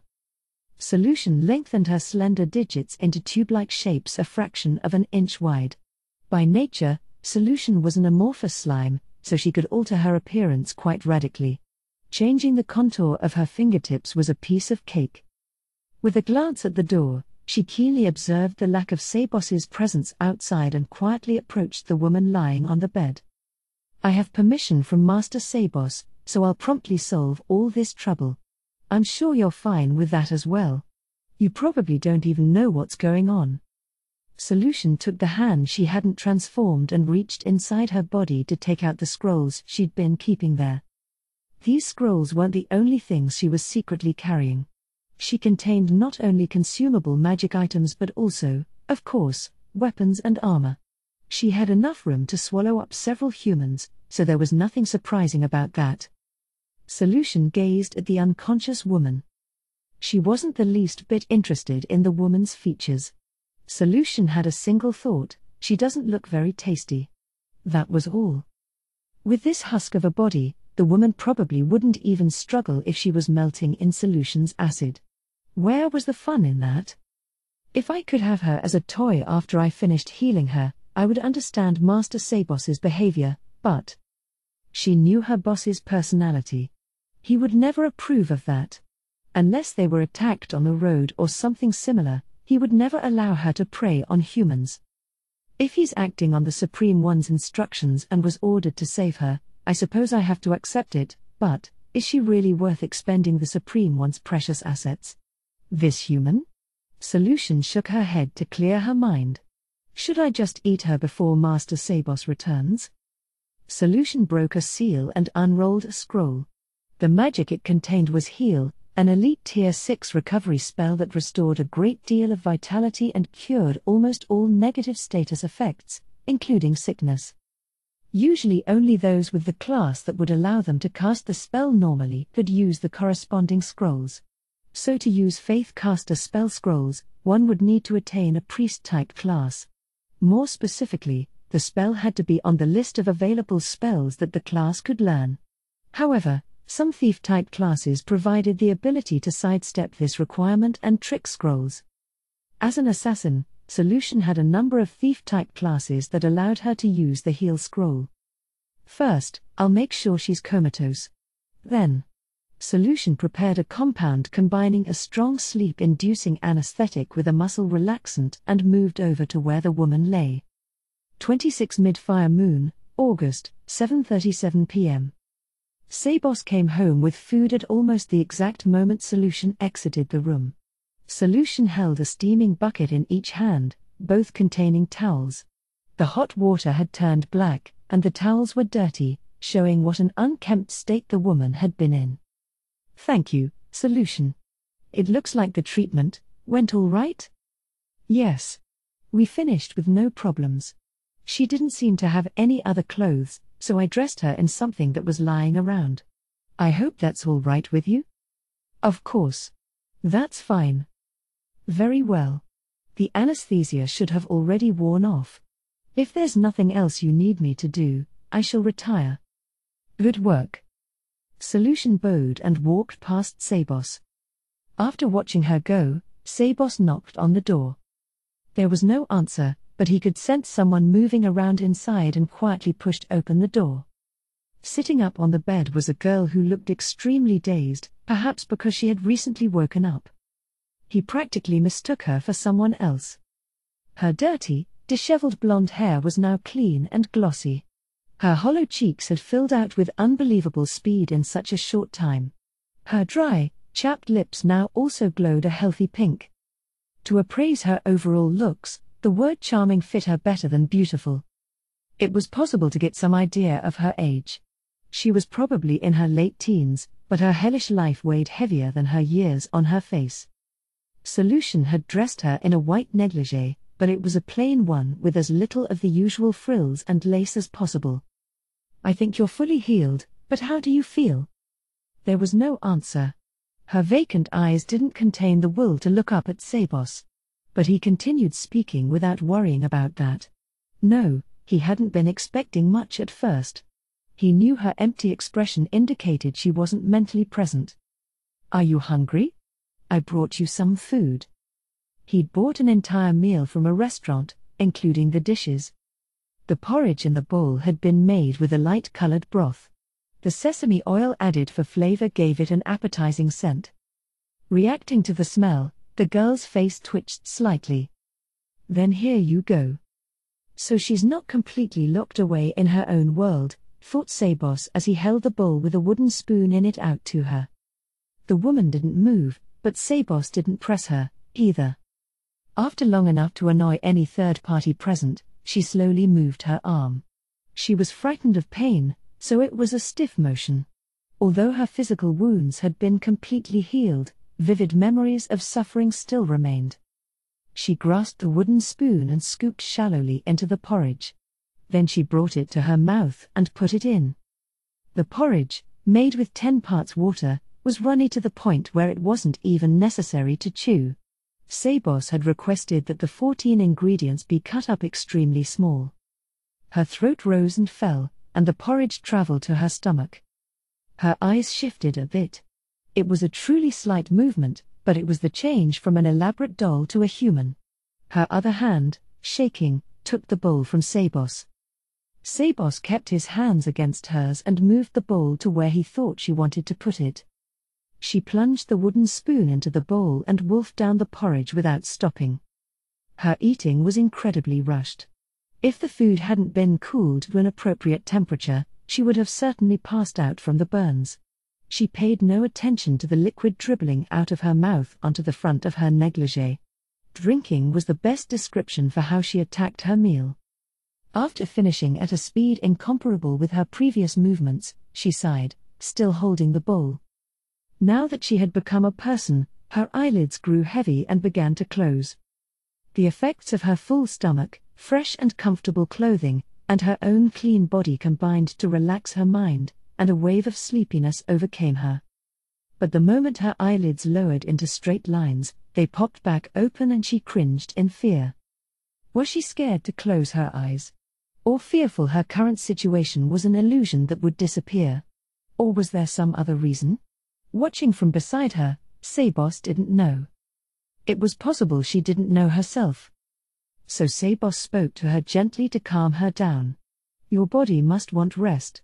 It would probably be good for you to take it easy and get some sleep. You're not in danger here, I guarantee it. When you open your eyes, you'll still be in this bed. For the first time, her eyes moved to Sabos's face. Her blue eyes didn't contain much light or energy, however, they were no longer those of a corpse but of a living thing. She opened her mouth slightly, and closed it. Then she opened it again, and closed it once more. She repeated this several times. Sabos kindly watched. He certainly didn't hurry her up. He just gazed at her silently. Eventually her lips parted and a tiny voice squeaked out. The next words came bit by bit. Than, K-U. The first words out of her mouth were not to confirm her situation but to express her gratitude. Feeling like he had grasped a hint of her personality, Sabos did not wear his usual fake smile but a genuine one. Don't worry about it. Since I found you, I'll do everything in my power to guarantee your safety. The girl's eyes widened just a bit. Then her mouth trembled. Her blue eyes became wet and then overflowed with tears. She opened her mouth wide and started genuinely sobbing. Soon the curses began to mix in with the weeping. She cursed her fate, detested the ones who had served her that fate, and resented the fact that help hadn't come sooner. The latter of these was also aimed at Sabos. If only you had saved me sooner, that type of blame. Upon receiving Sabos's kindness, and being treated like a person, whatever was inside her enduring everything for all this time had broken. Or perhaps it's more correct to say that because she regained a human heart, she could no longer bear the memories of all the things she'd been through. She clawed at her head, audibly ripping out her hair. Countless golden threads curled around her slender fingers. The porridge bowl and the spoon fell onto the bed. Sabos watched her fit in silence. Her bitter comments at Sabos were inaccurate and nothing more than spreading blame. Some people might have taken this badly and gotten angry, but Sabos's visage bore no trace of ire, and his lined face was, on the contrary, compassionate. Sabos leaned over and held her. It was a hug like that of a father for his daughter, with no ulterior motives, containing nothing but love. For a moment she stiffened, but sensing the way he held her was different from the men who had devoured her up until now, her frozen body relaxed slightly. You're okay now. Chanting those words over and over like a spell, he gently patted her back. It was like he was comforting a crying child. She sobbed for a moment, then, as if Sabos's words had sunk in, she buried her face in his chest and cried some more. But these tears were a little different from before. Time passed, and when Sabos's chest was completely soaked, the young woman finally stopped crying. She slowly moved away from him and lowered her head to hide her red face. Please don't worry about it. It's an honor for a man to lend his chest to a woman. Sabos took a fresh, clean handkerchief out of his breast pocket and offered it to her. Please use this. Boo, I can't, something this, beautiful. Sabos placed a hand on the timidly hesitating girl's chin and brought her face up. While she was still frozen, wondering what had happened, he gently wiped her eyes and brushed the tear streaks from her cheeks. Oh yeah, Solution was saying she recently had a long message conversation with Shultir. Apparently, she was bragging she had her tears wiped. Under what circumstances did our master attend to her crying? Puzzled as he was, since he couldn't even imagine Shultir weeping, his hands didn't stop. Before long, he had finished wiping the young woman's face. Ah. Okay, here you go. He pressed the slightly damp handkerchief into her hand. An unused handkerchief is a pitiful thing, especially one that never gets a chance to brush away tears. He smiled at her and moved away. Now then, have a good rest. We'll talk about what happens next when you wake up. Magic was a versatile thing.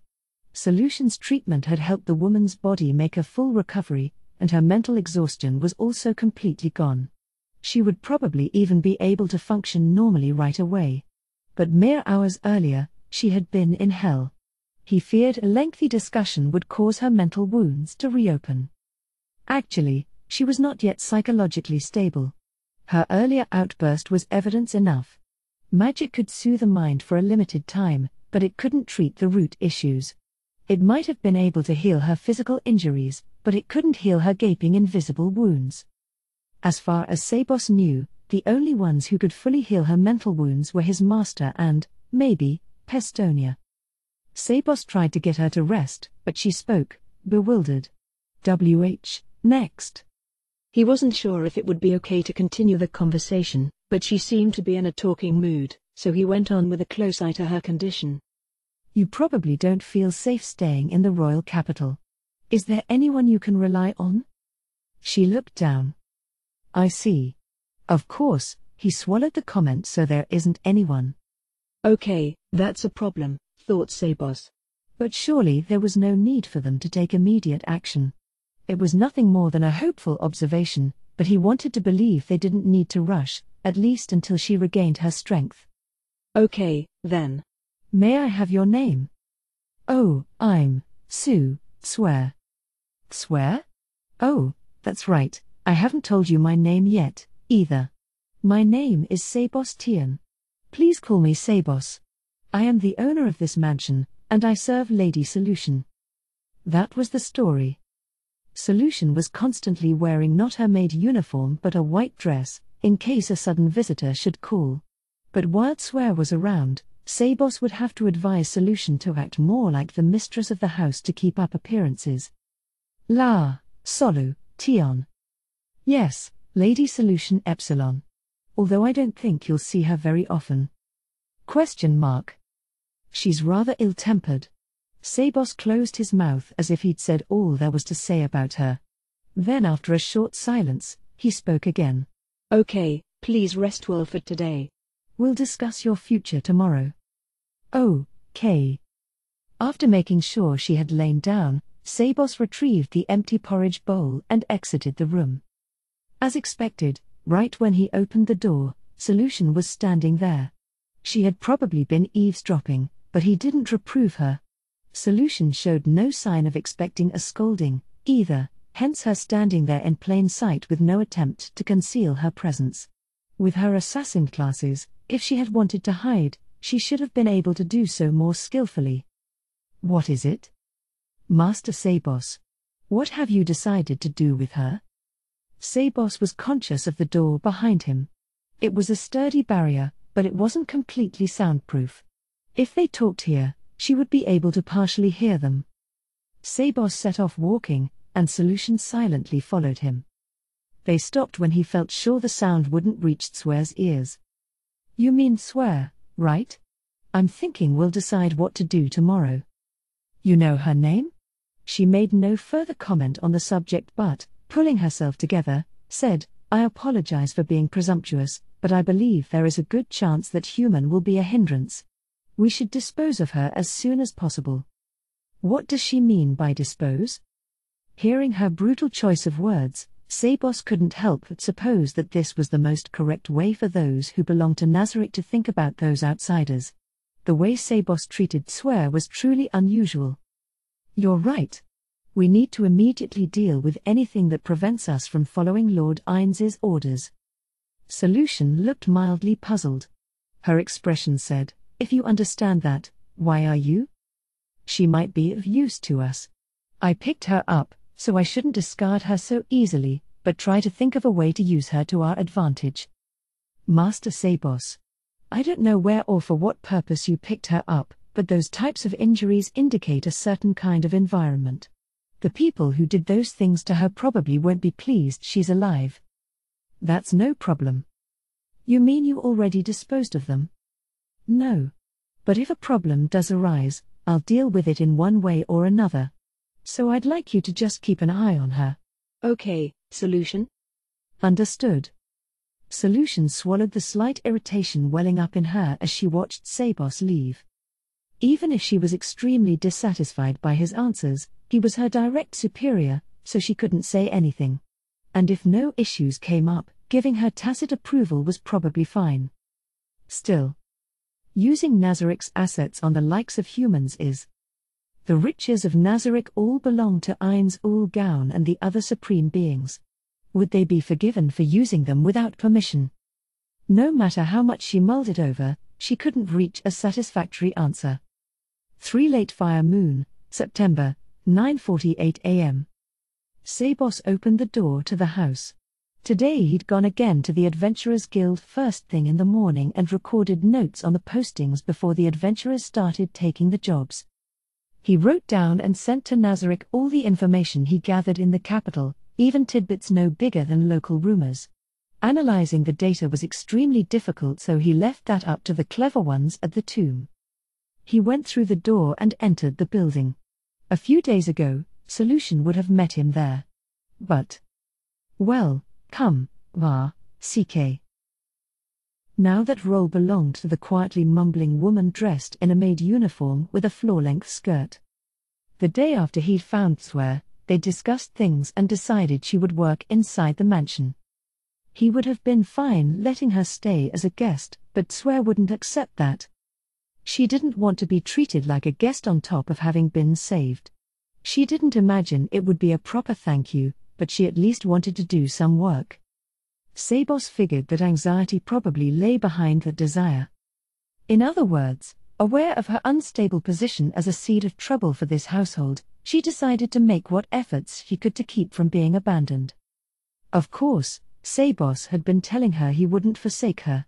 If he was going to toss out a person with absolutely no place to go, he wouldn't have bothered picking her up in the first place. But it was true that his powers of persuasion weren't enough to soothe the wounds in her mind. I'm home, Swear. Is your work proceeding smoothly? She bobbed her head. Unlike when he'd met her, her hair was now tidily trimmed, and a white headpiece placed on top dipped with the movement. There, no problems. No? That's good.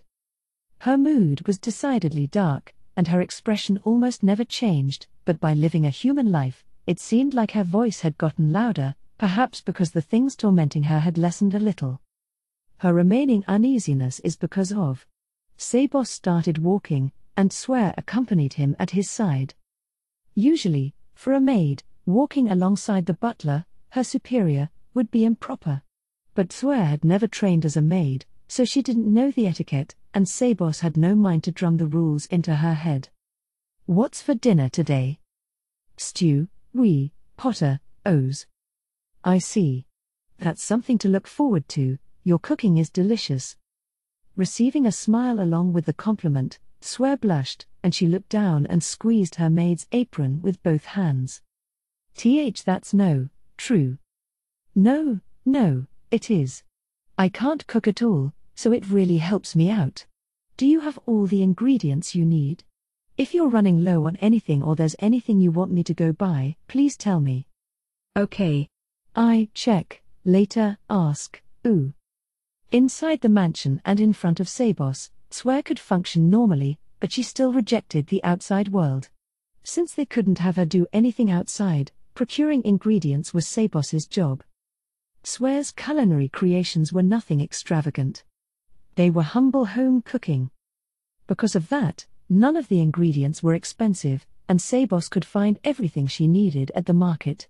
By familiarizing himself with various foods at the market, Sabos was able to gather information about this world's diet, so he considered it killing two birds with one stone.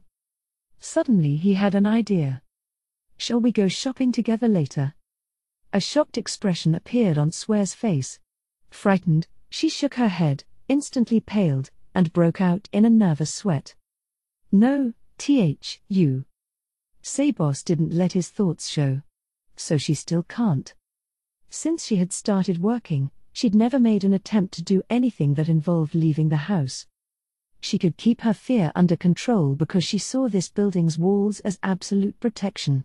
In other words, she could function because she'd drawn a line between the outside world, the world that hurt her, and this dissimilar place.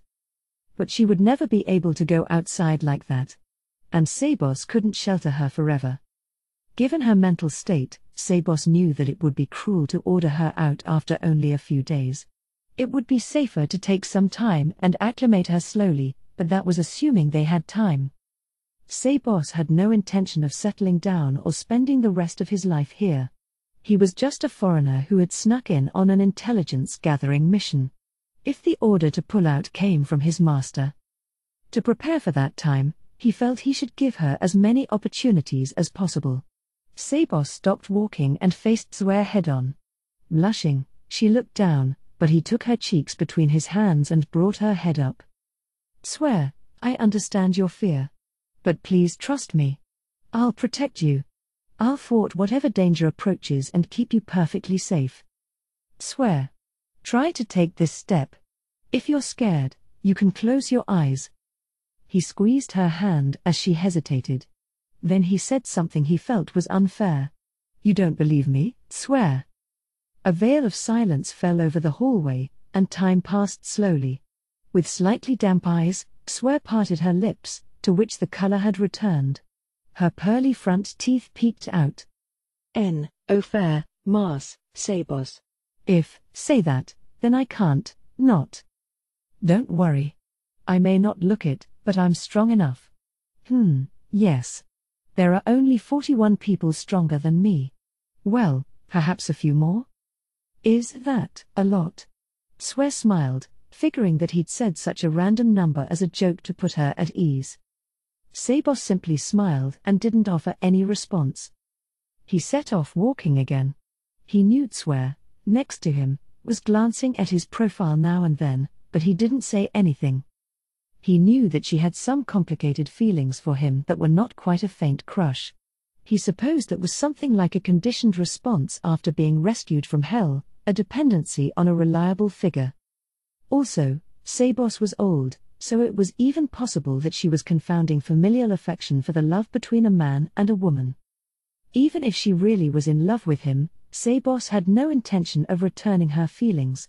Not when he was hiding so much and their positions were so imbalanced. "Okay, I have a few things to talk to the young lady about, and then I'll come and fetch you."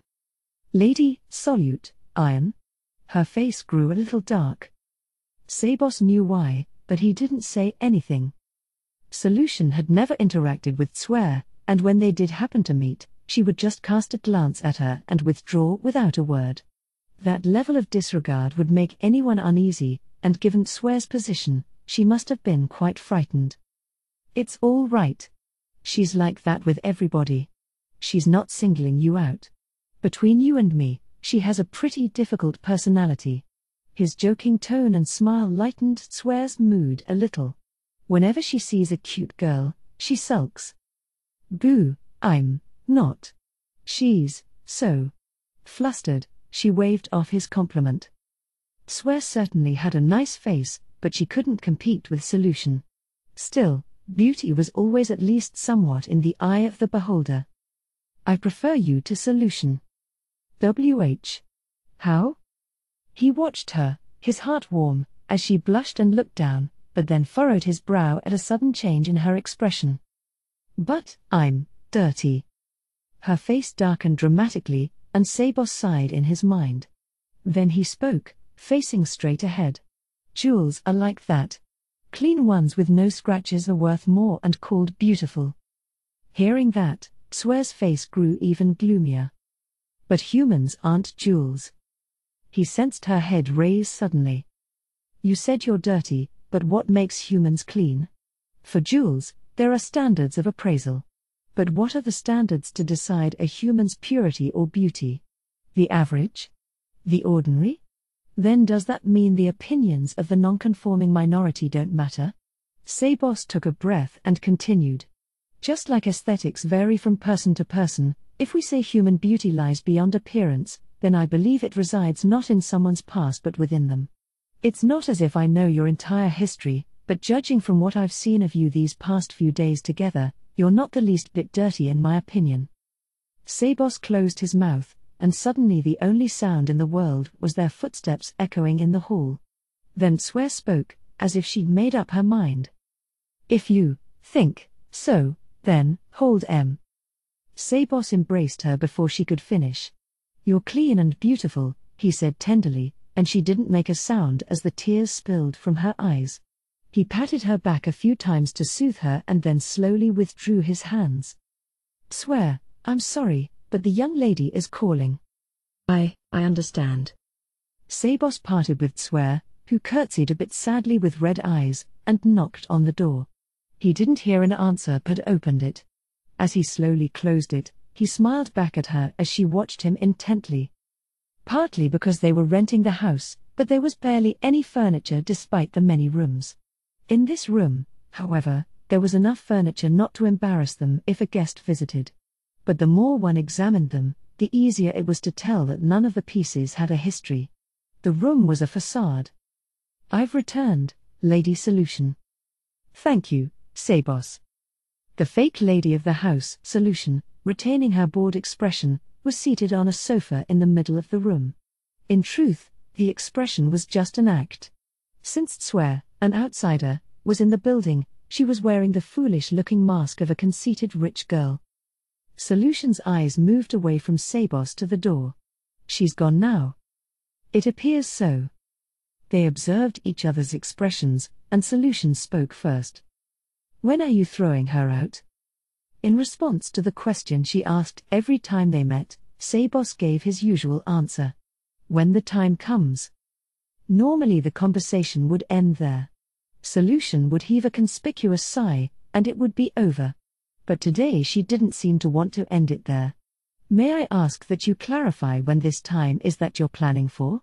There's no guarantee that sheltering that human won't make trouble for us. Doesn't that count as going against Lord Ains's will? There aren't any problems right now. I don't believe fearing and panicking over the type of problems a mere human could cause is a reaction befitting a servant of Lord Ains. Silence fell between them and Sabos exhaled lightly. This is extremely awkward. There was no emotion in Solution's expression, but he could tell she was irritated with him. This mansion was their temporary base, but Solution thought of it as a branch of the great tomb of Nazarick, and the fact that they had a human there without their lord's consent was intolerable to her. She hadn't harmed Swear yet because Sabos was firmly restraining her, but eventually he wouldn't be able to hold her back. I don't have much time. Sabos felt it keenly. Master Sabos, if she interferes with Lord Ains's orders, I'll dispose of her, Sabos declared, not letting her say any more.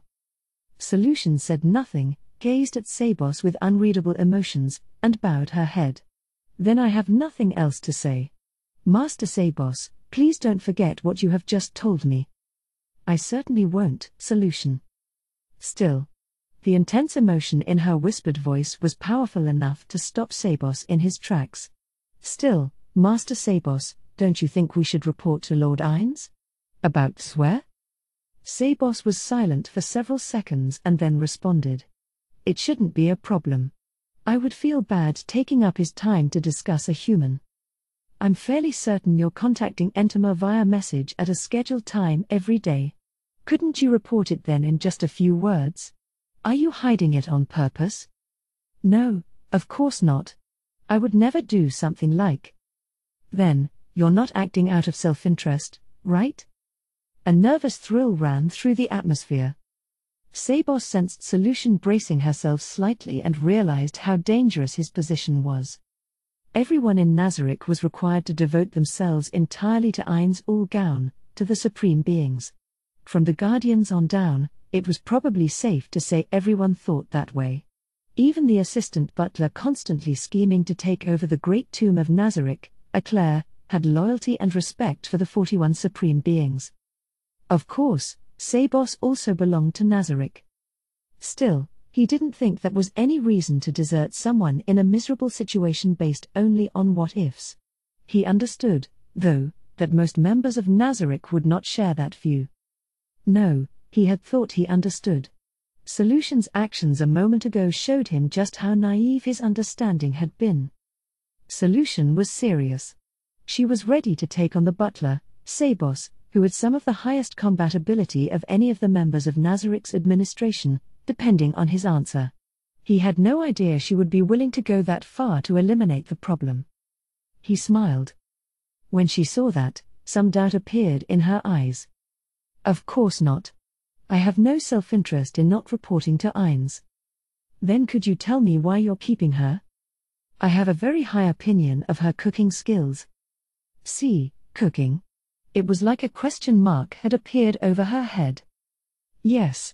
And don't you imagine people might think we're strange, living in this huge mansion, just the two of us? Maybe. Solution could sincerely agree there.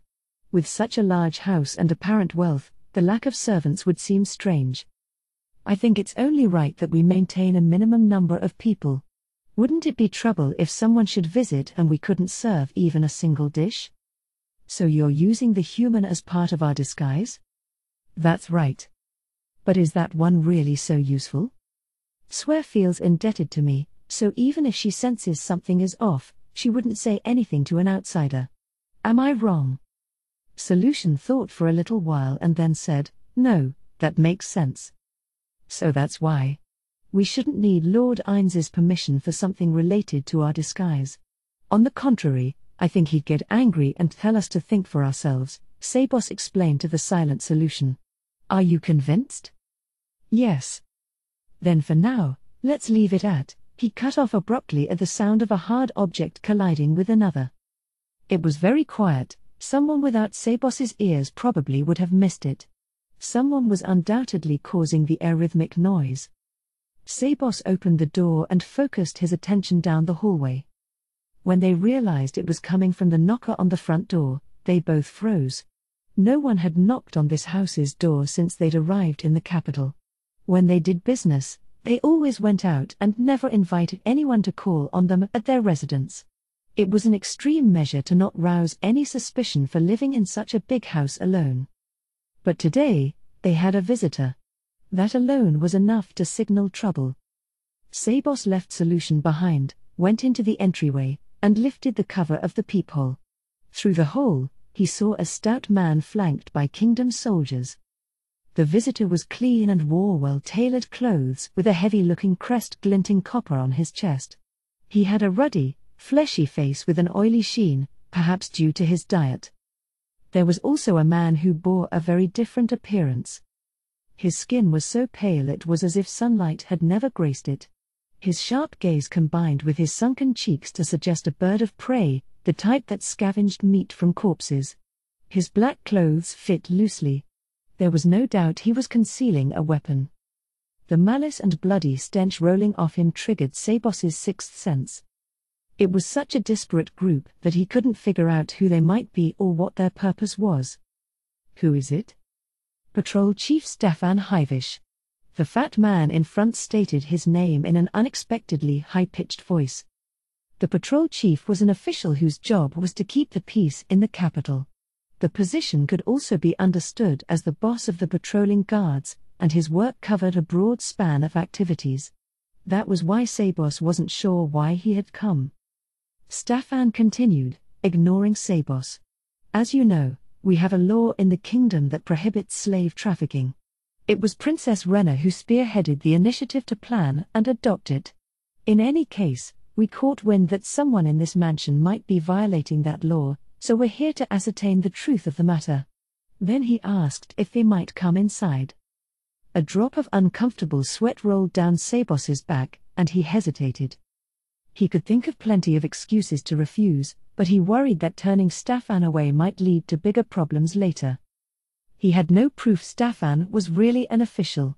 He wore the crest of a kingdom official, but that wasn't enough to prove his authenticity. There was a very slight chance, although it'd be a major crime, that it was counterfeit. Still, what was the issue with letting a few humans into the mansion? If they became violent, Sabos would be able to handle that, no problem.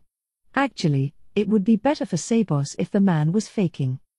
How did Staffan interpret the silence of Sabos's contemplation? He spoke again.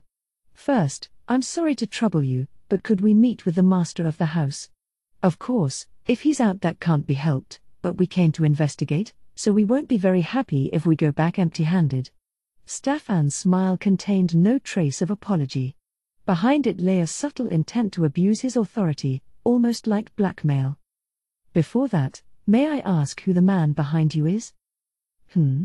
His name is Sakuronti. He's a representative of the establishment that brought this matter to our attention. I'm Sakuronti. How do you do? Seeing Sakuronti's faint smile, Sabos had a hunch he'd been defeated. The expression was the sneer of a brutal hunter toward his trapped prey.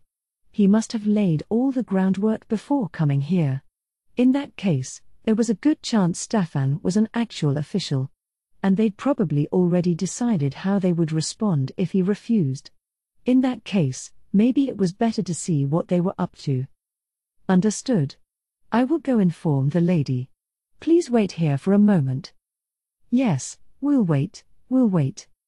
But I hope you'll make it quick. We haven't got all day. Sakuronti snorted derisively and Staffan shrugged. Understood. Then if you'll excuse me. Sabos closed the peephole cover and turned back to Solution's room. But before that, he would need to tell where to hide in the back. Staffan and Sakuronti left the soldiers outside the door and entered the room they'd been led to.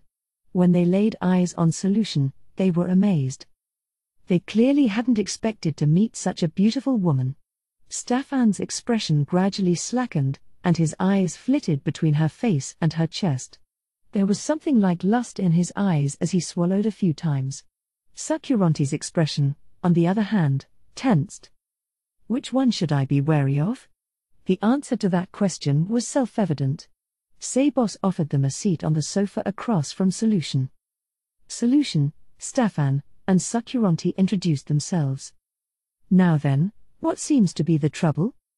Staffan cleared his throat rather deliberately and replied to Solution's question. We received a report from a certain establishment that someone had abducted one of their employees. We heard that person illegally supplied some money to a different employee of theirs in exchange. Slave trafficking is prohibited by law. That sounds like a violation, don't you think? Staffan's excitement gradually grew, and his tone became increasingly firm, but Solution gave a bored reply. Oh? The visiting pair blinked in surprise. Apparently, they didn't think she'd respond with that attitude, since they were threatening her. I leave all bothersome things to Sabos. Sabos, take care of it. Are you sure you're all right with that? You might end up a criminal. Oh my, how frightening. Then, Sabos, if it seems like I'm going to end up a criminal, please come tell me. She bid them good day and stood up, beaming. No one called after her as she left the room. That moment proved just how powerful a beautiful woman's smile could be. Perhaps Solution's beauty had shocked the soldiers. A couple of surprised yelps reached their ears before the sound of the closing door. Well then, I will listen to what you have to say on behalf of the young lady. Sabos smiled and sat down opposite the two men. The smile seemed to discourage Staffan. To shore him up, Sakuronti spoke. Yes, then we'll have you hear us out. As Mr. Hivish said at the door, yes, an employee of ours has gone missing. And what do you know? After interrogating one of our men, he admitted to taking money and handing her over. I realized this would count as slave trafficking, which is illegal in the kingdom. I didn't want to believe anyone working at my establishment would do such a thing, but I was forced to charge him with the crime. As you should. We cannot permit such injustice. Staffan pounded the table. Sakuranti here came forward with the slave trafficking accusation regardless of the impact it might have on his establishment's reputation. He's earned the title of a model citizen. Staffan sprayed a bit of spit as he pontificated, and Sakuranti bowed. Thank you, Mr. Hivish. What is this farce? Sabos thought as he got his brain working. He was sure the two before him were in collusion, which meant they had undoubtedly done a good amount of preparation before coming to attack.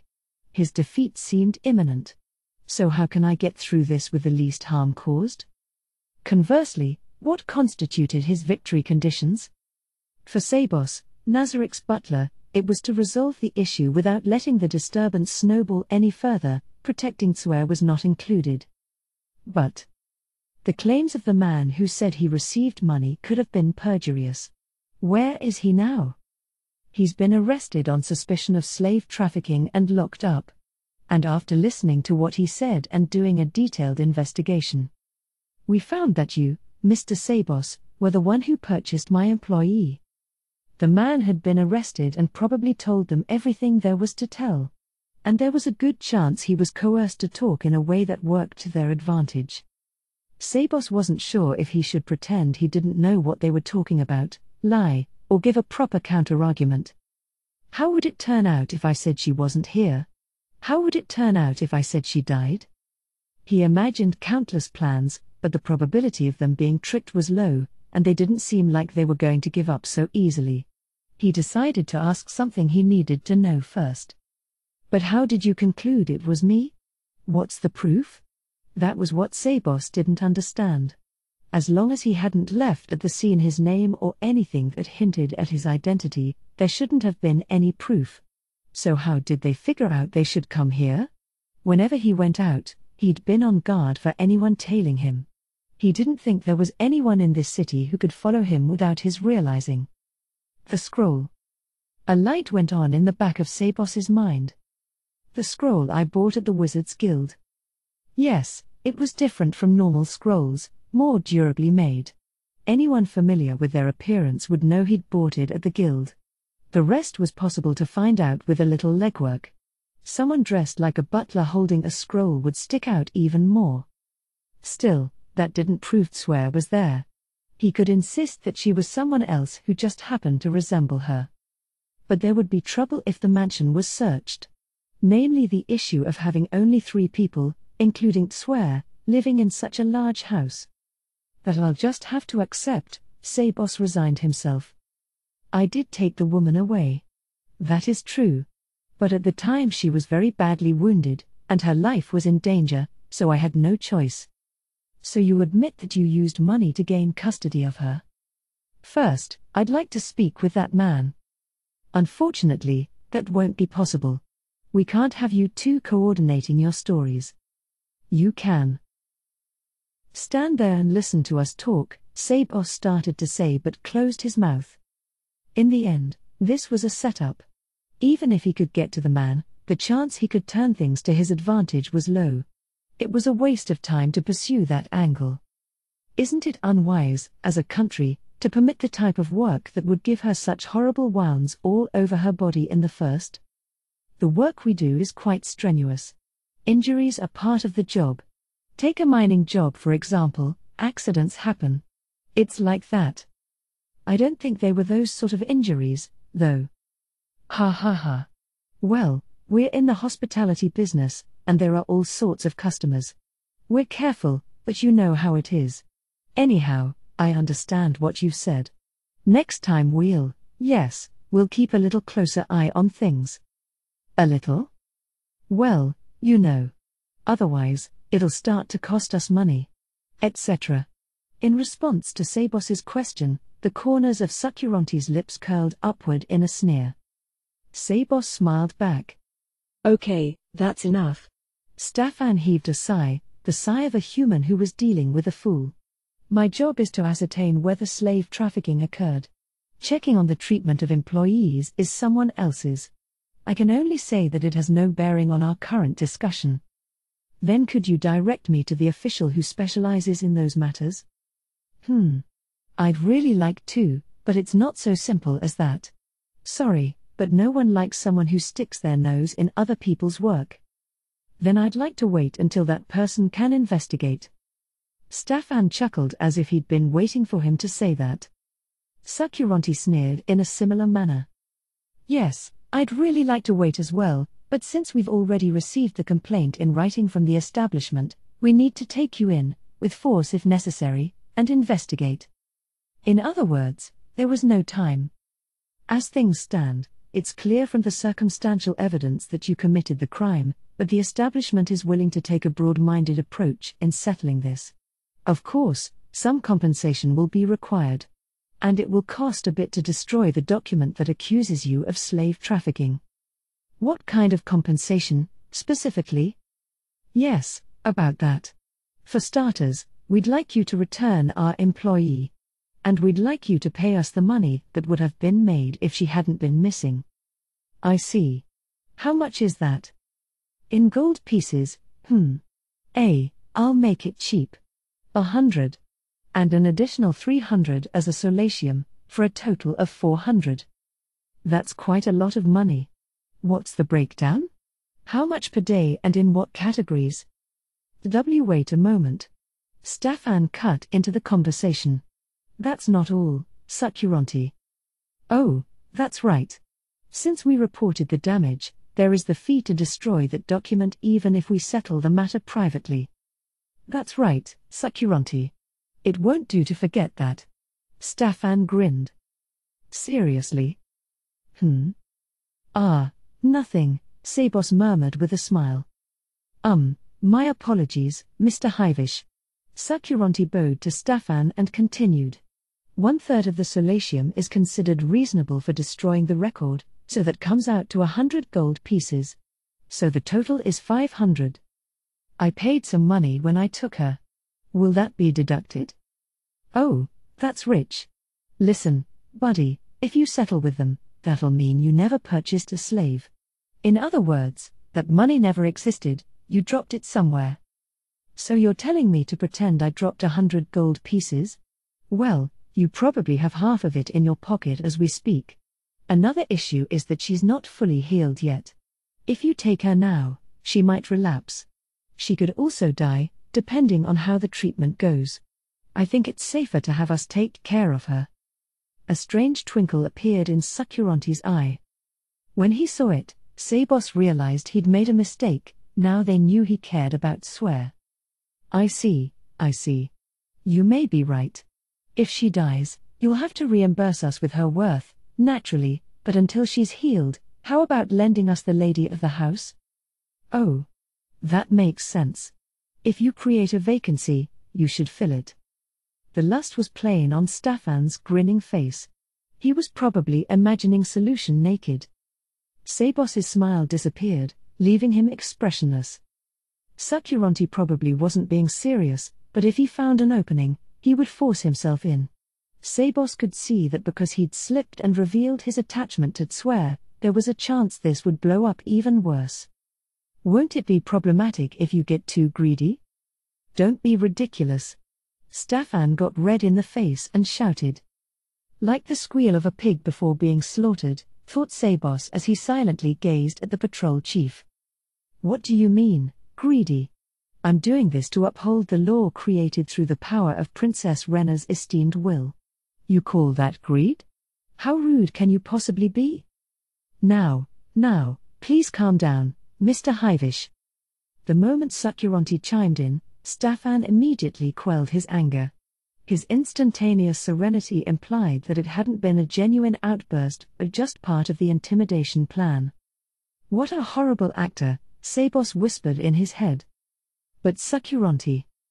Mr. Hivish, I think we said everything we can say for now. I'd like to come back the day after tomorrow to hear Sabos's decision. That's fine with you, right, Mr. Sabos? Yes. With that, the conversation met its end, and Sabos escorted the men to the entryway. He saw them off, and Sakuranti, the last one to go, smiled at Sabos with a parting shot. Someone said, I owe that former concubine some thanks. I never imagined someone slated for disposal would lay a golden egg. The door closed with a bang. Sabos watched them go as if the door were see-through. There was no particular emotion on his face at all. He had his usual calm expression. But deep in his eyes was something vivid and intense. Anger. No, the emotion couldn't be described with such a simple word as anger. Fury, rage, those terms were more appropriate. The reason Sakuranti had spoken the truth as he left was to inform Sabos that all avenues of escape were blocked and that there was nothing to be done. He was convinced he'd won. Solution. Why don't you come out? At Sabos's suggestion, she slunk out of the shadows and showed herself. She'd been using an assassin-class skill to melt into the darkness. You were listening to our conversation, right? His question was meant only as confirmation. Solution nodded, of course. So what will you do now, Master Sabos? Sabos couldn't answer immediately. In response to his silence, Solution directed a cold gaze his way. Shall we turn over that human and be done with it? I don't think that will resolve the issue. And why is that? If we show weakness, they'll come to suck the marrow from our bones. That's the type of humans they are. I don't think handing over Tswer will fix this. The problem is how they're investigating us and how much they've found out. We entered the capital as merchants, but if they investigate in depth, that story won't hold water. They'll be able to see through our disguise. Then what will you do? I don't know. I think I'd like to take a stroll outside and think about it. Sabos pushed open the front door and began to walk. Solution watched in silence as Sabos receded into the distance. This is so stupid. If he hadn't picked up that human, none of this even would have happened. Of course, it's too late now. What's important is what to do going forward. As someone working under Sabos, ignoring his orders and acting on her own would be frowned upon, but it seemed worse for her to let things continue the way they were going. If our littlest sister would come out, there wouldn't be a problem if we could just operate as the Pleiades. She didn't know what to do. She was having so much trouble figuring out what to do next that this was probably the most confounded she'd ever been. Eventually she made up her mind, raised her left hand, and opened it. A scroll rose from her palm like it had bobbed to the surface of a lake. She'd been keeping the scroll inside her body. Originally, it had been given to her to use for communication in case of an impending crisis. At this point, due to Demiurge's research, their prospects for low-tier scroll creation were fine, but back when Solution was dispatched, they hadn't been, so this message scroll was designated for emergency use only.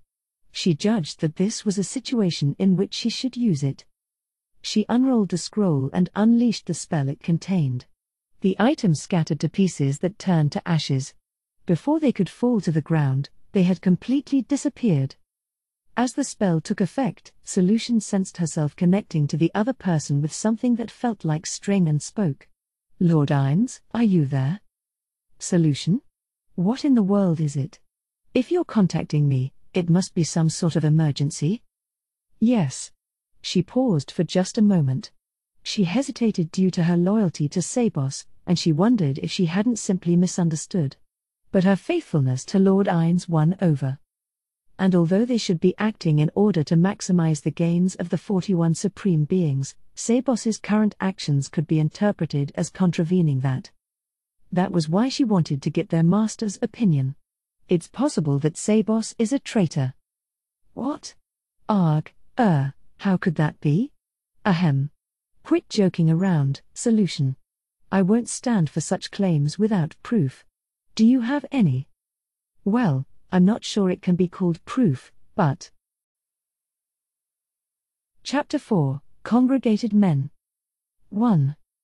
3 Late Fire Moon, September, 4:01 a.m. The exhaustion that had built and built inside Brain hit him all at once, and from the moment he entered Gazif's house, he slept deeply for almost an entire day. When he woke up, he ate a light meal and fell asleep again. He didn't want to admit it, but the reason he could rest so well inside Gazif's house was that he felt safe. He knew that if Shultir attacked, that monster would easily defeat even Gazif. But still, the fact that he was at his one-time rival's house, which seemed like the securest place in the world to him, relaxed Brain in a way that allowed for this much unguarded rest. Light slanted through the shutters onto Brain's face. The sunlight shone through his eyelids and woke him from a sleep so deep he didn't even dream. After he opened his eyes, he squinted in the bright sun and held up a hand to block a ray. Sitting up on the bed, he hurriedly took in his surroundings like a baby mouse. The plain room contained only the bare minimum of furniture. The gear he'd been wearing was piled in one corner. So this is the room the captain of the Royal Select offers his guests, huh? He commented snarkily at the empty room. Relieved no one was around, he stretched. His joints popped audibly, his stiff muscles relaxed, and his circulation improved. He let out a big yawn. He must have one of his men stay over now and then. This room is probably a letdown. The reason nobles lived showy lives wasn't only because they were fond of luxury. It was to keep up appearances. Likewise, if a rank-and-file soldier's superior lived in a splendidly furnished environment, it would spur him on to apply himself in pursuing promotions. I guess it's none of my business, Brain grumbled. Then he snickered, not at Gazif but at himself. If he was capable of considering such trivial things, perhaps he had healed a little from the two great shocks his mind had suffered. He remembered the image of that powerful monster and couldn't keep his hands from shaking. Yeah. The fear clinging to his psyche wouldn't come off so easily. Shaltir blood fallen. An absolute power that even Brain Unglaeus, who had sacrificed everything he had to study the blade, couldn't begin to approach. A monster among monsters possessing all the beauty in the world, or so it seemed. A possessor of true strength. Just remembering her summoned a fear that permeated his entire body. As a slave to the terror that the monster would come after him, he'd been on the run in the capital with almost no sleep or rest.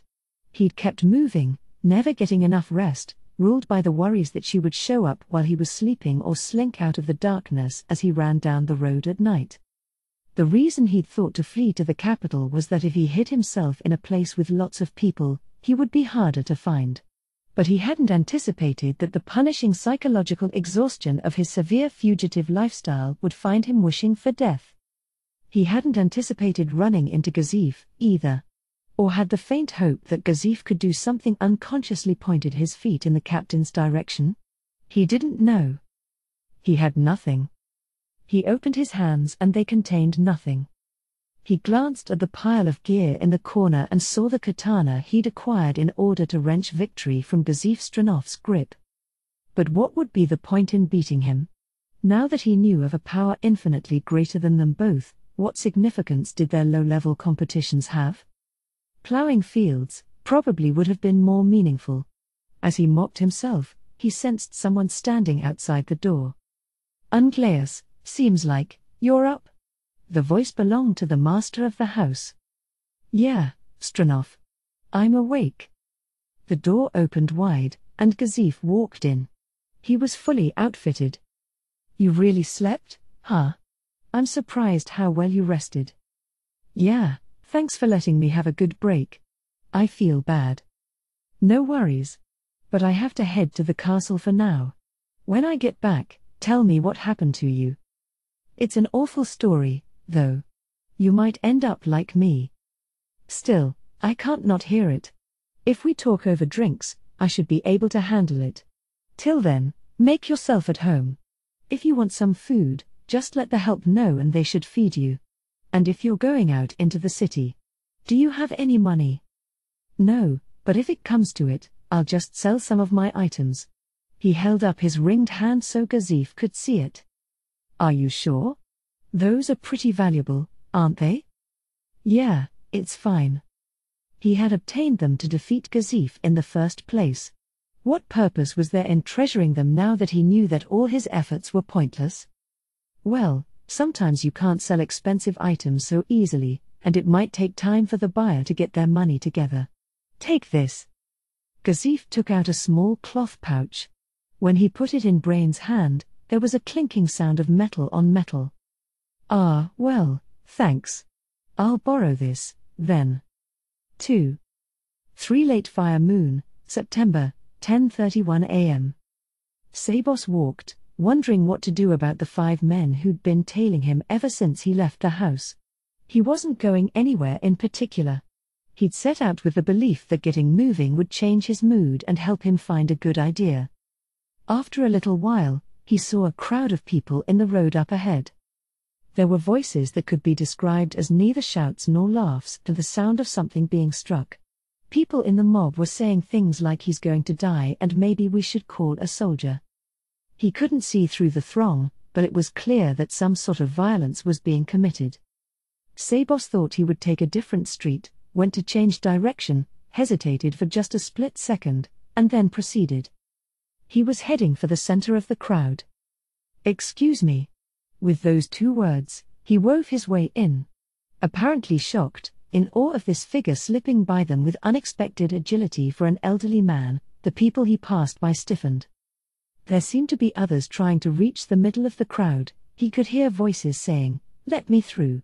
But they struggled, unable to break through the mass of people. Having propelled himself to the center with no trouble, Sabos learned with his own eyes what was going on. There were several poorly dressed men kicking something. Sabos strode silently forward to within arm's length of the group. "What do you want, old man?" One of the 5 men realized he was there and loudly challenged him. "I thought you were making a bit of a racket. Are you looking for trouble, too?" The men swiftly surrounded Sabos and revealed what they'd been kicking in the process. Was it a boy? He was lying limply on his side and bleeding from either his nose or his mouth, it was unclear which. Perhaps because he'd been getting kicked for so long, he was unconscious but apparently still alive. Sabos stared down the men. Their bodies and breath reeked of booze. And their faces were red from something other than exercise. "You're drunk, so you can't keep yourselves from turning violent? I don't know what started all this, but how about you leave it at that?" Sabos asked with a blank expression. "Huh? This kid's food stained my shirt. I'm not about to let him off the hook." One man pointed to something. Certainly, there was a faint stain on the shirt, however, these men's clothes were all grungy anyway. Considering that, the spot was barely visible. Sabos looked at the one who seemed like the leader of the 5 young men. The butler had the senses of a distinguished warrior, so he could pick up differences humans would overlook. This city isn't very safe." "Huh?" One of the men felt ignored at Sabos's distant comment and made a noise like he was offended. "Leave." "Huh? What did you say, old man?" "I'll say it again.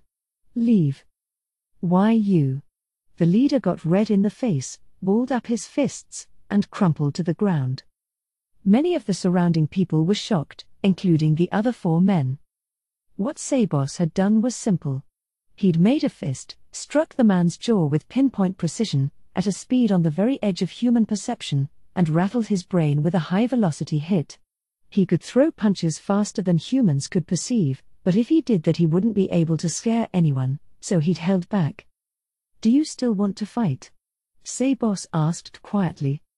His composure and strength had overcome the intoxication clouding their minds, and they all apologized as they backed away several steps. Sabos felt they were apologizing to the wrong person, but he didn't say anything. He looked away from the fleeing men carrying their unconscious friend and went to take a step toward the boy, but his foot stopped midway. "What am I doing?" What he needed to do was think of a way to solve his problem. Only an idiot would make more trouble for himself at a time like this. Wasn't the whole reason he was in his current predicament because he'd acted so compassionately without thinking? "I saved him for now. I should be satisfied with that." With those thoughts in his mind, Sabos approached the figure on the ground. He touched the limp, immobile boy's back and poured chi into him. A full-powered infusion would have easily healed him completely, but that would definitely have drawn too much attention. He stopped at the minimum and pointed at someone when their eyes happened to meet. "Take this child to the shrine. His breastbone may be broken, so take care when you carry him. Put him on a board and try not to bump him around too much." When the man nodded at the orders, Sabos set off walking. There was no need to elbow his way through the crowd. The wall of people neatly parted for him. Right after he left, He sensed that the number of people tailing him had gone up. There was just one problem: their identity. The 5 who had been following him from the mansion had to be Sakurante's henchmen. So who were the 2 who joined after the incident with the boy? The sound of the footsteps and stride length indicated adult males, but Sabos had no idea who they might be. Well, thinking about it won't get me an answer. I guess I'll catch them. Sabos continued walking, turning down dirtier and dirtier streets. He was still being followed. Are they even trying to hide themselves? There was no indication they were attempting to conceal their footsteps. Is it because they don't have that ability, or is there some other reason? Sabos cocked his head and decided he should simply find out. Once the presence of other people had dwindled, right when Sabos was about to make his move, the hoarse, but still young-sounding, male voice of one of his pursuers called out to him. "Excuse me." 3 Late Fire Moon, September, 10:27 a.m. Climb was thinking as he walked back to the castle. He replayed that morning's session with Gazif in his mind several times, ruminating on what he could have done to put up a better fight. Around the time he decided on some tactics to try if there was a next time, he discovered a crowd of people making some angry shouts. 2 soldiers were watching awkwardly from nearby. From the middle of the crowd, he could hear a ruckus. And it belonged to no normal voices. Climb took on a firm expression and strode toward the soldiers. "What are you doing?" The sudden call from behind startled the soldiers, and they turned to look at Climb. They were equipped with mail and spears. Over the mail shirts, they wore something like a surcoat with the kingdom's coat of arms. It was the typical appearance of a kingdom guard, but these 2 didn't seem highly trained. First of all, their physiques were not particularly built. Plus, their beards weren't neatly shaved, and their mail shirts weren't polished, which made them look rather unclean. Overall, they seemed sloppy. "And you are?" one of the guards asked in a voice that implied confusion and anger at the sudden call from someone younger than him. "I'm off duty," Climb declared, and the man's consternation showed on his face.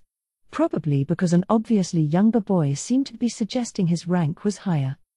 For the time being, the soldier appeared to judge that taking a humble approach would be smart and straightened up.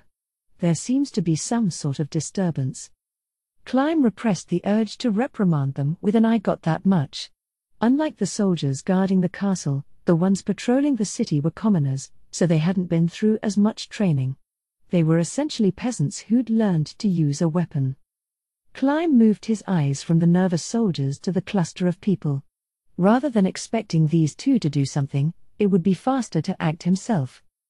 Maybe he was exceeding the authority of his position by sticking his nose in their business, but he wouldn't have been able to explain to his compassionate master if he stood by while people suffered. "You guys wait here." Having made up his mind, Climb forced his way into the mass of people without listening for a reply. Even if there was a small gap, he couldn't slip through. No, it would be strange if there were a human who could. As he desperately elbowed his way through, nearly getting shoved aside, he heard a voice from the center of the crowd. "Leave." "Huh? What'd you say, old man?" "I'll say it again. Leave." "Why you?" "This is bad." They were going to lash out again, this time at an old man.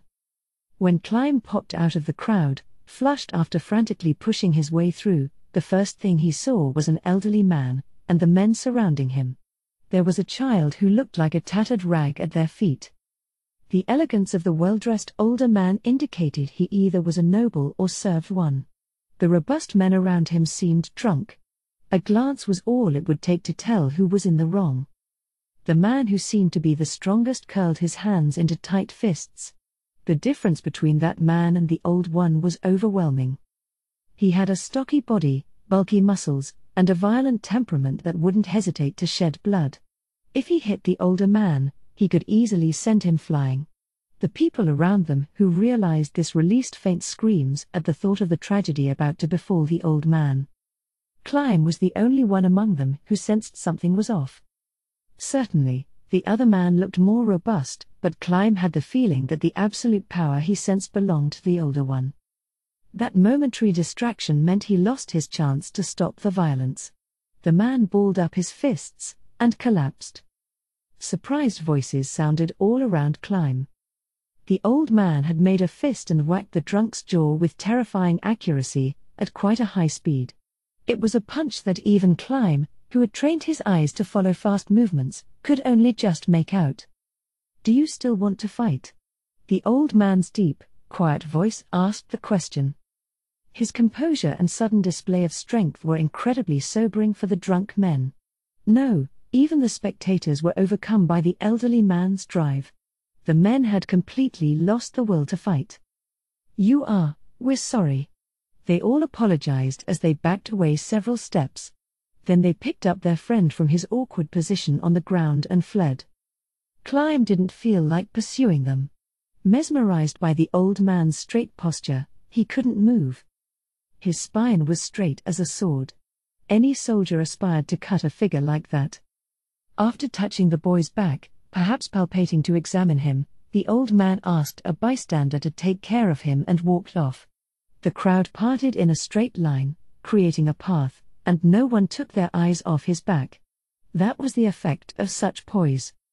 Climb rushed over to the boy on the ground and took out the potion Gazif had given to him during their training session. "Can you drink this?" There was no response. The boy had lost consciousness completely. Climb opened the bottle and sprinkled the potion over his body. Many people thought potions were only for drinking, but they worked equally well when they were poured on the target. Such was the extraordinary nature of magic. As if the boy's skin was drinking it in, the liquid was absorbed into his body. The color returned to his face. Relieved, Climb nodded once. The bystanders were just as surprised at the use of such an expensive item as they were at the old man's moves. Climb had given up a potion, but naturally, he didn't regret it.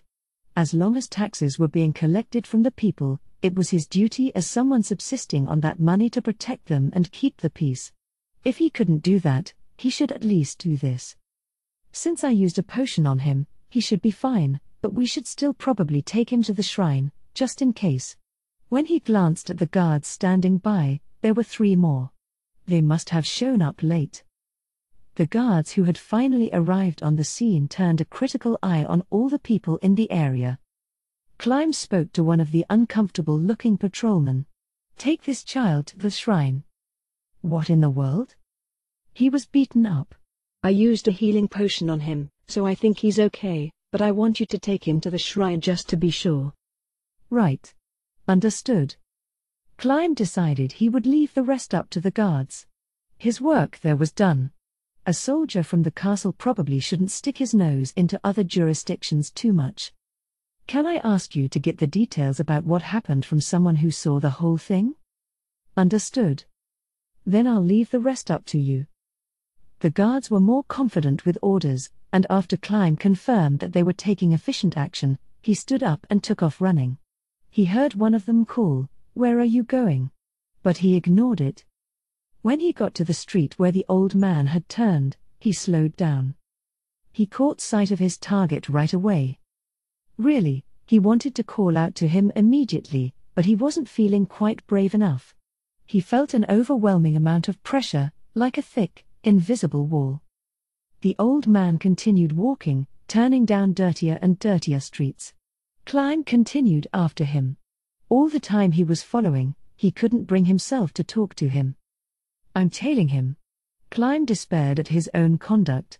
He shouldn't do that no matter how hard it was to talk to someone. "I need to change this situation," he fretted as he kept walking.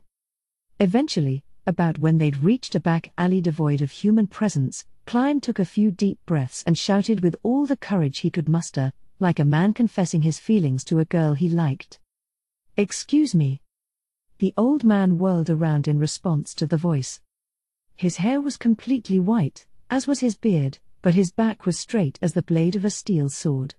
Conspicuous wrinkles in his chiseled features gave him an air of kindness, but his penetrating eyes were like those of a hawk targeting its prey. He even had the elegance of a great noble. "Did you need something?" The old man's voice was a bit hoarse but full of a lively, dignified energy. Climb felt an invisible force pressing in on him, and he swallowed. You are.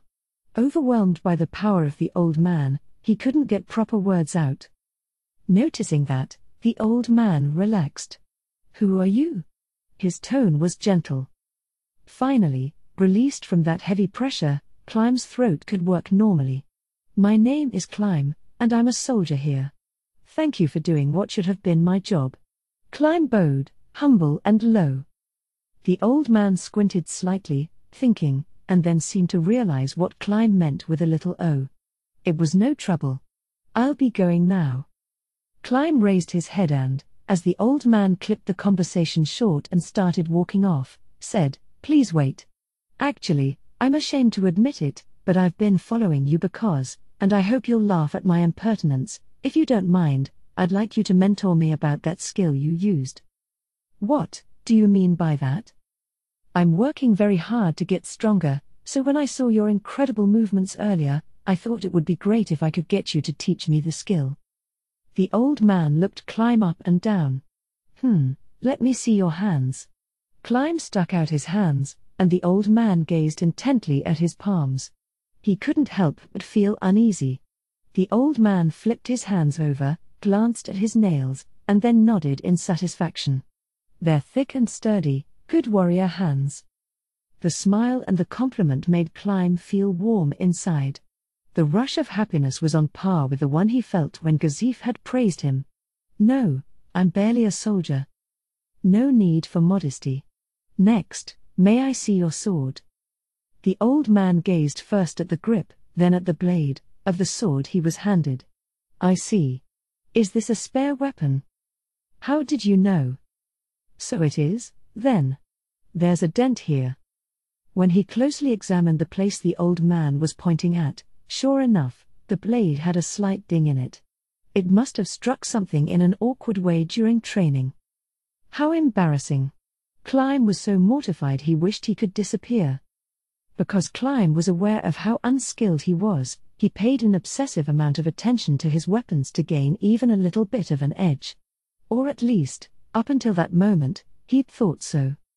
I see. I have a rough understanding of your personality now. Hands and weapon are mirrors of a warrior's character. You've made a very favorable impression on me. Climb, beat red to his ears, looked admiringly at the old man.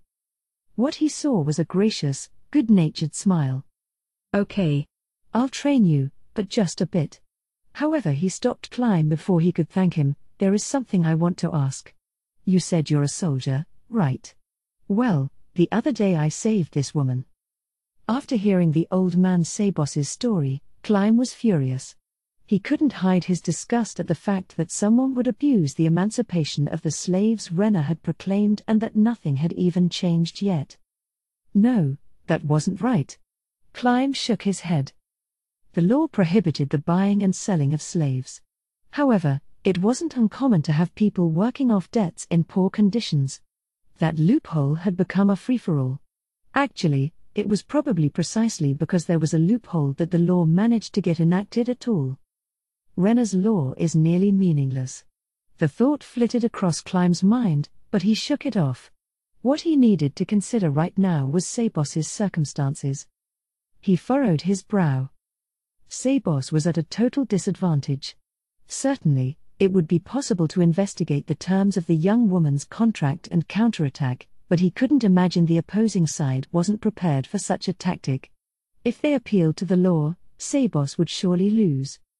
The fact that the other men hadn't already done so had to be because they felt they could rip him off even better some other way. Do you happen to know anyone who isn't corrupt who could help me? Climb knew only one person. He could say with confidence that there was no noble with more integrity than Renna. He knew she could be trusted. But he couldn't introduce her. If these people were capable of skirting the slave trafficking prohibition, they were sure to have connections within various power structures. Naturally, the nobles they were affiliated with probably had a fair bit of authority. If the princess, a member of the king's faction, invoked state authority to investigate, enact a rescue, and cause losses for the nobles' faction, it could lead to an all-out war.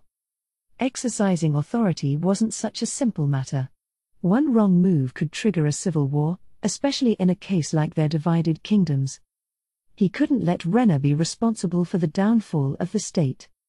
Lei Q's felt the same way, which was why their earlier conversation had gone as it had.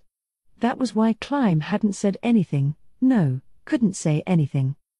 However Sabos had interpreted his anguished silence, he murmured, "I see," and then offered additional news that shocked Climb. "From what she told me, there are still others held captive in the building, men and women alike." What the heck?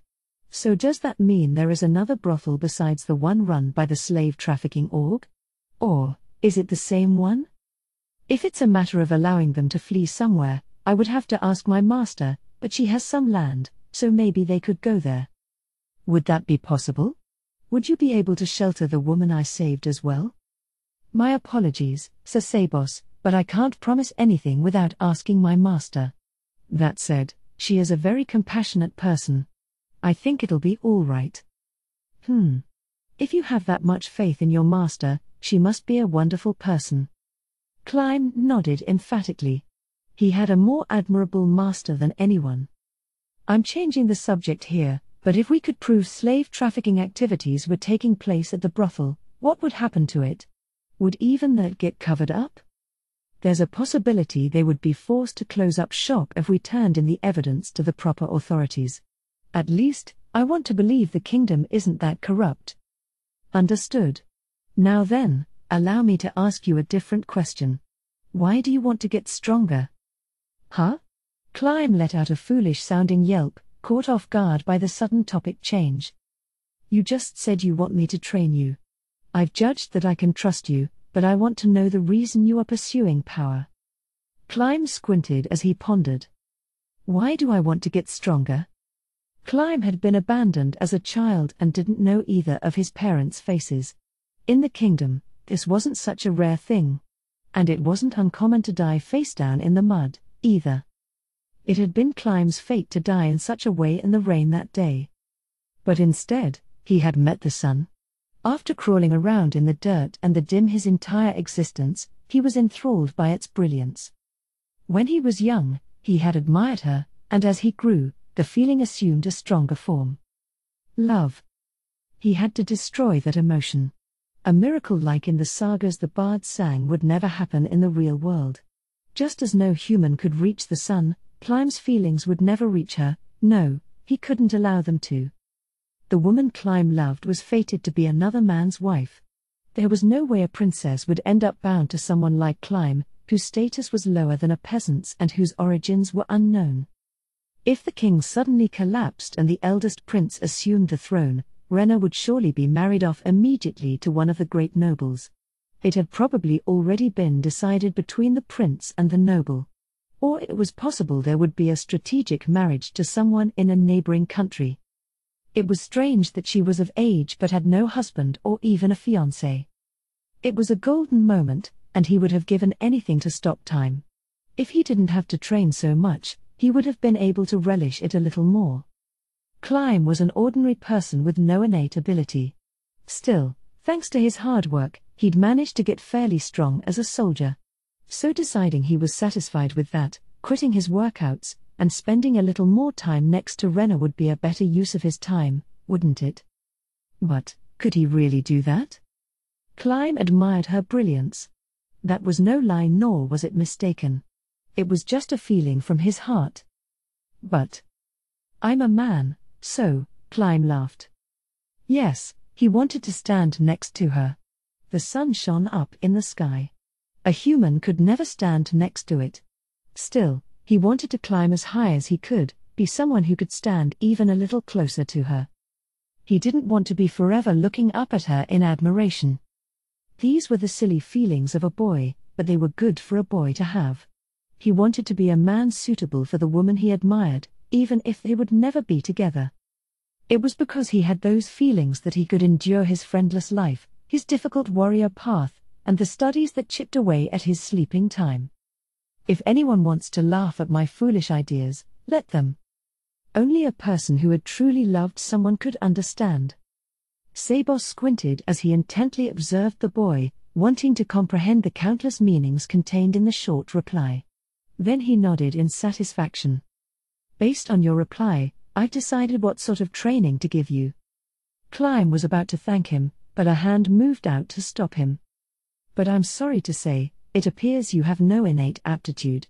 If I were to really commit to training you, it would take a long time, and I don't have that luxury. I'd like to train you in a way that is effective and possible in a short amount of time, but it's quite intense. Climb gulped. Sabos's eyes sent a chill up his spine. They were the piercing eyes of someone whose power surpassed Gazif's best efforts, as impossible as that seemed. That was why he couldn't answer immediately. I'll be blunt, you could die. He's not kidding.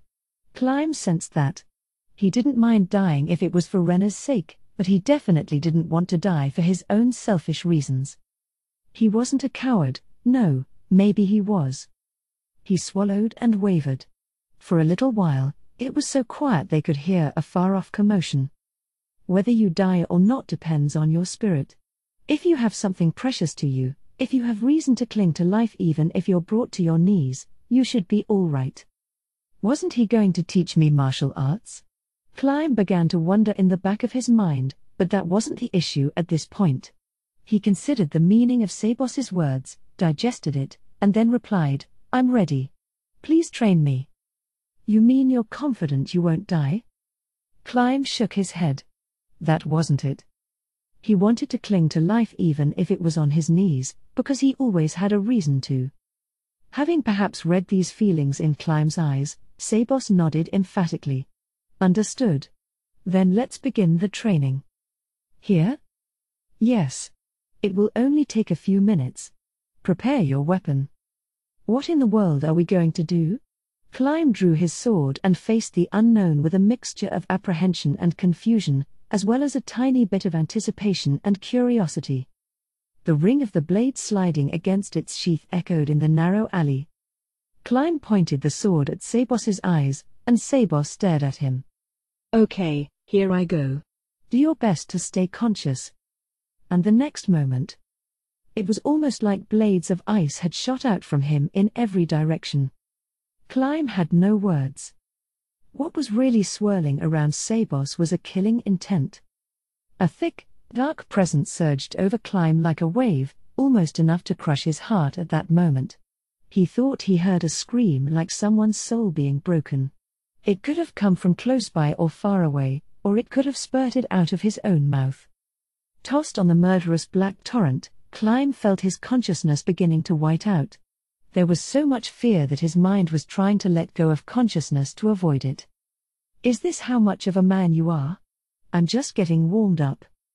Sabos's disappointment echoed loudly within Climb's fading awareness. Those words cut Climb deeper than any blade could.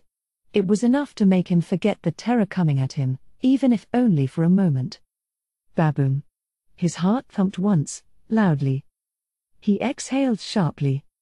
He was so scared, wanted to run away. But he desperately stood his ground with tears in his eyes. His hands shook and the tip of his sword wobbled crazily. His mail shirt was making a racket, he was shaking so hard. Still he desperately clenched his jaw to stop his teeth from chattering and tried to withstand his terror of Sabos. Sabos snorted at Climb's unseemly state and slowly began to ball up his raised right hand. In less than a few blinks, it had become a round fist. Then one of them slowly began moving back, as if it were being drawn like a bowstring. Realizing what was about to happen, Climb shook his head, trembling. Sabos, of course, would not entertain his wish. Well, then, please die. Like an arrow released from a fully drawn bow, Sabos's fist zoomed forward with a roar of ripping air. This is instant death. Climb sensed it in slow motion. His mind was seized by the perfect image of death, an iron ball much taller than he was zooming straight for him at a furious speed. If he shielded himself with his sword, the fist would smash through like it was nothing. His entire body could no longer move. He was so tense he'd frozen. There's no way to escape the death I'm facing. Climb gave up but then got irritated at himself. If he wasn't going to die for Rena's sake, then why didn't he just give up back then? He should have died shivering all alone in the rain. He saw Rena's beautiful face. They say a person's life flashes before their eyes when they're on the brink of death.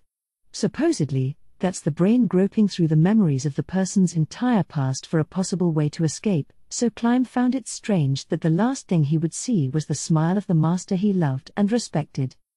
Yes, she was smiling. She hadn't smiled for him when she was young right after she saved him. When did she start smiling for me? He couldn't remember. But he did remember her timidly doing so. Would that smile become a frown when she heard he'd died? Would thick clouds blot out the sun?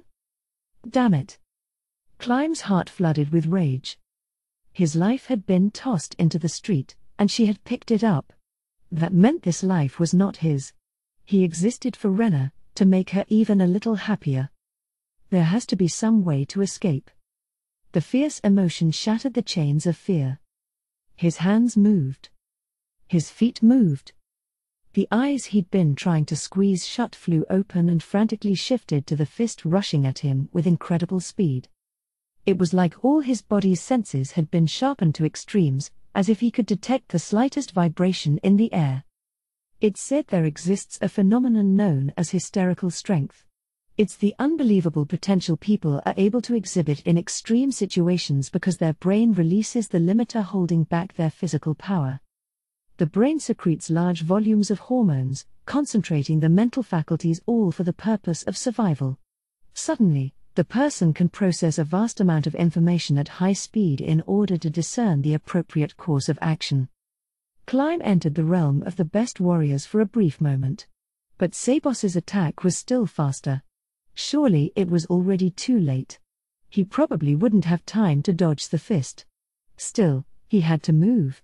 There was no way he could give up. He could tell he was moving like a tortoise in this intensely compressed period of time, but he desperately twisted his body. Then, Sabos's fist blew by Klein's face. The ensuing wind pulled out a few of his hairs. A quiet voice reached his ears. "Congratulations! How does it feel to have conquered the fear of death?" Klein stood there with a dazed expression, not understanding what he'd just been asked. How was it? How did it feel to face death? And how does it feel to have overcome it? Breathing hard, Klein stared at Sabos with an empty expression, as if he'd lost something. It was like his intent to kill had been nothing more than a lie. Sabos's words sank into his brain, and he finally felt relief flooding him. As if the violent drive to kill had been propping him up, Klein crumpled to the ground like a marionette whose strings had been cut.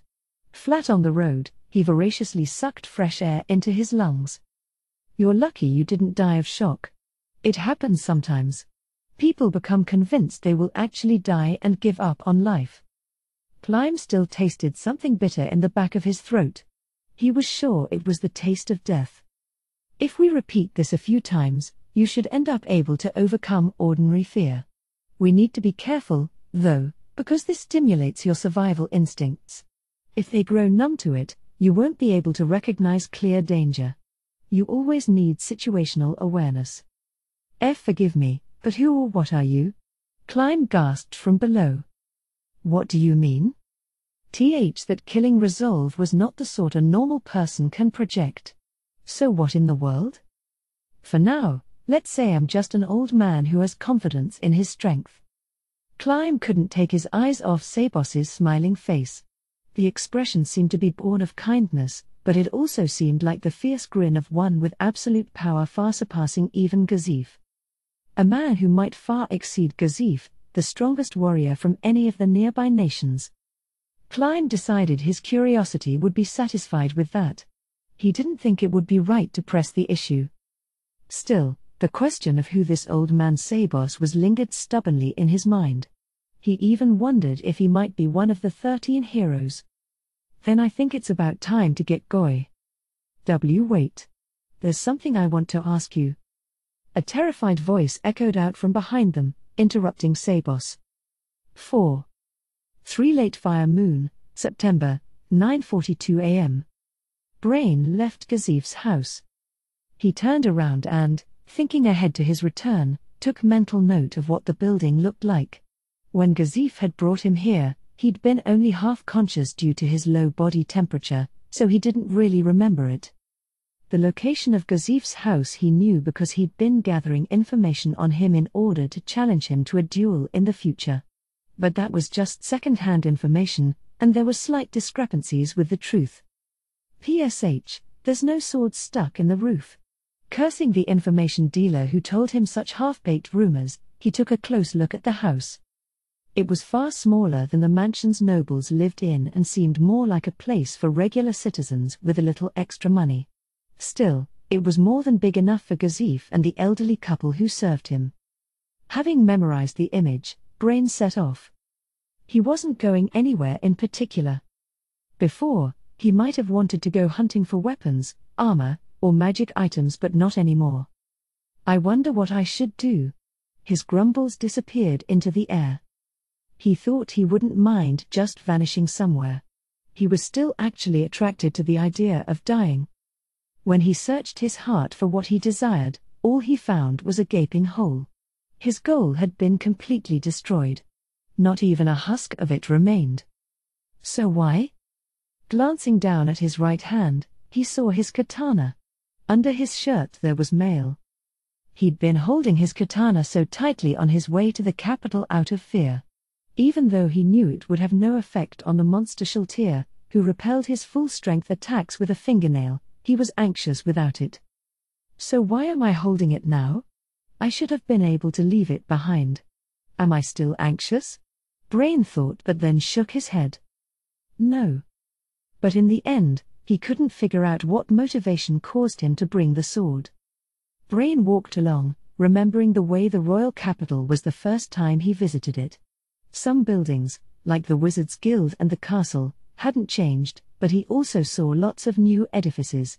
As he enjoyed the stroll down memory lane, he came upon a disturbance happening down the road. He frowned at the commotion. He could sense the bristling sensation of violence from the center of the crowd. Guess I'll go somewhere else, he thought, but just as he turned his feet in a different direction, an old man caught his eye. He was approaching the center of the crowd with such fluid motions he seemed to be gliding. Huh? What the heck?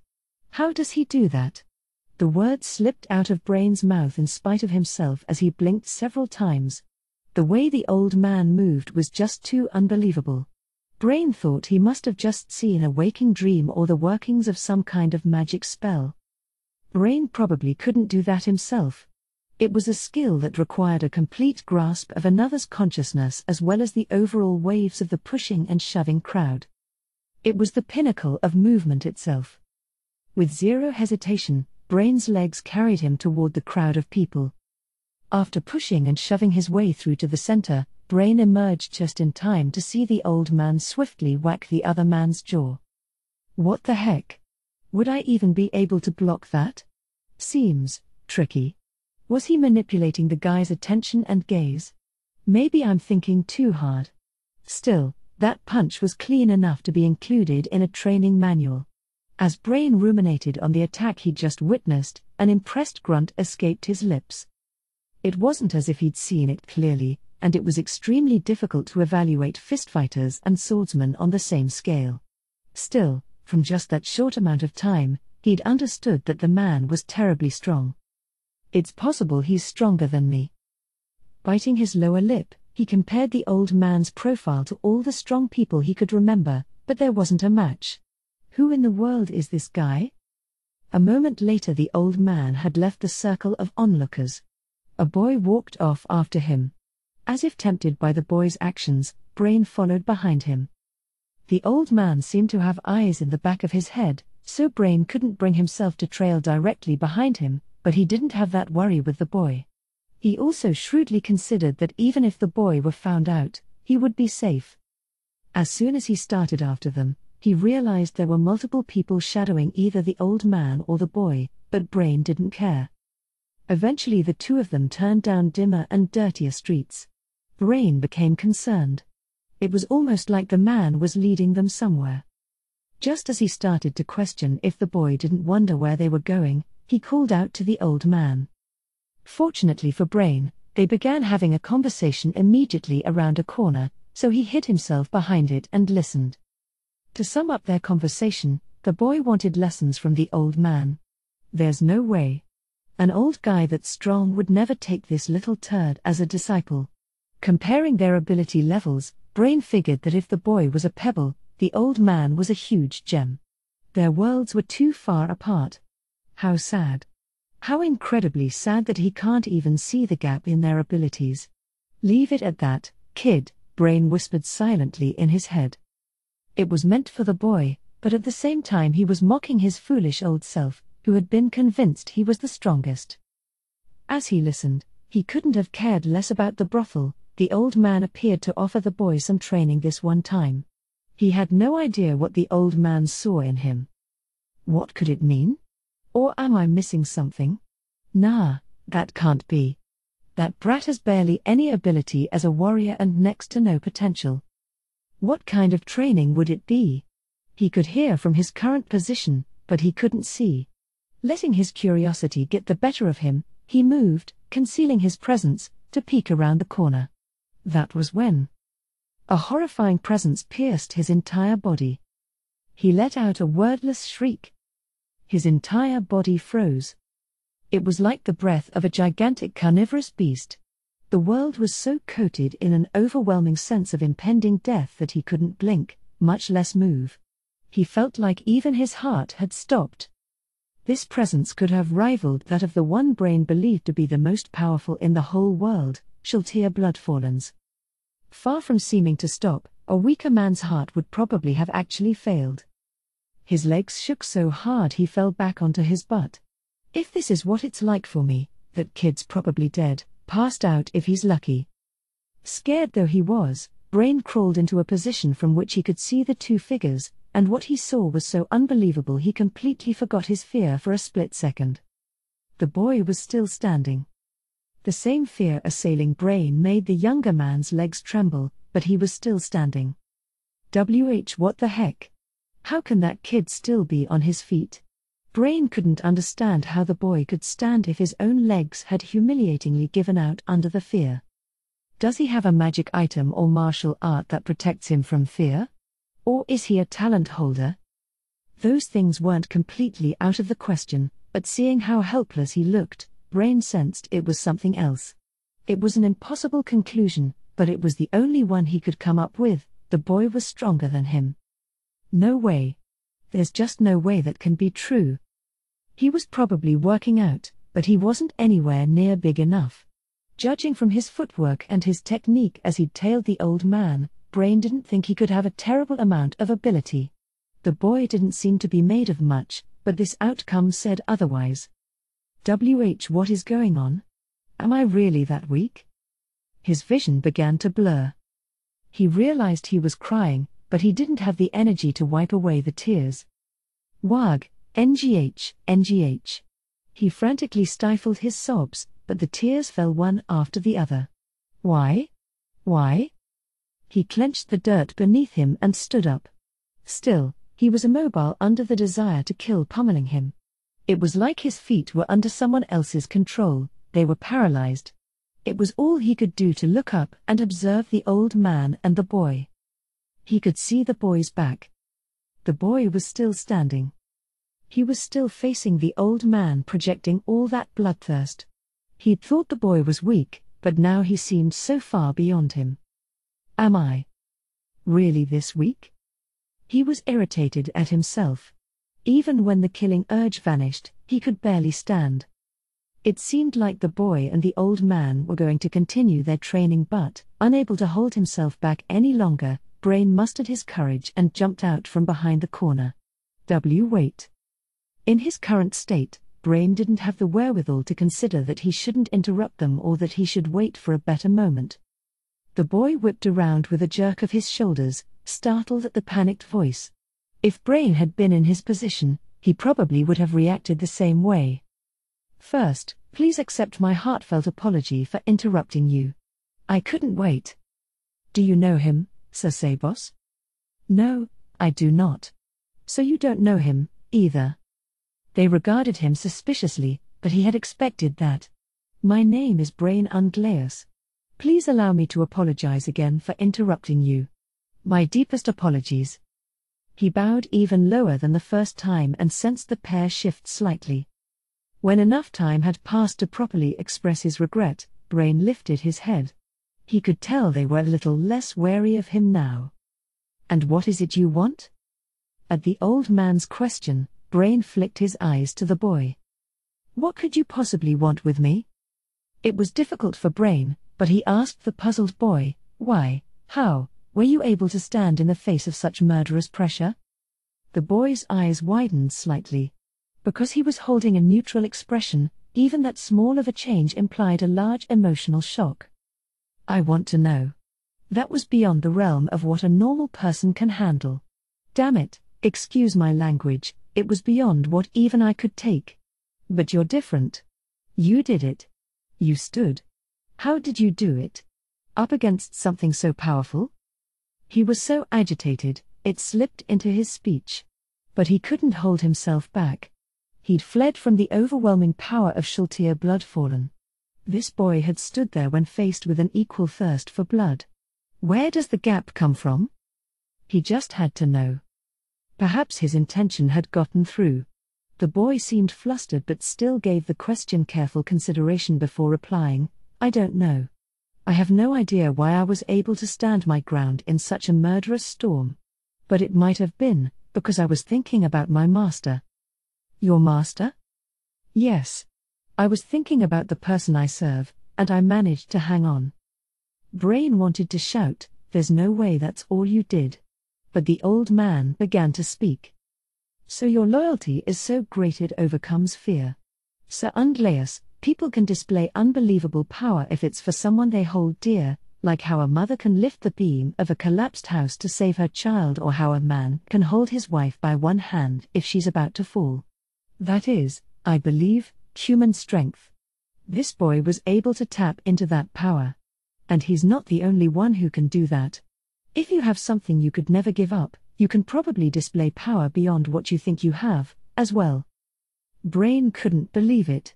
His thirst for power that he'd thought he could never give up had turned out to be meaningless, hadn't it? He'd easily broken, become frightened, and run away. His expression had been clouding over, but he snapped back to attention as Sabos continued.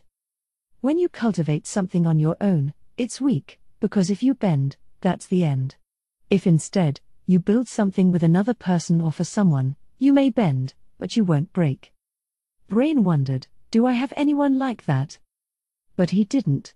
He'd decided they weren't useful to him and thrown away those relationships. So the things he'd abandoned in his craving for power were actually the most important? Brain laughed. His whole life was mistake after mistake. And so he ended up grumbling, "I threw them all away. Do you think there's anything I can do about it now?" "You'll be all right. I don't have any innate ability, and I was able to do it. I'm sure you can do it, Sir Undleus. It's never too late." They were the baseless words of a boy. Still, Brain felt some warmth in his heart. "You're kind, and strong. I'm sorry." The boy answered the sudden apology with a blank expression. He was so strong, but Brain had been looking down on him as just a turd. "I'm a fool. I'm just such a fool. By the way, you wouldn't happen to be the Brain Undleus who once fought Sir Stranov, would you? You know your stuff, huh? Were you watching the fight?" "Oh no, I didn't see it. I just heard the story from someone who did. They said you were a fantastic swordsman, certainly one of the best in the kingdom. The way you carry yourself, your balanced movements, make me think it's the truth." With the pure goodwill weighing heavily on him, Brain stammered out a reply. Thank you. I don't think of myself like that at all, but to hear you praise me, makes me kind of happy." "Sir Undleus," began the old man. "Sir, just Undleus is fine. I'm not worthy of being treated with such respect by someone with such strength." "Very well. My name is Sabos Tian, so please call me Sabos. Now then, would you mind instructing Climb here in swordsmanship? I think it would benefit you as well." "Oh. Please excuse me. My name is Climb, Sir Undleus." "Sir, excuse me, Sabos, won't you be training him? It seemed like you were going to before I interrupted." Yes, I had intended to, but we have company, so I think I will deal with them. Oh, here they are. It must have taken some time to arm themselves. A moment later, Brain turned in the direction Sabos was looking. 3 men slowly showed themselves. They wore shirts of mail, and in their hands, protected by thick leather gloves, were their naked blades. Their mood had already gone beyond hostile and was simply murderous. It was directed at the old man, but it didn't seem like they had a fraction of the mercy necessary to leave any witnesses alive. Brain was shocked and shouted hoarsely in spite of himself. Of all the ridiculous. They felt that bloodlust and still want to come over here. Are they that strong? If that were the case, they each had to be equal to, no, stronger than, Brain. Maybe the reason they were so bad at stealth was because they had specialized so intensely in warrior abilities. But Sabos dismissed all of Brain's worries. I only directed that at you too. Huh? Brain knew he sounded like an idiot. For Climb, it was training. For you, it was to smoke you out, or I suppose to discourage you from fighting or taking a hostile stance, since I didn't know who you were and you refused to show yourself. I knew these men were enemies from the beginning, though, so I didn't direct any at them. It would have been problematic if they had gotten scared and run away. Listening to Sabos's horrifying explanation, Brain gave up on being surprised. The ability to control that much power to exclude targets transcended common sense. I see. Then you know who they are? I have a guess, but there's no conclusive evidence. So I'm thinking to capture 1 or 2 and get some intelligence out of them. However, Sabos lowered his head. I do not wish to involve you in these matters. Could I ask you to please get away from here immediately? Before that, I'd like to ask you something. Are they criminals? Climb asked. They sure seem like it, the type with something to hide. Brain's comment saw flames leap into Climb's eyes. I don't mean to intrude, but I would also like to fight. As a keeper of the peace in the capital, it's only natural for me to protect the people. It's not like we know that Sabos is representing justice, thought Brain. Sure, compared to the guys who had just shown up, anyone would think Sabos and his mien that practically screamed integrity were in the right, but there was no guarantee. This kid's so green. But he knew how the boy felt. Comparing a man who would protect a child from a bunch of drunks to these guys, Brain knew which side he would choose. Not that I think you need reinforcements, Sabos, but I'll be damned if, I'll help out as well. Brain stood next to Climb. Sabos didn't need assistance, really, there was no point for them to even be there. But Brain figured he would follow Climb's example and try fighting for someone else, choosing the option he wouldn't have taken before. He would protect the boy whose heart was strong but whose skill with the sword wasn't enough to match it. Brain peered at the weapons the men were holding and furrowed his brow. They're poisoned? If they're using something they could end up hurting themselves with, they must have some experience. Could they be assassins? The grooved daggers, called mail breakers, glistened with some kind of slimy, abnormal liquid in the depressions. What affirmed Brain's murmured hypothesis were their nimble movements, which prioritized mobility more than a swordsman's would. Climb, be careful. Unless you have a magic item that will protect you from poison, consider even a single hit bad news. When one's physical ability was at Brain's level, it was normal to have built up a resistance to the most common poisons, but Climb probably wouldn't be able to withstand anything very potent. The reason they're facing us head-on but not immediately attacking is because they're waiting for the other 2 to flank us, correct? If we have the chance, why don't we just break straight through? Sabos had purposely spoken just loud enough for their opponents to overhear, and they froze for a moment. They were startled that he'd seen through their plan to surround them. That seems like the safest move. It's probably even safer to crush the vanguard first and then take on the ones behind. Brain affirmed Sabos's idea, but then Sabos himself shot it down. Oh, but they'd run away if we did that. I'll take the 3 in front, so could you take on the 2 coming around? Brain confirmed, and Climb nodded yes. This was Sabos's battle. They were just forcing him to allow them to help. Unless Sabos was about to make a fatal error, their role was to act in accordance with his plan. Okay, Let's go. Brain told Climb, turning away from the men. He was able to show his open back to the hostile enemies because Sabos was there. Letting Sabos cover him gave him peace of mind, like the protection of a thick castle wall.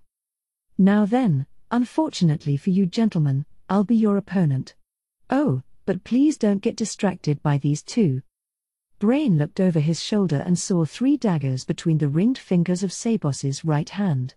When he spread his fingers, the daggers the men had thrown at the defenseless Brain and Climb fell to the ground. The men's will to fight shrank visibly. No kidding. Anyone would lose the motivation to fight after watching their daggers get caught. Did you finally figure out how strong Sabos is? But it's too late now. They wouldn't be able to escape this old man, even if they scattered. Amazing. Climb moved in line with Brain. Yeah. If someone said Sabos was the strongest in the kingdom, I would agree. Even stronger than the captain of the Royal Select? Stranov. Yeah, to be frank, if Gazif and I took Sabos on 2-1, we'd still have no chance. Oh, here they come.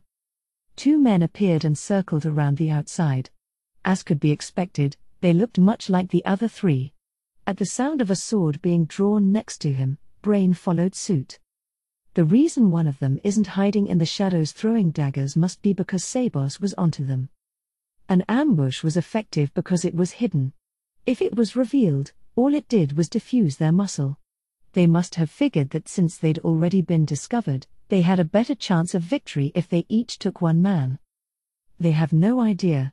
Climb, I'll take the one on the right. You take the left, he instructed the boy after judging which of their opponents was weaker from his movements. Climb nodded and assumed a stance. His unhesitating manner was that of someone who had been in a life-threatening skirmish before. Brain was relieved he wasn't a battle virgin who had done only training exercises. Climb should be able to win against this guy, but considering the enemies coming with poison, it might be a pretty close shave. Even if Climb had experience in actual combat, Brain couldn't imagine that he had walked a bloody gauntlet that included frequent battles against poisoned weapons. It might even be his first time. Even Brain was overly cautious against monsters who used corrosive acids or deadly poisons. It made it hard to fight at his full potential. Should I kill this guy right away, and support Climb? Would that actually be good for him? Or would it just mess up his effort to help Sabos? Should I step in and fight for him? No, if it came to that, Sabos would probably save him. If Sabos doesn't seem like he's coming, then should I intervene? I never thought I'd worry about stuff like this. Brain gave his head a self-conscious scratch with his free hand and stared down his opponent. Okay. You're gonna be a human sacrifice to make up for lost time. 3 blows. Sabos charged, and before the men could react, much less defend, he'd thrown 3 punches. That was the end of it. Of course it was. Among all of Nazarick, Sabos was the most skilled in battle, so he could defeat this level of assassin with his pinky finger. He shifted his eyes from the men crumpling to the ground unconscious, limp like octopuses, and checked on the fight behind him. Brain was keeping constant pressure on his opponent, so he didn't have to worry about him.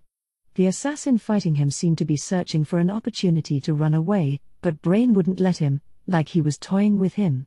No, rather than that, it seemed to Sabos like Brain was trying to remove his own rustiness by testing out various attacks. Come to think of it, I did hear something about making up for lost time. And he must seem a little distracted because he's worried about Climb and wants to be in a position to help him right away if need be. He appears to be a fairly good person. Sabos turned from Brain to Climb. Well, he's probably all right. It was an unstable exchange of offense and defense. He was a little concerned about the poison weapon, but it didn't seem like he needed to jump in and save him immediately. It pained him to involve kind people in his problems. But if he hadn't told me he wanted to get stronger, I would save him. Real combat is good training.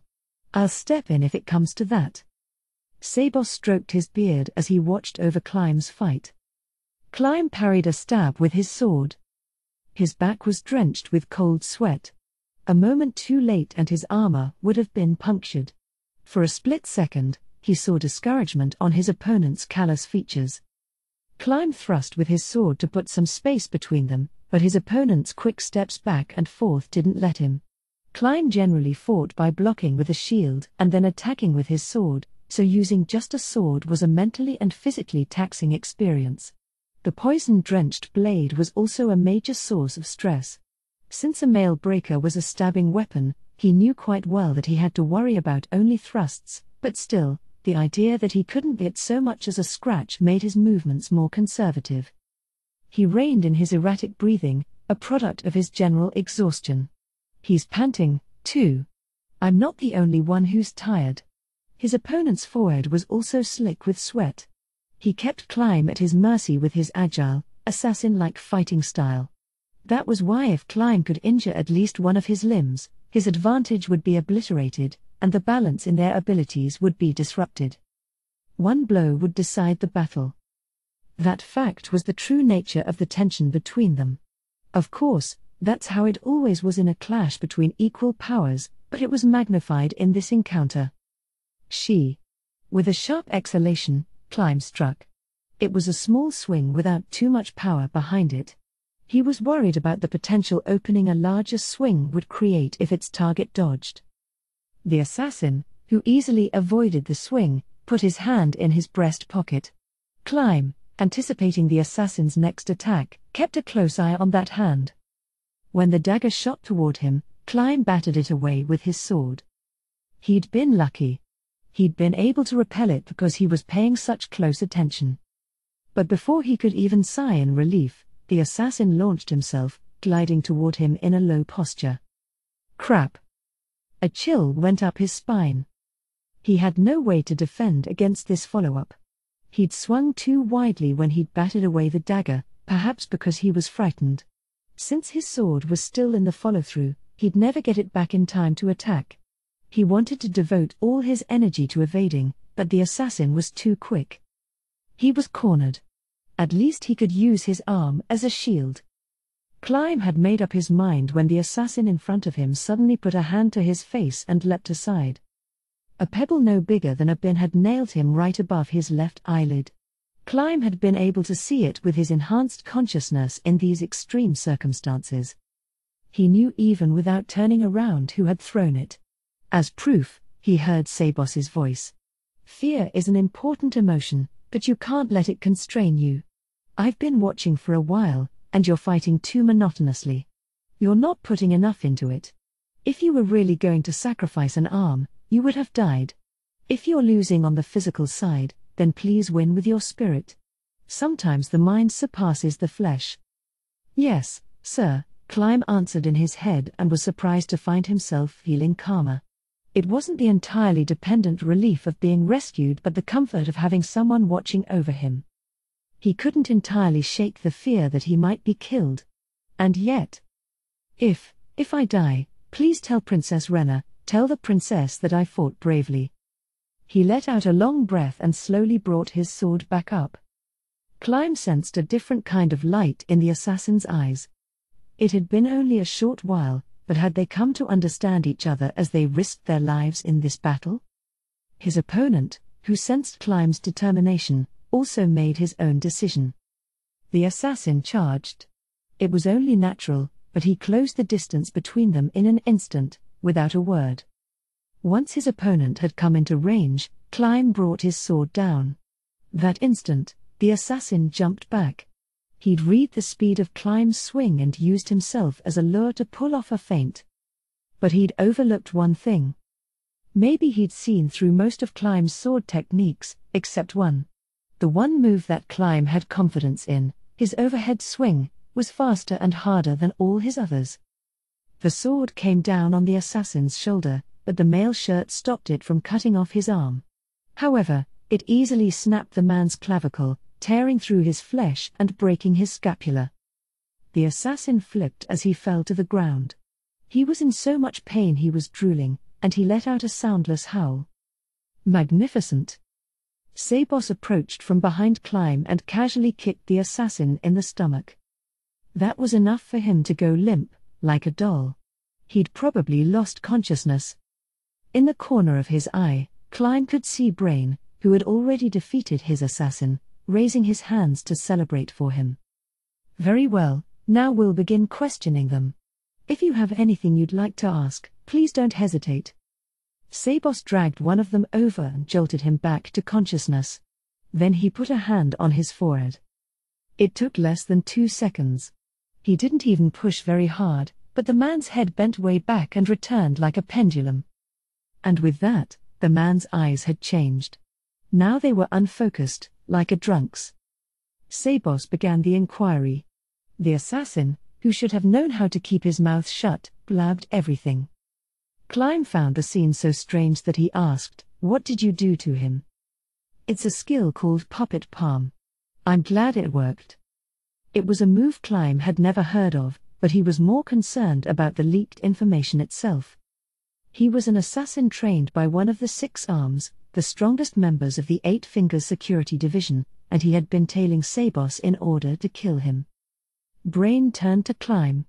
"I don't know much about the 8 Fingers, but they're a pretty big criminal organization, right? They must have some mercenary connections." "Yes, that's right. And the 6 Arms is a name for the strongest members of the group. I remember hearing that each of them is equal to adamantite rank. I don't know who they all are, of course, since it's an underworld matter."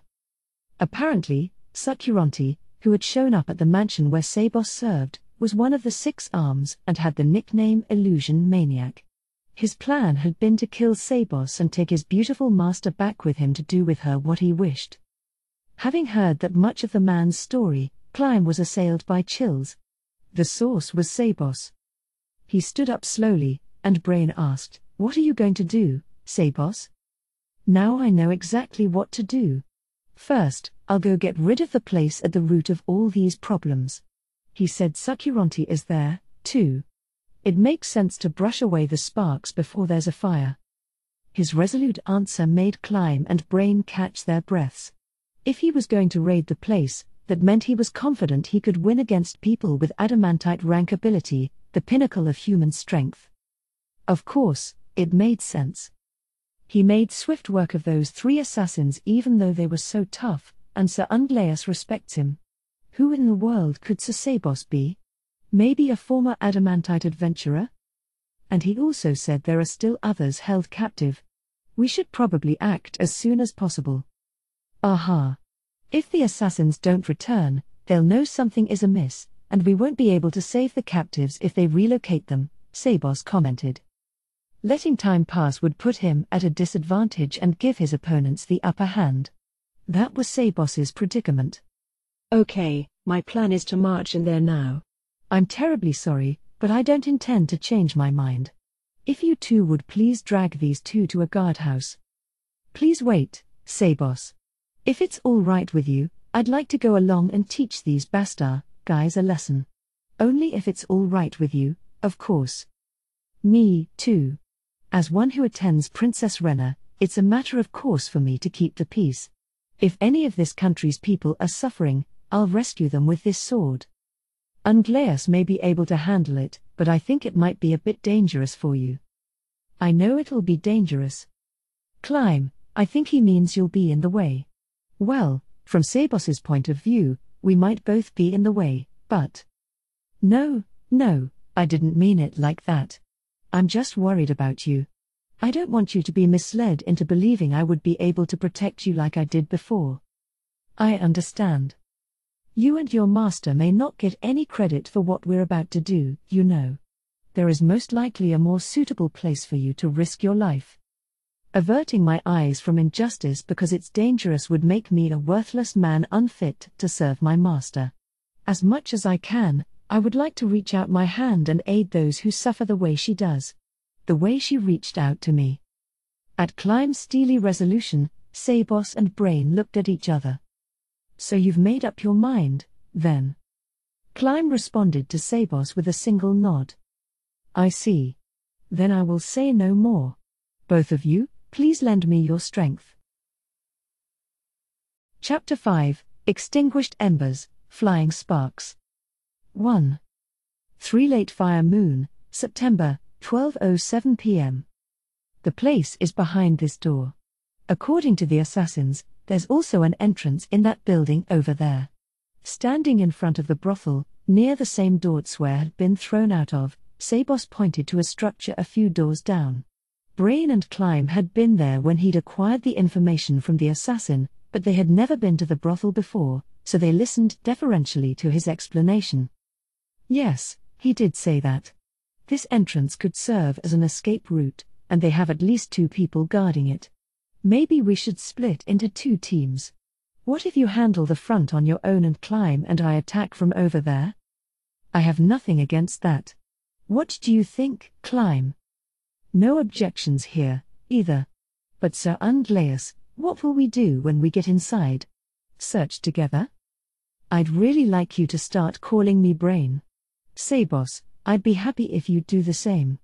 As for your question, really, it'd be safer to go together, but we need to search the building as fast as we can while Sabos is keeping them occupied with the head-on attack. There might be secret passageways the assassins didn't know about.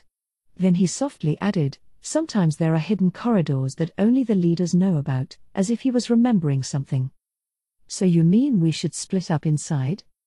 If we're going in there with an understanding of the danger, we should probably operate in a way that will give us the best results. Sabos and Climb nodded at Brain's remark. Then since you're stronger than me, Sarun, Brain, do you mind if I ask that you do the search? That sounds good. I'll have you camp at the exit.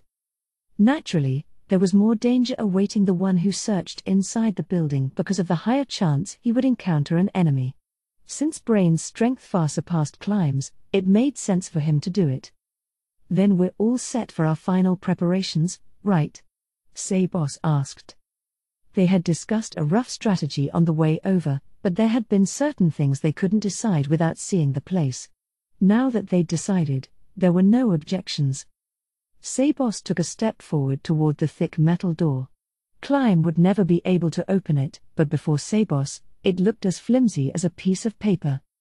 Only a single man was going to assault the front gate, the most highly guarded area, but there was no need to worry. The one attacking was said by Brain Undleus to be stronger than him and Gazif Stranov put together. The only word to describe him was exceptional. Okay, then. Let's go. For that entrance, according to what the man said, the sign that you're friendly is 4 knocks in a row. Not that I think you've forgotten it, but just in case. Thank you. He hadn't forgotten, but Climb thanked Sabos. Then I'll be taking prisoners to the extent possible, but if I meet resistance, I'm planning to kill without mercy. Are there any problems with that? Sabos was smiling kindly, but Climb's and Brain's spines both froze. It was an utterly normal approach to the situation, not wrong in any way. They both thought they'd do the same under similar circumstances. What sent the fear creeping up their backs was the sense that Sabos had a dual personality. An extremely tender gentleman and a hard-boiled warrior. Extremes of both generosity and heartlessness coexisted within him. If they let him go in without comment, it was possible he'd kill every last person in the place. Climb nervously addressed him. We should try to keep needless loss of life to a minimum.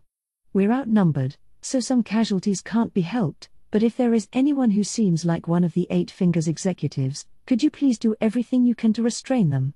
If we can catch and interrogate them, we can reduce the harm they can cause in the future. I'm no fan of murder. It's not as if I came here to kill everyone, so never you fear. His gentle smile was a relief to Climb. Then please excuse me. Shall we get going? All right then.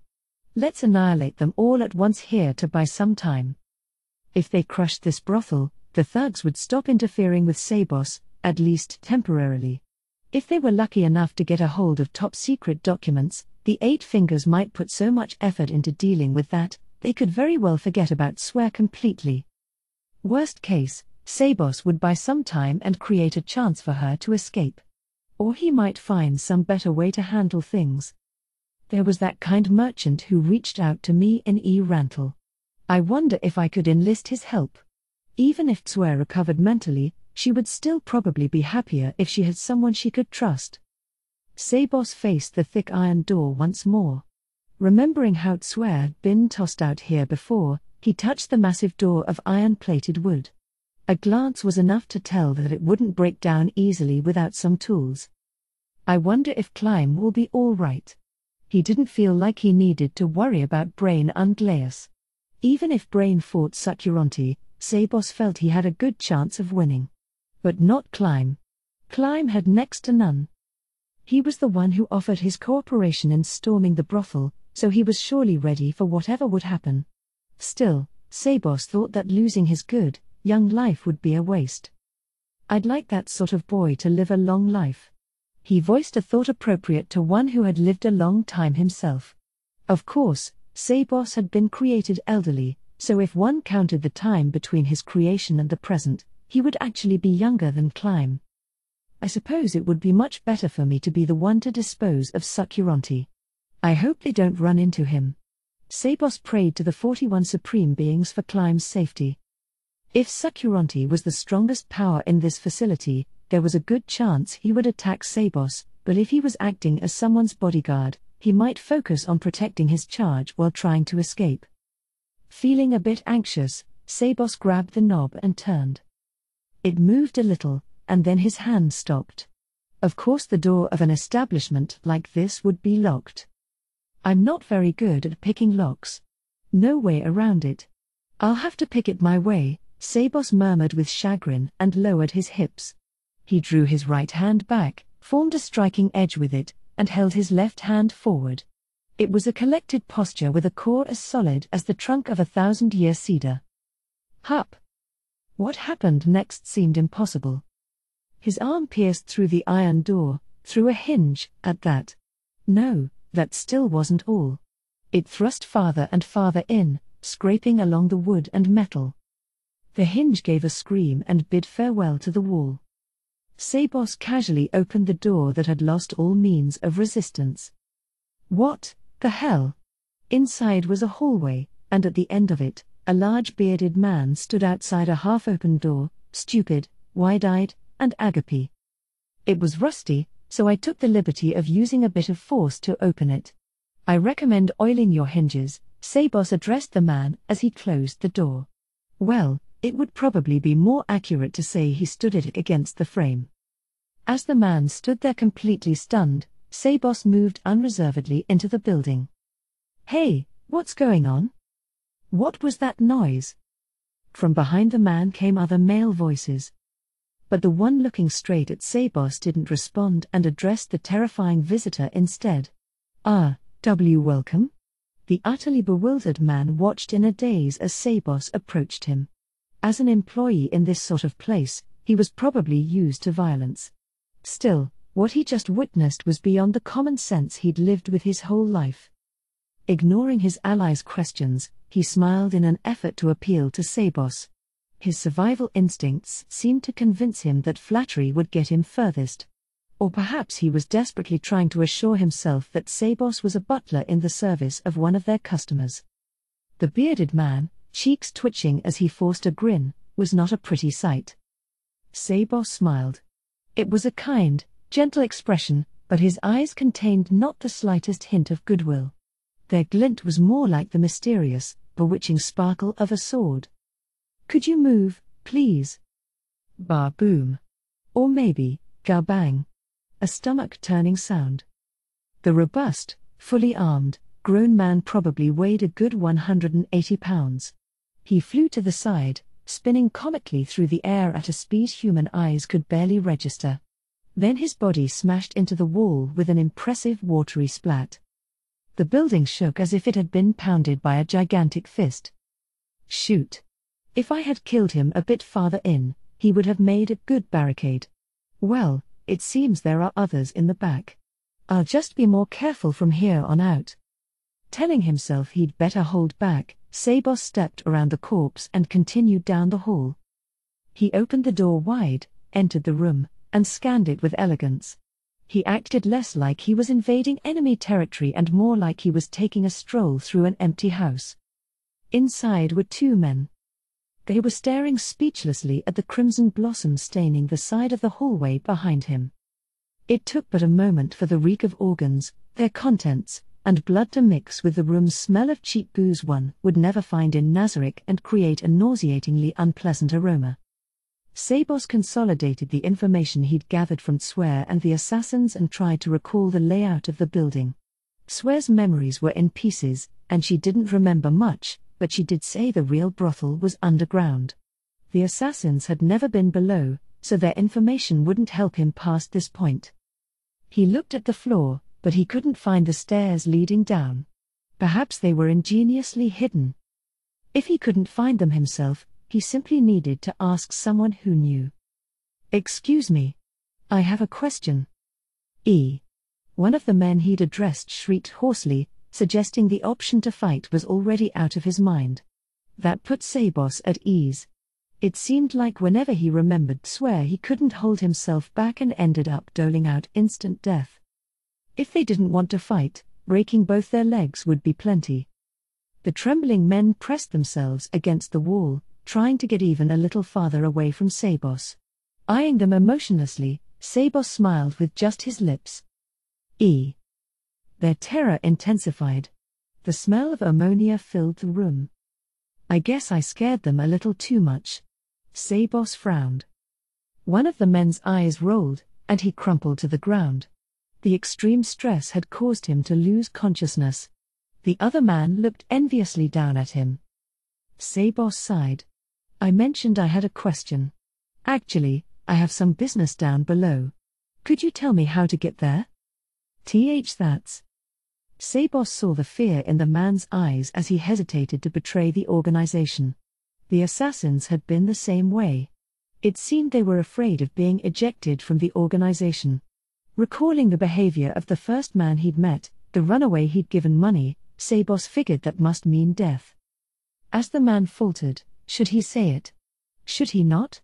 Sabos ended his hesitation with a single remark. "There are two mouths here, I don't necessarily have to hear it from yours." The man's forehead oozed sweat, and he shuddered. It's over there. There's a trapdoor." "Over there?" Now that he knew, he saw scuffs on the floor in the area. "Aha. I thank you. And now your role is done." Sabos smiled, and the man intuited the meaning behind his words.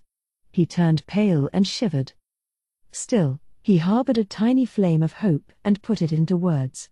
Please, don't kill me." "That won't do." The room froze at the immediate reply. The man's eyes bulged, the human expression of denial in the face of something unbelievable. "But I talked, didn't I? Come on, I'll do anything, just spare me." "That's true, but..."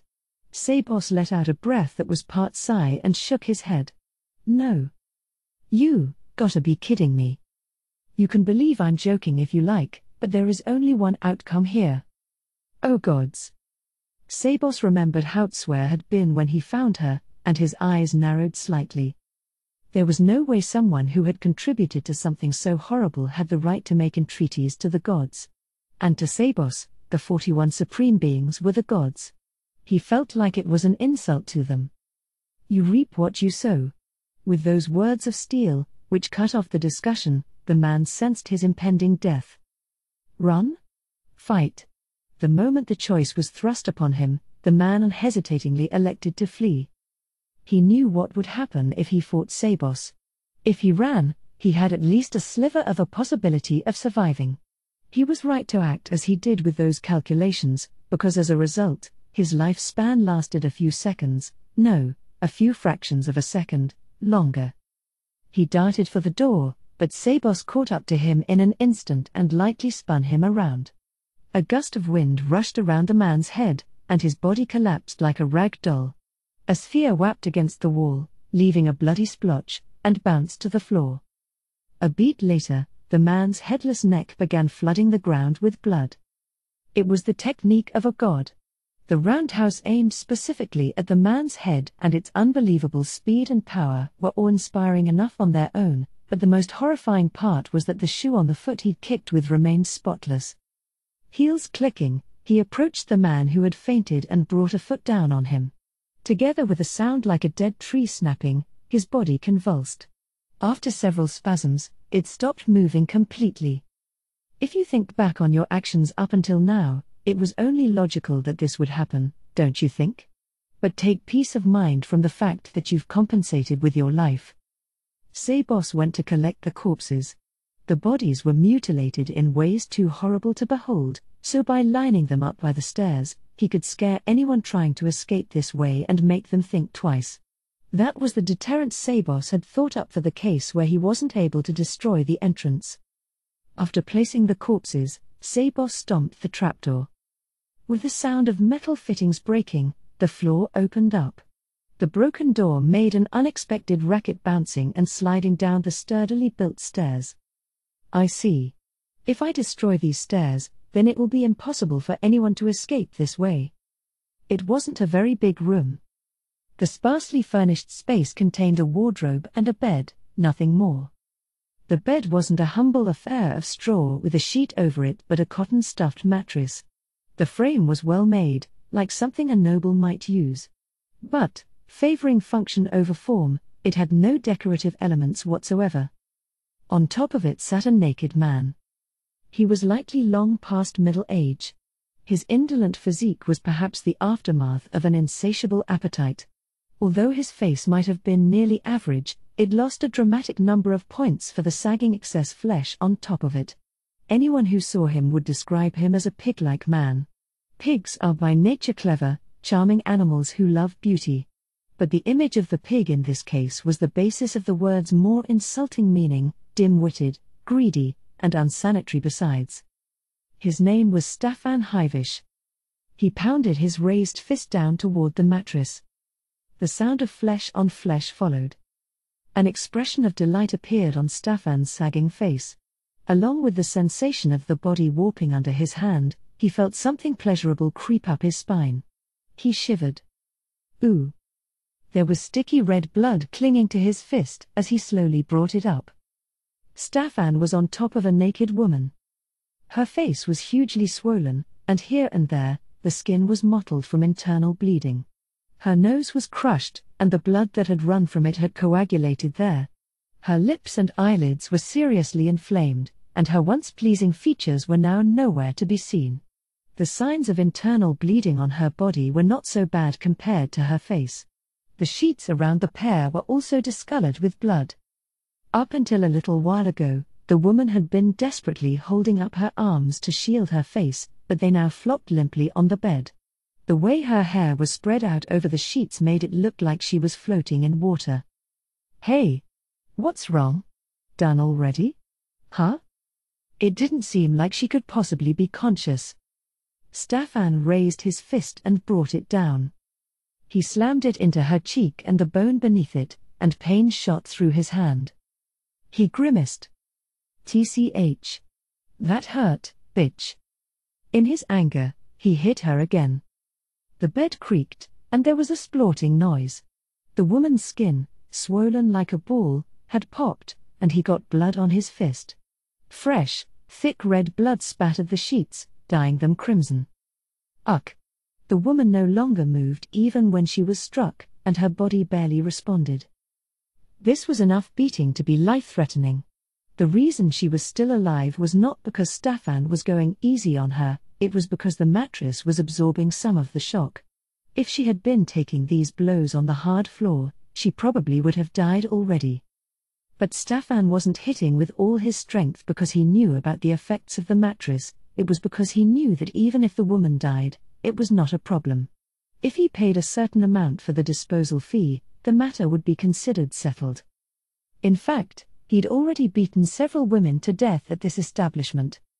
It was possible that thanks to the dent in his pocketbook from those accumulating disposal fees, Staffan might have been unconsciously holding back a little, after all. Gazing at the woman's body, which didn't so much as twitch, he licked his lips. This brothel was the best place to satisfy special kinks. In a normal brothel, this sort of thing would never be allowed. Well, maybe it would have been, but Staffan didn't know.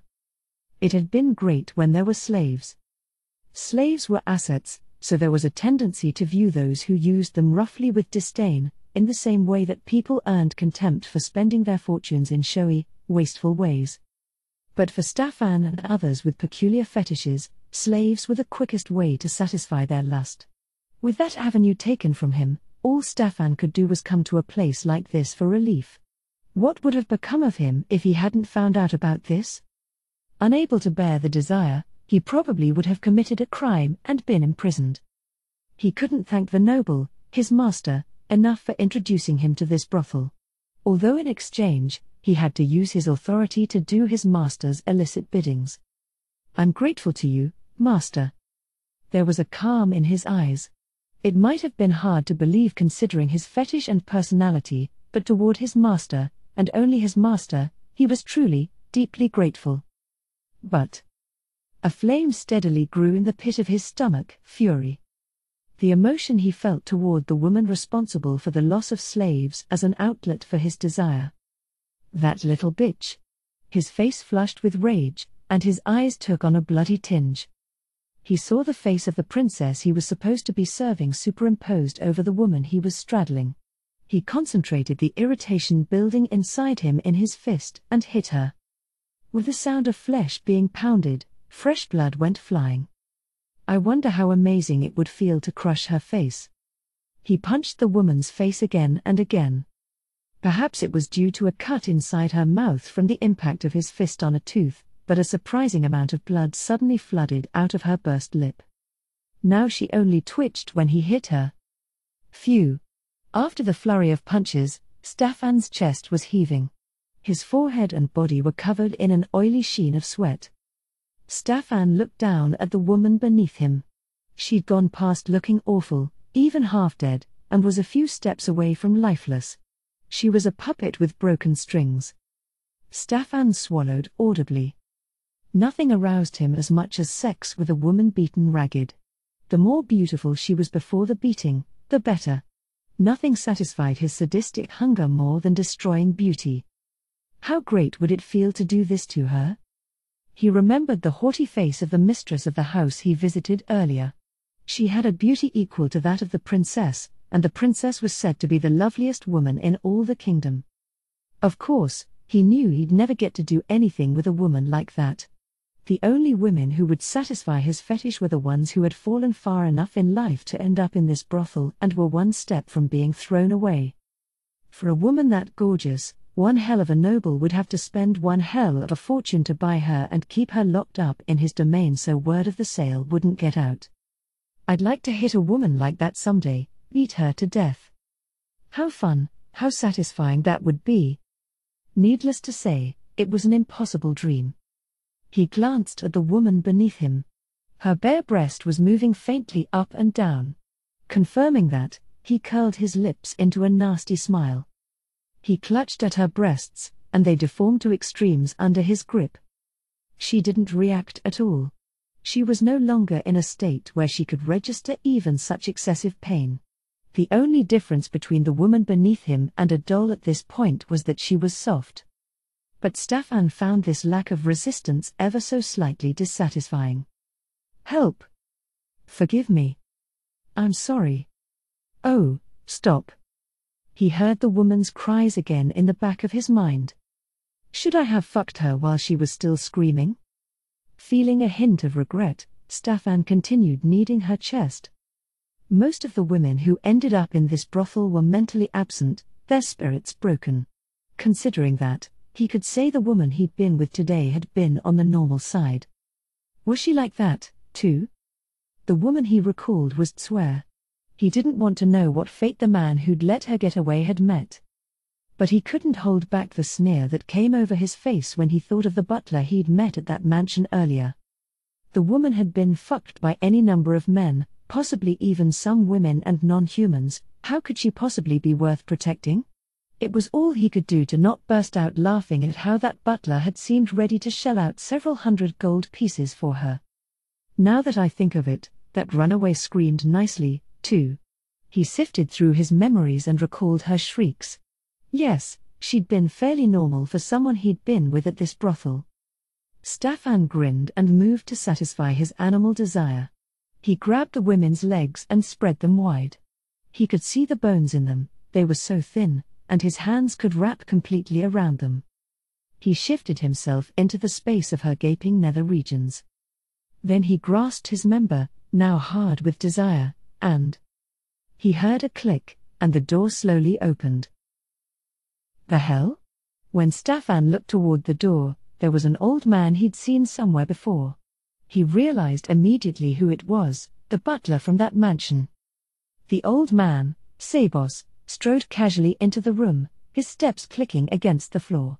His movements were so natural Staffan was speechless. What is the butler from that mansion doing here? Why is he coming into this room? Faced with a situation he could not account for, his mind went blank. Sabos stood next to Staffan. After glancing at the woman beneath him, he fixed him with a cold gaze. You like hitting? Huh? The strange atmosphere compelled Staffan to stand up and move to grab his clothes. But Sabos went into action faster than he could. There was a smack, and Staffan's field of vision lurched violently. A beat later he felt his right cheek growing hot as a throbbing pain spread across it. He'd been hit, no, in this case slapped was the word, he finally realized. You bastard. You think you can. The smack against his cheek rang out again. And it didn't stop. Left, right, left, right, left, right, left, right. Stop it. Staffan was used to hitting, not being hit, and tears formed in the corners of his eyes. He brought both hands up to guard his face as he retreated. Both his cheeks were flushed with stinging pain. You bastard. You think you can get away whizzies? Talking made his red, swollen cheeks hurt. I can't? Of course not. You idiot. Do you know who I am? Merely a fool.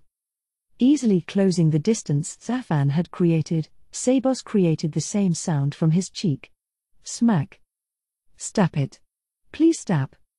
Staffan shielded his cheeks like a child being beaten by a parent. He liked violence, but the people he'd been hitting had always been helpless.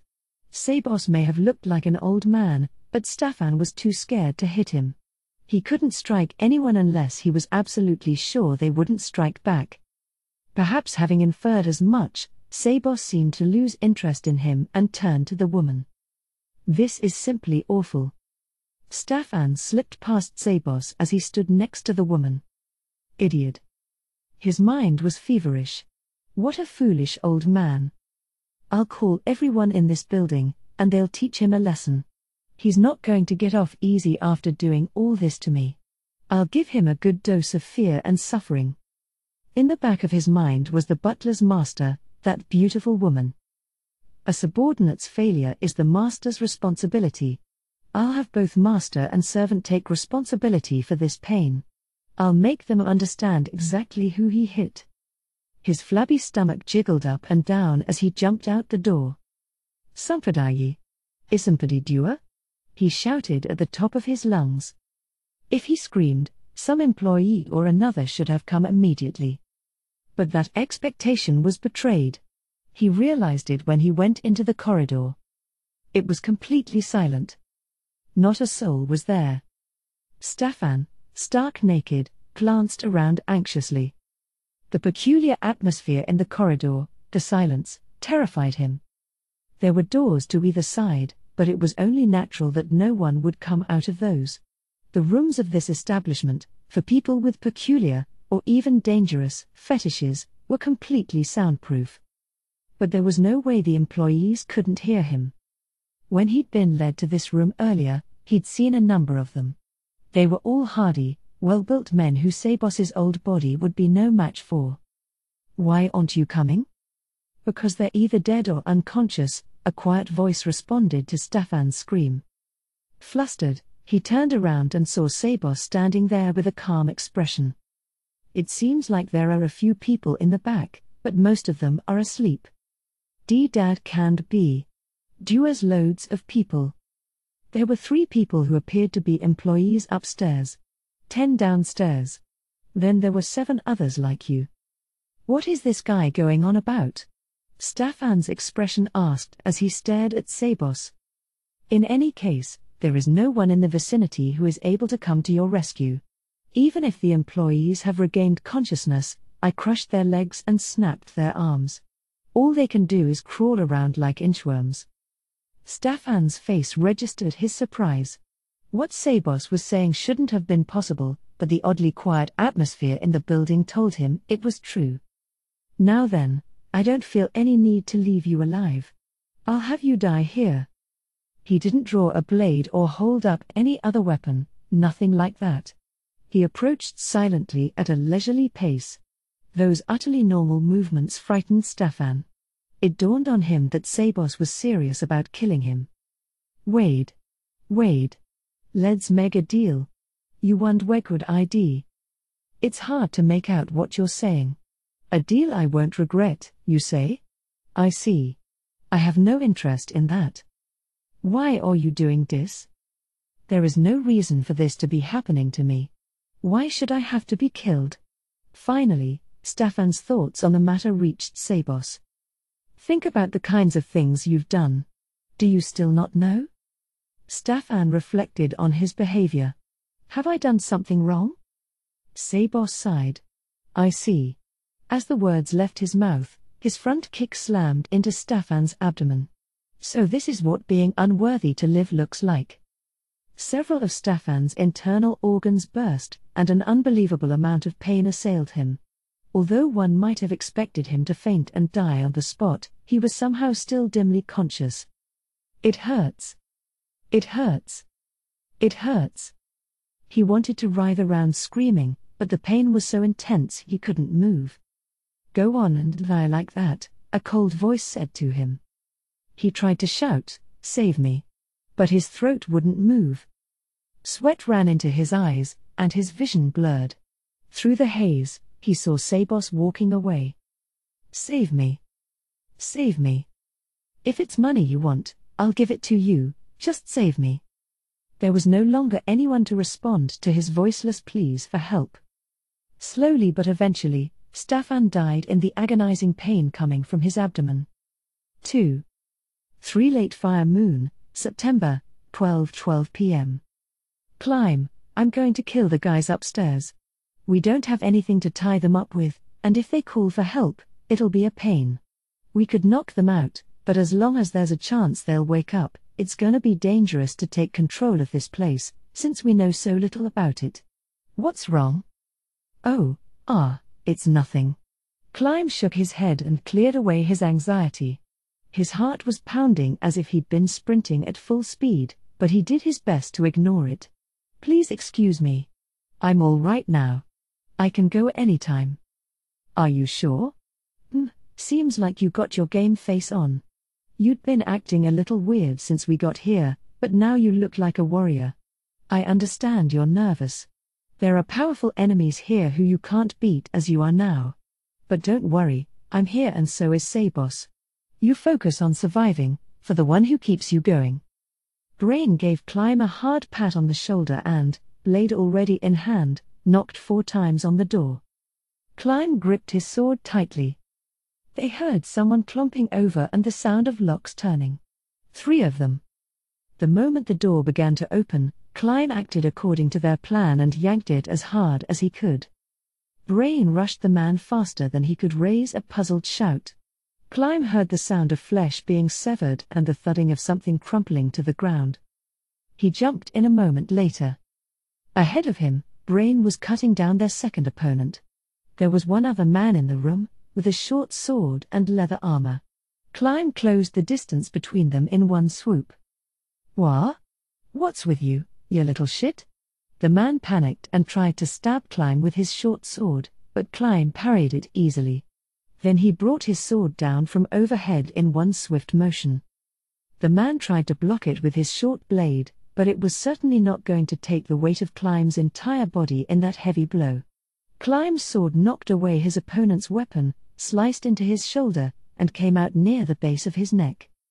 As the fallen man groaned in pain, a profusion of blood spread across the floor, so much that one might wonder where it had all come from. The body jerked and twitched before lying still in death.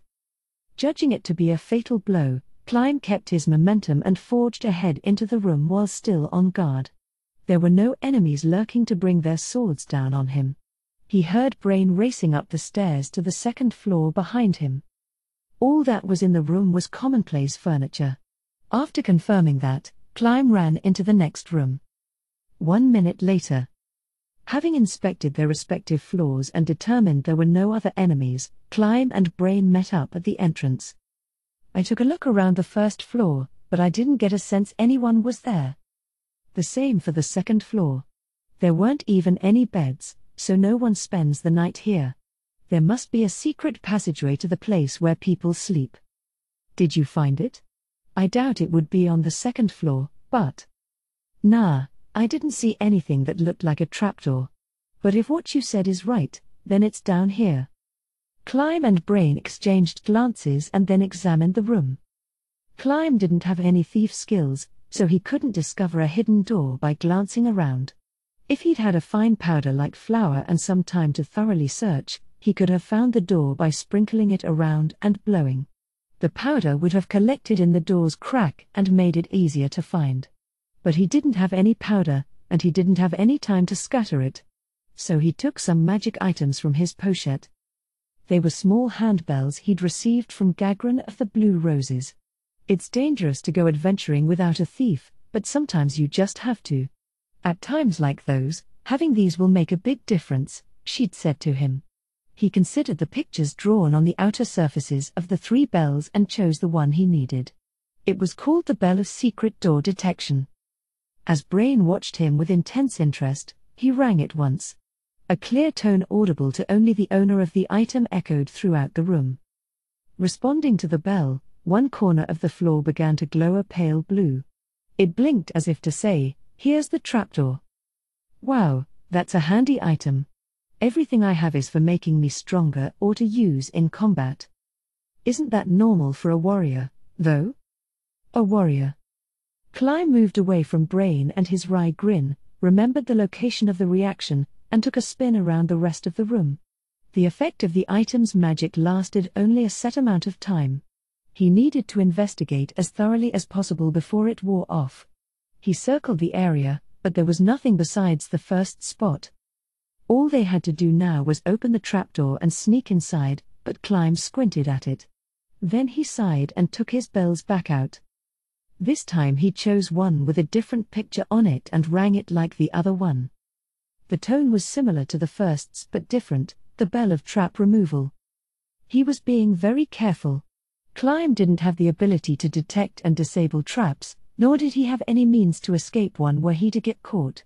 If they'd had a caster with them, they could treat him if he got hit with paralysis or poison, but he and Brain were only 2 warriors. Climb once heard that there was a martial art that granted temporary immunity to poison, but he didn't know it, and he didn't have an antidote. He had to consider himself out of commission if he got a bad status. A case like that called for using a magic item without hesitation, even if it could be used only a limited number of times per day. There came a heavy clunk from behind the trapdoor. Climb stuck his sword in the door's gap and pried it open. One big corner of the wooden floor came up and clapped down onto the other side. There was a crossbow attached to the underside of the door. The tip of its quarrel shone in the light, reflecting it in a strange way different from the way plain metal would. Climb changed positions and stared at the crossbow. A highly viscous liquid was slathered on the tip of the bolt. It was almost certainly poisoned. If they had carelessly opened the door, they'd have been shot with poison. Exhaling with a bit of relief, Climb tried to see if he could take the crossbow off the door. Unfortunately, it was attached pretty well, and he would have needed tools to remove it. Giving up on that, he peered past the door. A fairly steep staircase led down, but he couldn't see where, due to the angle. The stairs and their surroundings were solidly built out of stone. So what are you going to do? Wait here? I'm not very good at indoor combat. If possible, I'd like to go down and take up a position in a more spacious area where it would be easier to fight, if there is one. In a one-on-one fight, it's to your advantage to wait at the top of the stairs, but if you end up fighting here, I might not be able to hear the commotion from farther down. And if reinforcements show up. Yeah, maybe we should skip that idea. Wanna go together, then? Yes, please. I'll go in front. Follow me, but keep a little distance. Understood. And about that item I used to remove the trap, I can use it up to 3 times per day but not in a row. I have to leave 30 minutes before I can use it again, so we can't rely on it. Gotcha. We'll be as careful as possible. If you notice anything, let me know. With that, Brain stepped down into the staircase. Climb followed behind him. Brain descended step by step, tapping each one with his katana first, just in case. At the bottom of the stairs, the floor was well laid with cobbles, and the walls were also fortified with stone. Several feet ahead they could see a wooden door with iron reinforcements. Brain didn't really think there would be more than the crossbow booby trapping this emergency escape route, but he'd heard too many stories about heavily armored warriors being rendered helpless by a single pitfall. He definitely had to avoid that.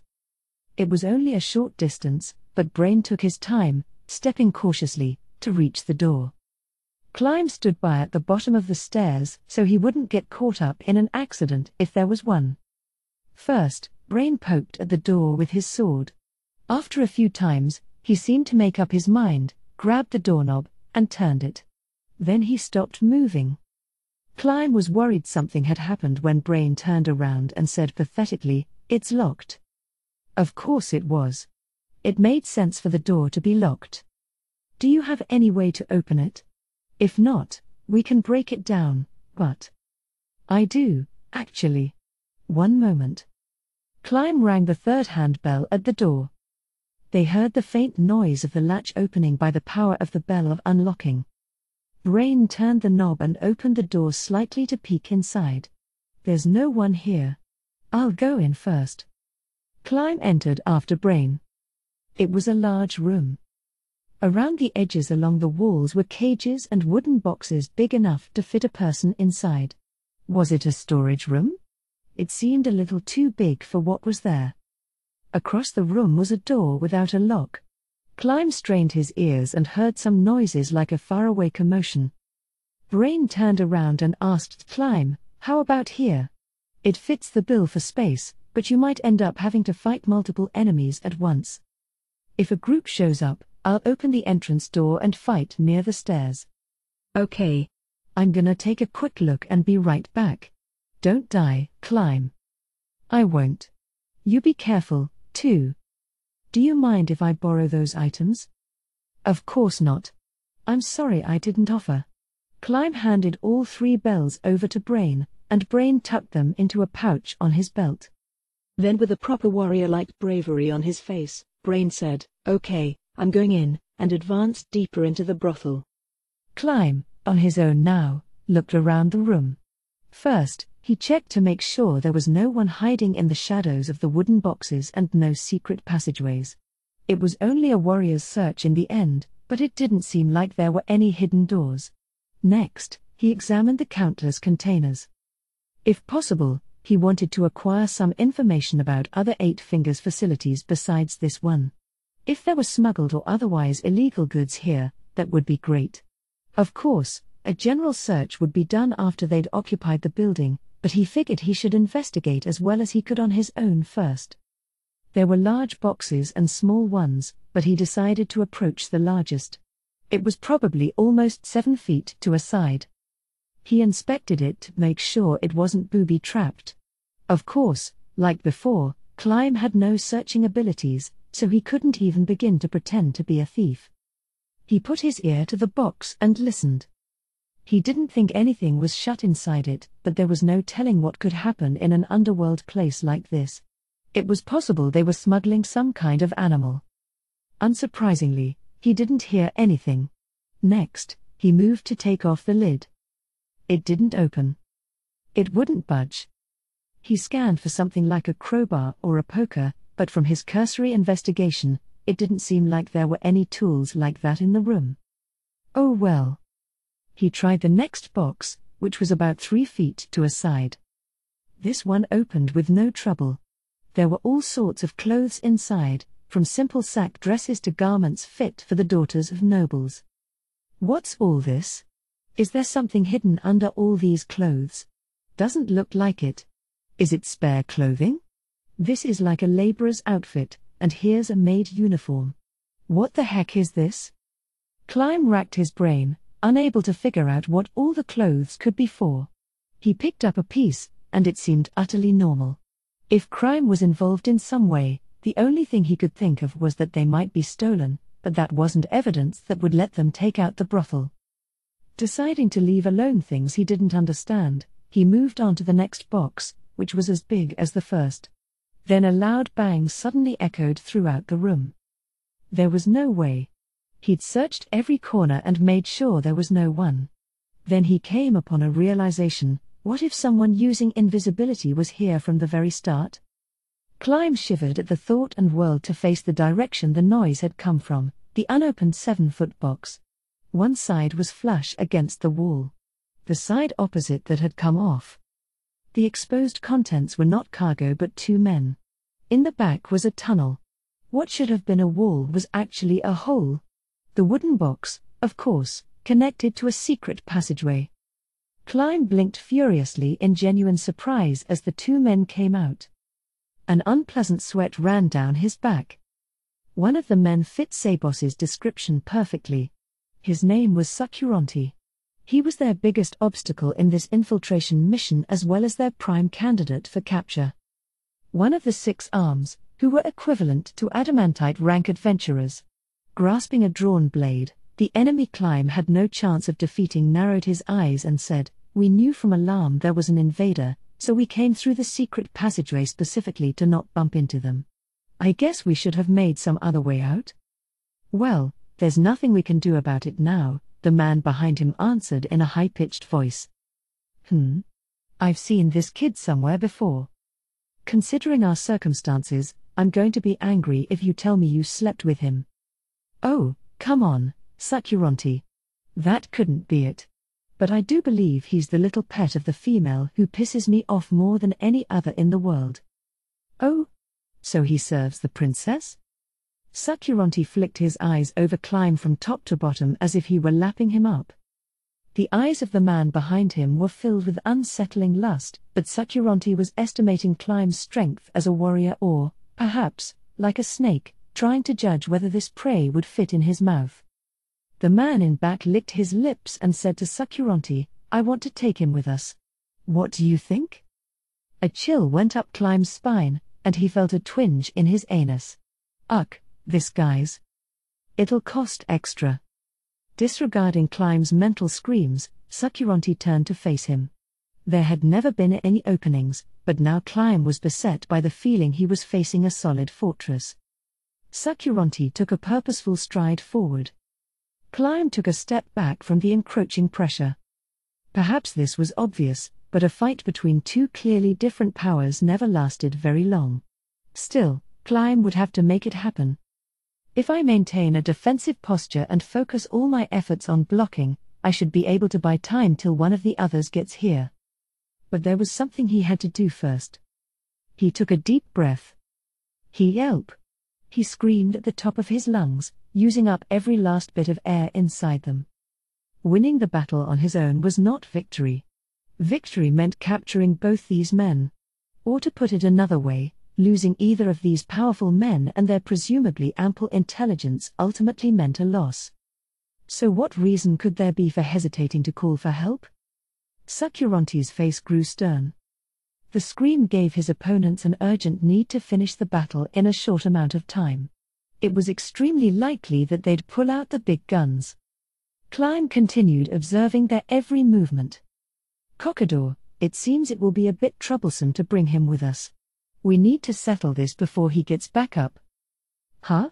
You're one of the 6 arms, aren't you? You can't even knock out one little brat?" The title Illusion Maniac weeps.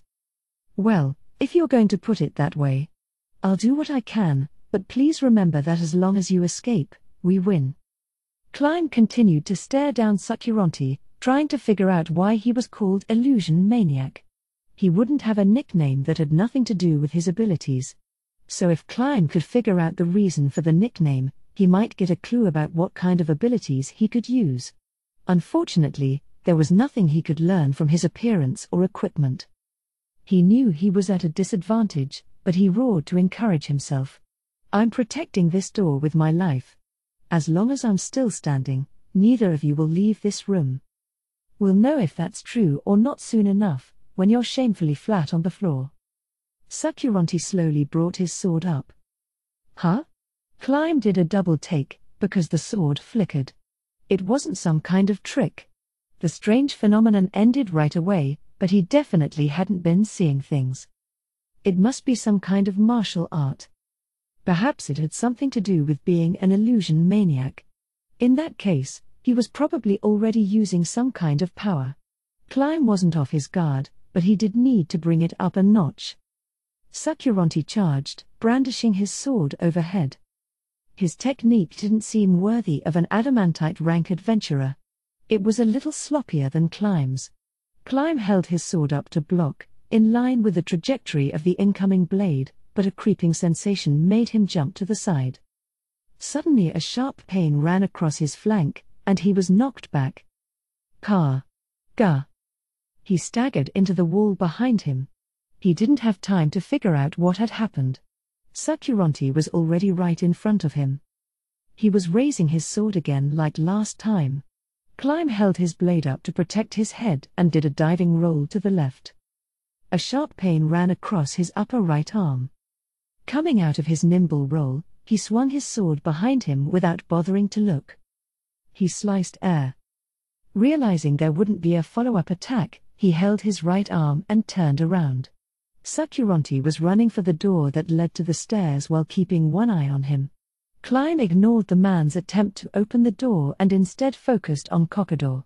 He had a hunch that this would be enough to stop Sakuranti, who was responsible for Kokador's security, and he was right. Sakuranti's hands stopped. He took up a position between Kokador and Climb and clicked his tongue in frustration. Then he looked at the exit, Climb, and Kokador in turn and grimaced. "We're trapped. You'll have to excuse me. I'm killing this boy here." "You can't be serious. He'll be a great asset against that little bitch if we keep him alive." "He tricked me. Taking up a position to protect the door, saying he'd protect it with his life, that was all part of his plan. This little brat messed with my head." "Yes. He bought it. So I guess they don't know what's going on outside this room. Now they can't run." With only one escort, it was a bad plan to run while Climb was still alive and able to fight. And if Climb had friends upstairs, they'd be caught in between. For the same reason, Sakuranti couldn't let Kokador run on his own before finishing the boy off. When Climb had immediately abandoned the door he would supposedly protect with his life and made a move toward Kokador, Sakuranti fell for the bluff. Now he was probably convinced someone was waiting on the other side to catch them in a pincer attack and capture Kokador. He had to have judged that the only way to escape safely was to take out Climb now. Of course, that was assuming he wasn't aware of conditions outside the room. If he knew the truth, he would open the door and run away. Climb, having won his bet, raised his sword against Sakuranti's growing desire to kill. NGH. He had to bear the pain in his side and right upper arm. He might have had a few broken bones, but he was lucky he could still move. No, if that pervert weren't lusting after him, he probably would have been killed. Wearing a male shirt wasn't enough to completely block a slice. But what is that attack, anyway? Is he swinging again really fast? I don't think that's it, but then what could it be? Gazif's face flickered across the back of Climb's mind. Gazif Stranov's original martial art, sixfold slash of light, was 6 attacks at once. So was this some lesser version of that, like a twofold slash of light? But in that case, Sakuranti's art was a weird one where the first attack was normal speed and the second was super fast. It doesn't match up. If I can figure out what kind of attack it is, I should be able to do something about it. All I know is that a defensive battle is not going to go very well. Guess I should attack. Climb swallowed hard and broke into a run. His gaze moved from Sakuranti to Kokador. Sakuranti's face walked like he'd bitten down on something bitter. When you're acting as security, you hate it when the one under your protection gets targeted, even if it's merely as a threat. I'm the same way, so I know how it goes. Executing a tactic he'd hate to have to deal with himself, he closed in. A maniac of illusions. I can imagine. Well, maybe his name is misleading, but it's worth testing. Once in range, he brought down his sword, but Sakuranti unsurprisingly deflected it easily. Climb braced through the shock and struck again. He wasn't swinging from overhead, so there wasn't a ton of power behind it, but it was still enough. Sakuranti's blade deflected his again, and Climb took some distance with a satisfied nod. It's an illusion, not a martial art. He'd felt something off the moment his sword was deflected. It felt like the block occurred a little bit in front of the blade he could see. Your whole right arm is an illusion.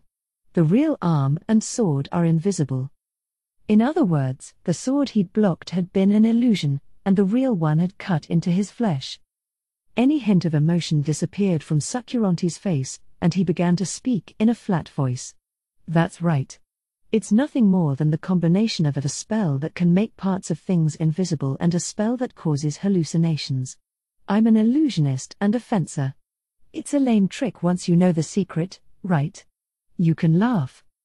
There was no way he could laugh. Sure, putting it into words made it sound so simple he wondered why he hadn't thought of it, but there was nothing scarier than an invisible sword in combat where one hit could mean death. And being able to only half see through it was as confusing as it sounded. Since I diversified my abilities, I might be less of a warrior than you, but... Sakuranti flourished his sword. But was that even really his arm? It was entirely possible that this was an illusion and his real arm had a dagger out and was waiting for the right time to throw. The dread of illusions set in, and Climb broke out in a cold sweat. Illusionists can only use spells that belong to the illusion tree of arcane magic. In the upper tiers, some illusion attacks fool the brain to death, but I haven't gotten there yet. That seems fishy. What proof do I have that's true? Right, Sakuranti laughed. Well, you don't need to believe me. Anyhow, what was I trying to say? Oh yeah. Because of that, I can't cast strengthening spells on myself and I can't cast weakening spells on you. But can you tell the difference between illusion and reality? As he finished speaking, Sakuranti split into multiple Sakurantis. Multiple vision. One would think the real one was in the center, but there was no guarantee of that.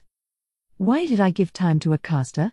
It was Climb's goal to buy time, but giving a caster leeway to cast support spells was too dangerous. Climb screamed a battle cry, used an art to boost his abilities and perception, and closed the gap between him and Sakuranti all at once. Scintillating scotoma. Ugh.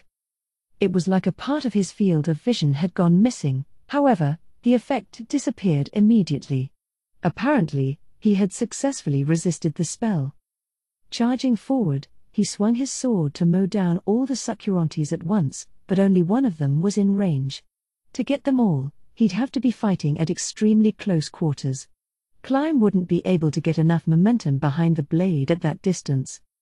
The unlucky Sakuranti fell to the side in halves, but no blood spurted out, and the sword moved smoothly through him. Better luck next time. A chill slithered up from Climb's bowels. He was suddenly hot near his throat. He brought his left hand up to protect the hot area. A sharp pain coursed through his hand, and he felt the awful sensation of fresh blood soaking his clothes. If he hadn't sensed the killing urge, if he had hesitated to sacrifice his hand, his throat would have been slashed. Relieved to be alive, he gritted his teeth against the pain and swept his blade sideways. Again, it met no resistance and slashed only air. It can't go on like this. Realizing that, Climb switched arts and used evasion as he backed away. His field of vision contained the two remaining Sakurantis raising their swords at the same time. Knowing that both blades were illusions, he focused all his attention in his ears. The mail shirt he was wearing and the beating of his heart made a racket. Right now the only things he wanted to hear were the sounds of the man in front of him. No. No. There. It was definitely not the sound of a sword being brought down. The faint sound of something slicing through wind was approaching his face from an empty space in front of him. He rushed to turn his head, and along with the searing sensation that streaked across his cheek, he felt his flesh being painfully torn off.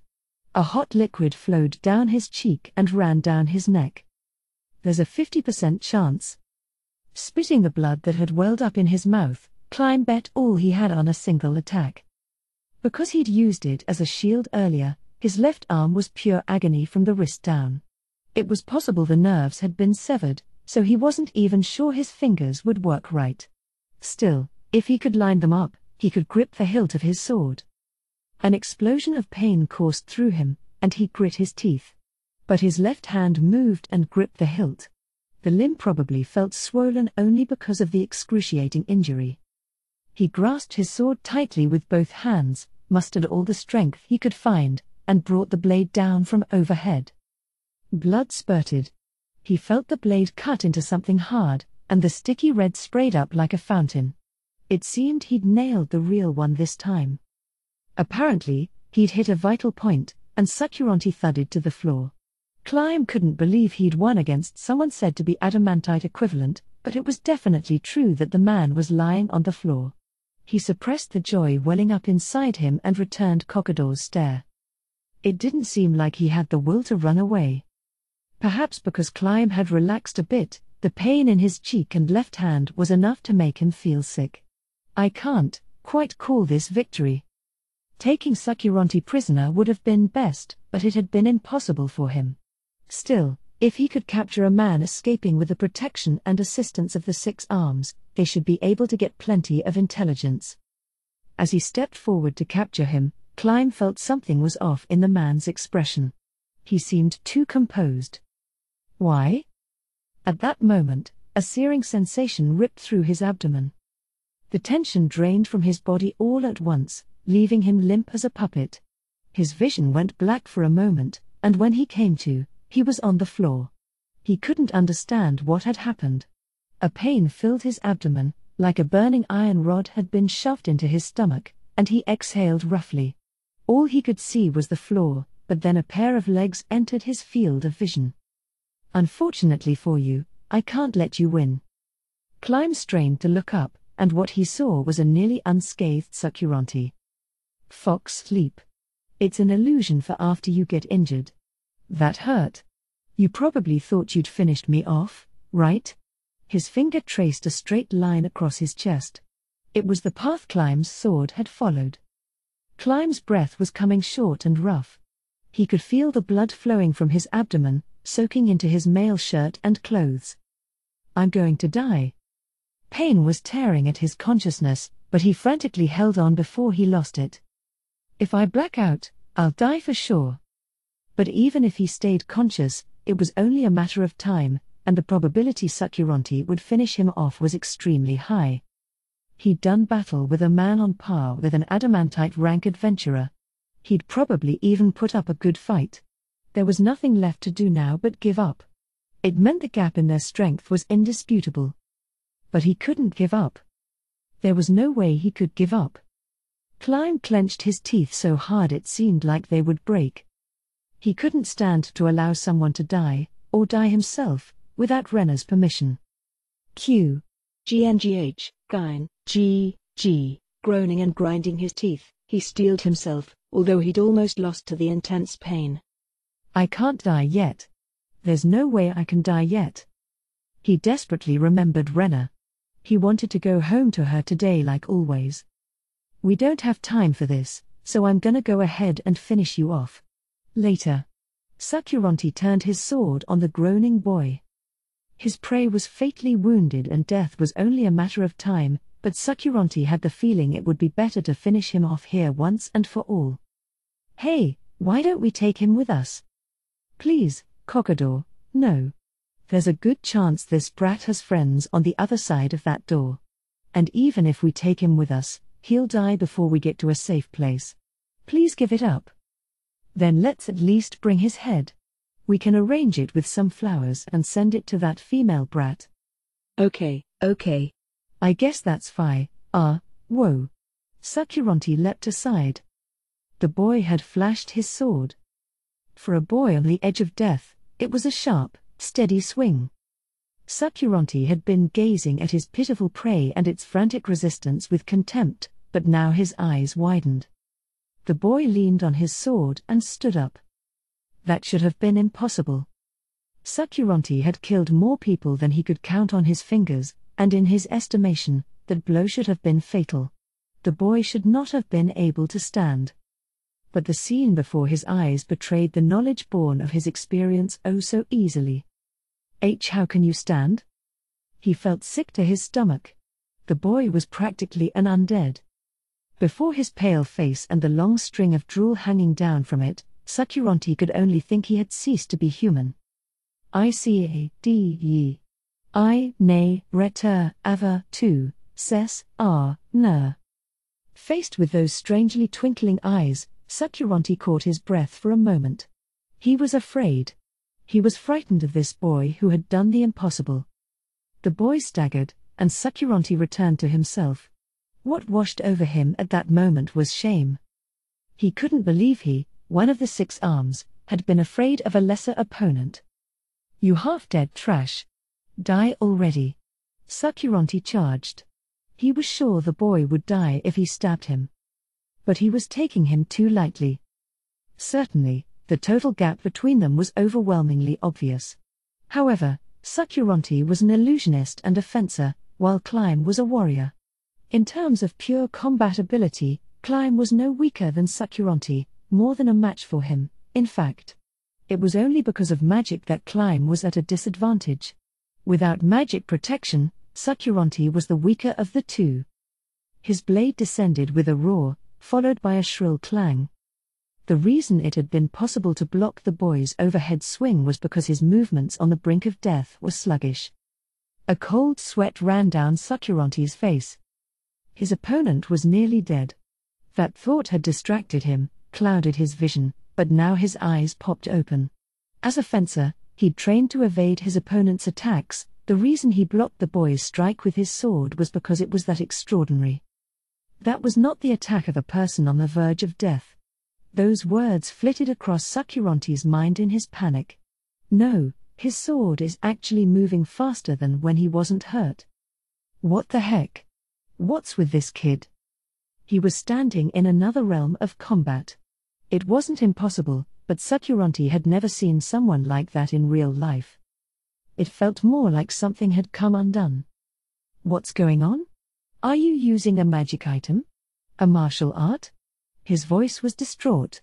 He was cornered, unsure who was superior anymore. What had happened to Climb? It's simple. Thanks to Sabos's training, his sense of self-preservation was confused. His determination to live overlapped with the death he'd seen before him in Sabos's training, and his brain's limiter had come off in the same way as then to unleash hysterical strength. The training had consisted of being shown only one move, but without it, he would have died here and now, helpless. A hard blow sent Sakuranti flying. The shock of slamming into the floor traveled through his back and rocked his stomach. His orichalcum mail shirt absorbed some of the impact, but even so, the wind was knocked from his lungs and he couldn't breathe for a moment. What happened? As the one who'd received the blow, Sakuranti couldn't understand, but to Kokador, who was standing to the side, it was obvious. He'd been kicked. The moment his overhead swing had been blocked, the boy had unleashed a kick at Sakuranti. Still not sure what had happened, Sakuranti hurried to his feet. For fencers, who pride themselves on their agility, lying on the ground was the same as being in the jaws of death. Shit. This kid uses his feet. That's not very soldierly. If he would fight by the rules. Sakuranti whined with a click of his tongue as he rolled and rushed to steady himself. This wasn't the fighting cultivated by soldier training, that dirty style made this feel like a battle with an adventurer. So he couldn't underestimate him. Sakuranti began to feel anxious. He thought at first that it'd be an easy win, that he'd be able to kill this little brat no problem. But now he felt that confidence ebbing. Now on his feet, he saw the dangerous-seeming boy slowly crumple to the ground and held his breath. From the boy's complexion, it looked like the previous exchange had expended the rest of his life. No, that was exactly what had happened. He'd exhibited the power of a candle flaring the moment before it goes out. But now so much as a light push would probably kill him. Sakuranti felt slightly relieved to see that, but confusion and rage soon overtook him at the fact that he, one of the 6 arms, the strongest members of the 8 fingers, could feel this cornered by a single soldier. At the fact that he'd worried at all. But now the fight was decided. All that was left was to kill him and escape. But I'll have you stop right there. It seemed like he'd made it just in time. Climb lay on the floor, his face clammy with sweat and paler than white. Nevertheless, he was still alive. But the wound in his abdomen was fatal, so he'd die if there was any delay in getting him treatment. With no sense of relief, Brain charged into the room. There were two men there. One seemed entirely incapable of fighting. Don't worry about that shady guy. Just kill the kid. He'll charge and kill me instantly if I do that. He isn't like that brat. I can't win against him unless I focus and fight with all my might. If I let my guard down for an instant or get even a little distracted, it'll be over. Brain understood that the one who'd replied was Sakuranti. He did fit the description he'd heard. The warrior could have deduced the man's identity from his double and blood-splattered sword alone, but now he knew for sure. Brain walked briskly forward without a word, drawing his katana and striking in one fluid motion, but Sakuranti had already jumped away. The sword sliced through nothing but air. Brain had swung it only to get him away from Climb anyway. He stepped over the fallen boy and took up a position protecting him. Climb, are you okay? Do you have any healing items? He asked quickly, with no time to lose. If he didn't have something, they'd need to come up with another plan as soon as possible. Arg, he panted. Yes. Brain glanced down and saw that Climb's hand had let go of his sword and was moving. Okay, he answered, feeling deeply relieved. Then he turned a severe stare on Sakuranti. Starting now, I'm your opponent. I'll be taking revenge for him. Given the katana, I guess I shouldn't be surprised you'd be so confident. Those rarely find their way this far north. I've never even heard of one in the kingdom. Can I ask your name? Brain didn't feel like answering. He and Climb had the same objective, they were comrades. With Climb half dead, how could he answer a question like that as if nothing had happened? Brain suddenly wondered to himself, was I always like this? Hadn't he abandoned everything besides growing stronger with a sword? He cocked his head slightly and laughed to himself. Oh, I see. His heart, his dreams, his goals, his livelihood, his very way of life, it had all been broken by the monster Shaltir Bloodfallen. The boy called Climb must have wedged himself into those cracks the moment he earned Brain's admiration for being able to withstand the mysterious Saboss's brutal intent to kill when Brain himself couldn't, despite being weaker. He'd seen the brilliance of this young soldier who had something he did not. He stood in front of Climb and exchanged glares with Sakuranti. Can I get Climb to see the same thing in me as I saw in him that time? His old self would have burst out laughing, saying, "You've gone soft." He used to think that bearing the burden of another made a warrior weak. He'd thought warriors needed to be sharp. But now he understood. This is another way to live. I get it, Kazif, but I may never make it to where you are. Did you not hear me? How about I ask you again? What's your name? Sorry. I don't think it'll matter if I tell you, but sure, I'll answer. I'm Brain Unglaeus. Sakuranti's eyes opened wide. What? The Brain Unglaeus? No way. That's him? He's not impersonating him? No, Cockador, there's no doubt about it. A valuable weapon shows a warrior's rank. If he's really who he says he is, a katana makes sense. Brain grinned bitterly. The fact that most of the people I've met today know who I am, might have made my old self happy. But now I can't really say I care. Sakuranti's smile of goodwill confused him, but his questions were cleared up immediately. Hey, Unglaeus. Why don't we quit fighting? A man of your caliber should be one of us. How about it? Want to join? I'm sure you'd be able to be one of the 6 arms. I can tell you're that strong by looking at you. You're the same as us. You want power, right? I can see it in your eyes. Well, you're not wrong. In that case, the 8 Fingers isn't a bad gig. For people with strength, it's the best place to be. You can even get your hands on powerful magic items. Check out my orichalcum mail shirt, my mithril sword, my rings, my clothes, my boots. They're all magic. So, Brain Unglaeus, join us, be one of the 6 arms with me. Is that all? Sounds lame.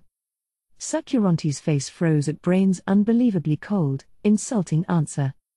What? You didn't hear me? I said that a bunch of guys with nothing but strength doesn't sound like such a great group. Why, you bastard, Humph. If that's what you think, then you must not be so tough, either. You're right. I don't think I'm strong. Not someone like me who's seen a real monster. Brain took pity on the frog sitting comfortably in his well, thinking he was powerful, and gave him a genuinely compassionate warning. And that goes for you, too. We may be about equal, which is why I'll warn you. We're not that great at all. Brain turned to check over his shoulder on Climb, who had just finished drinking a potion.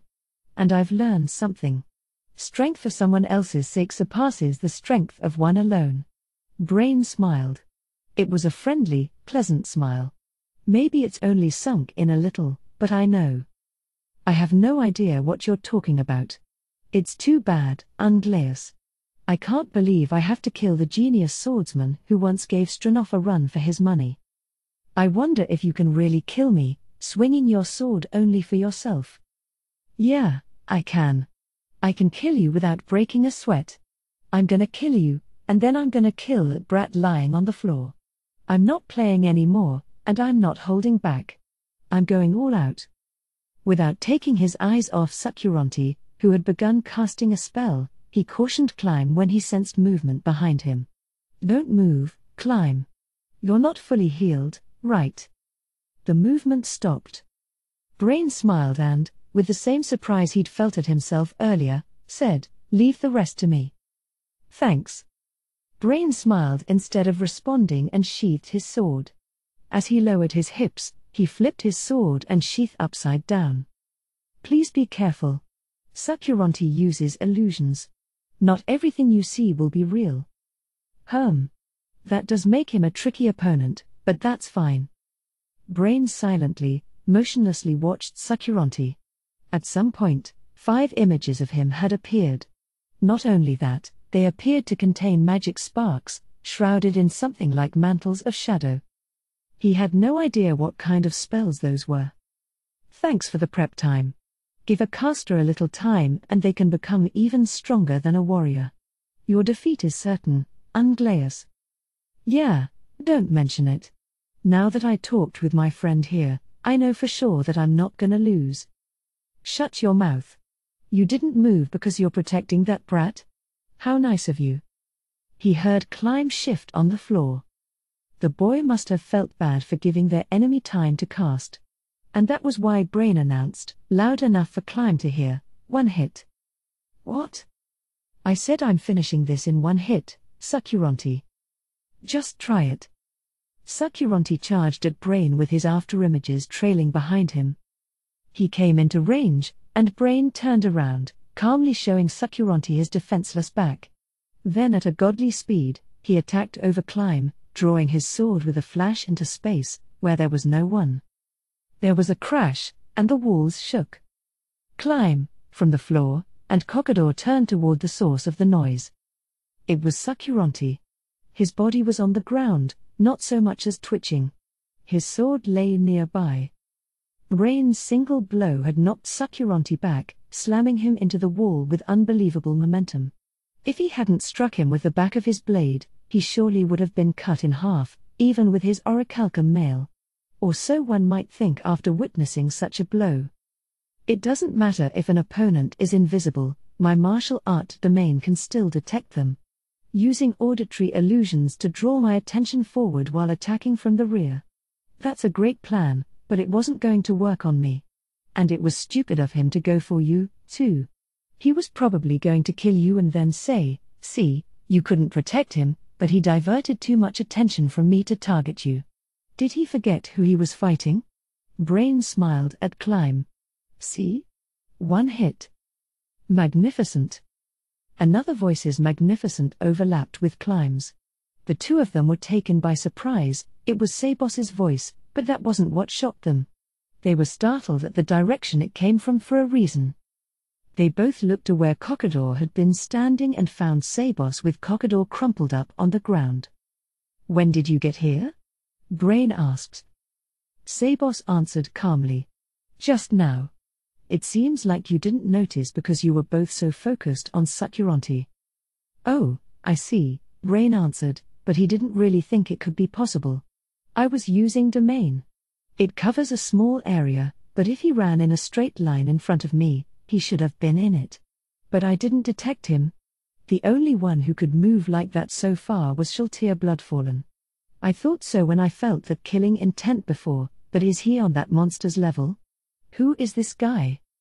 I went ahead and saved all the prisoners. Also, apologies to Climb, but several people put up quite a bit of resistance, so I was forced to kill them. Please forgive me, but I guess I should heal him before I say all that." Sabos went over and put his hand to Climb's abdomen. It was only for a moment. He'd barely touched him when he was already pulling away. But the effects were dramatic. Even with the potion, Climb's face had been pale, but color returned immediately. "You healed me. So you're a priest?" "No, I didn't heal you with the power of the gods. I poured chi into you." "A monk. I see, that makes sense." Now Brain understood why Sabos didn't have any armor or weapons, and he gave him an affirming smile. "What are you two planning on doing now?" "I've come this far. I'll stay with you till this is finished." "Well, first I'm going to run to a guardhouse, explain what's happened here, and see if we can get some soldiers to help us. I'd like you to hold the fort down here while I do that. But it's possible that reinforcements from the Eight Fingers will come." "That sounds fine to me. But could you leave me out of your explanation?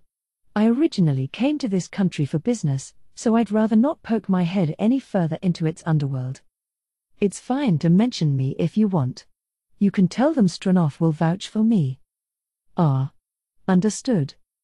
3. Late Fire Moon, September, 7:05 p.m. Climb finally returned to the castle as night began falling on the royal capital. His wounds were completely healed, but his body was utterly exhausted. Partly from the battle, but all the things they'd had to coordinate had taken a lot of time, too. In the end, the reason things went well wasn't because Climb was the princess's servant but because the guards' fear of the Eight Fingers made them indecisive. A particularly major issue was who would report the incident. There was an extremely good chance, not just a vague worry, that the Eight Fingers would kill those responsible for this as examples.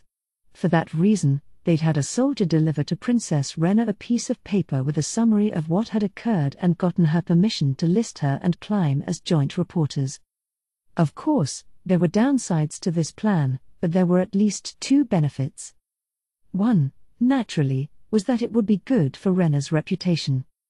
Having her personal attendants spearhead the exposure of an organization that sullied their country, whose members were doing something as awful as slave trafficking, would earn some recognition for a princess who rarely left the palace.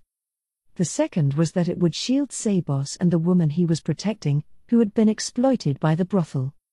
They didn't seem to want attention, so by taking responsibility for the incident, Climb could conceal them from the retribution of the Eight Fingers. "I was practically useless during the raid, so I should at least do this much." Brain had said he would explain everything to Gazif himself so Climb didn't have to worry about it. With all those things floating around in his head, he knocked on Rena's door. Really, he had permission to enter without knocking, but it was late, so he modestly refrained. One time she'd been dressed in light silk. She understood his reasons. Before he heard her response, he sniffed himself. He had wiped himself down, but his nose was accustomed to the smell of blood, so he couldn't be sure if he'd gotten rid of it or not. He had no business entering the princess's room like this, but he urgently needed to tell her of the day's events from his own mouth. The most pressing issue was the women who had been held at the Eight Fingers facility. They'd been entrusted to a guardhouse for the time being, but they needed to be moved somewhere safe in the next few days. Also, some of them were injured, so they would need a priest or someone else who could cast healing magic. Princess Rena is so kind, I'm sure she'll lend a hand to these suffering people. It pained him in many ways to cause trouble for his master. He found himself wishing impertinent things. If only I were stronger. The reason I have such a wonderful master, the reason I'm able to live the way I do, it's all thanks to her. Huh? No response? He didn't hear anything like permission to enter. There was no night guard in front of her door, and she was usually still awake at this time. Did she go to sleep without alerting her guard? Climb knocked again. This time he heard a faint voice granting him entry, so he went in, relieved. The first thing he needed to do was obvious. I'm sorry I'm late. He bowed crisply. I was worried. Her voice contained distinct anger. That was surprising. Climb's master was almost never angry. Even if someone insulted her, he'd never seen her get upset. She must have been truly worried. Enduring the heat creeping into the corners of his eyes, he kept his head down and repeated his apology. I was really worried. I thought maybe the Eight Fingers had made the first move and done something to you. So what in the world happened? I got your brief report, but can you give me the details? Climb started to talk as he stood, but Rena invited him to sit in his usual spot. Steam rose from the tea she poured out of her warm bottle into a cup set in front of him. Thanking her, he raised the perfectly hot tea to his mouth and drank. He told her everything that had happened. Of course he did, there were people he was depending on her to help. So what did you think when you saw them? Rena's first question after hearing his explanation was a strange one. But since she had asked, he had to answer. I felt sorry for them. I thought if I were only stronger, I could have saved them from having to suffer so much. I see. So you pitied them? Yes. I see. You're so kind, Climb. Princess Rena, if you ever need someone to guard them, I'm prepared to go at any time. If it comes up, please do. More importantly, I should tell you, tomorrow or the next day at the latest, we're going to attack the Eight Fingers facilities listed on the parchment that Lake Hughes brought. With this raid on the brothel, the more time that goes by, the stricter their security will become. My apologies. I've acted imprudently. No, don't worry about it. You made up my mind for me. Besides, I think very highly of your actions. We captured Sakuranti, one of the 6 arms, and Kokador, chief of the slave trafficking division. That has to have shaken them to their foundations. That's why I want to hit them again now. Rena threw an adorable punch with 0 speed and strength. One more punch before the news leaves the capital. Understood. I'll go immediately to rest up for tomorrow. Thanks. It's going to be a big day. Take care. Climb left her room. She sensed the smell of blood abate somewhat. It must have been tough for you, Climb. Now, then. Draining the rest of her lukewarm tea, Rena stood up. Her goal was a handbell. It was a magic item that rang its linked mate in the next room when she jingled it. She brought to mind the face of the maid standing by in the next room and smiled coldly, thinking how lucky it was that she was the one on duty today. Oh, right, what expression should I make?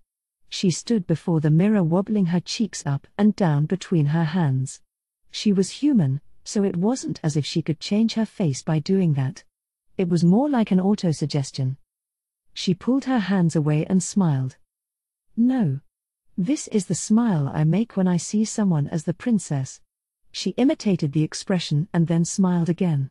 After trying out several different smiles, a pure, innocent one appeared on her face. This'll be best. Her preparations complete, she rang the bell. A maid promptly knocked on the door and entered. I have a favor to ask. Could you boil some water for me? Of course, Princess Rena. She curtsied and smiled at Rena. What is it? You seem in high spirits. Did something good happen? Now that the fish had bitten her hook, the princess smiled happily. Oh, it's amazing. Climb's done the most amazing thing. She talked like a little girl, an appropriately stupid tone for someone blabbing important information. That's wonderful. This maid wasn't a fan of climb, and although she tried to cleverly hide the fact, her true feelings came through. I'll kill her.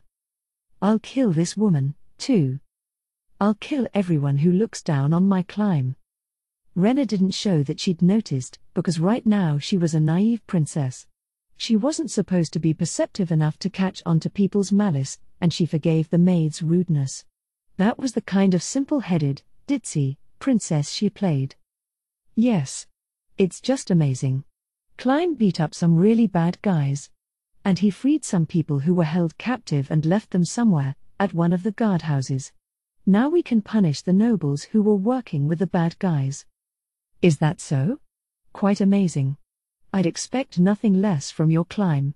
Will you tell me more details about his amazing feats? Rena poured her poison into this idiot, who didn't suspect anything because she thought the princess was a fool. Rena held everything in the palm of her hand. She would get what she wanted. 3 Late Fire Moon, September, 10:10 p.m. A mysterious group had melted into the dark of night. Each of them was outfitted differently. They didn't seem at all like soldiers. They most closely resembled adventurers. Standing at the head of the group was a brawny man. Next was a delicate man and a woman dressed in light silk. Then there was a figure in a robe and, at the end of the line, someone in full plate armor. The group was peering through an open door into a space engulfed in darkness. There was no sign of any human presence. No matter where they looked, it didn't seem like there was anyone around. That was strange. Certainly, all the goods inside the brothel had been carried out and taken to a guardhouse. But just because there was nothing left inside didn't mean there shouldn't be someone on lookout. And near the entrance on the empty street, they could see the fire of the night watch burning brightly. The reason there was no one around regardless was because they had used their authority to keep the soldiers away temporarily. The boulder-like man in front, Zero, cast a stern look at the fallen brothel and snarled in a hateful, low voice, "How idiotic. I suppose we'll have to apologize to Kokador. We lent him Sakuranti of the 6 arms, and the place went down this easily. And on the same day we dispatched him, what a laugh." Zero sent a sharp glance over his shoulder at the snickering. Keenly familiar with Zero's personality, the silk-clad woman quickly spoke. So then, what should we do, boss? Should we kill Sakuranti, since he's been caught?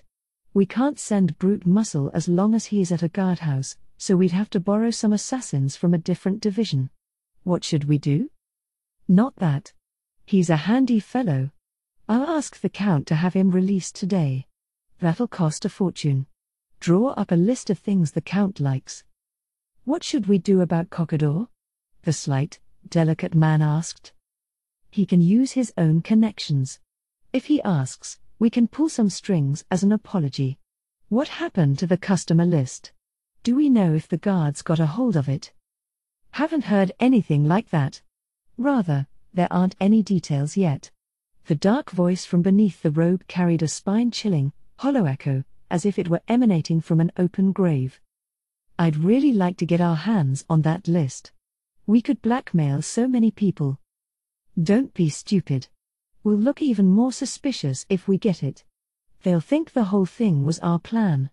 If we find the list, we should hide it in a safe place and then return it to Kokador later when we apologize.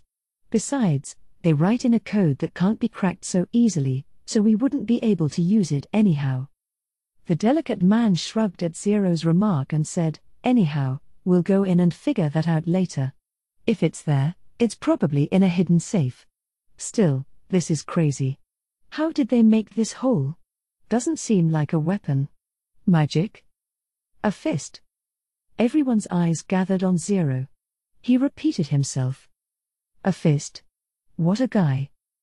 Don't be stupid. This is nothing. Zero interrupted the woman's admiring words, steadied his breath, and struck at the door with his hand. His fist pierced the iron as if it were ripping through paper. He slowly withdrew it to reveal a hole like the one Sabos had made. The delicate man opened his mouth in astonishment.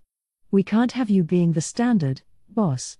Anyhow, he's strong enough to punch through an iron-reinforced door and take out Sakuranti, one of the 6 arms, albeit the weakest one. I suppose we should consider this a fairly powerful enemy? What are you saying? Just because Sakuranti lost doesn't mean the enemy is strong. The voice under the hood scoffed. Once you see through his illusions, his abilities can't measure up to ours. He's tough in a fight where he is clearly superior, but against someone at the same level or where he is even slightly inferior, defeat is inevitable. I believe you all knew that. Someone laughed quietly in agreement with that opinion, ridiculing the less powerful man. So keeping that in mind, I'll ask the question, what should we do? Stay out of it? Even if we confront this, I can't imagine the benefits can balance out the losses, the hooded figure continued. Don't be stupid. The irrepressible anger was showing through here and there in Zero's speech. If we don't make the guy who attacked the brothel into an example by killing him, it'll be bad for our reputation. Now's no time to think about losses. The 6 arms need to move together to kill the raider. Undead King, Davenok. The figure in the robe thrust out a hand.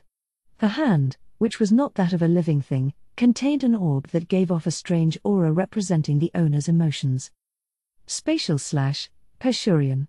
The figure in full plate armor who had been silent up until now pounded his fist against his chest with a violent clang. Dancing scimitars, Edstrom. The woman dressed in light silk gave an elegant bow, and the golden bangles on her arms jangled.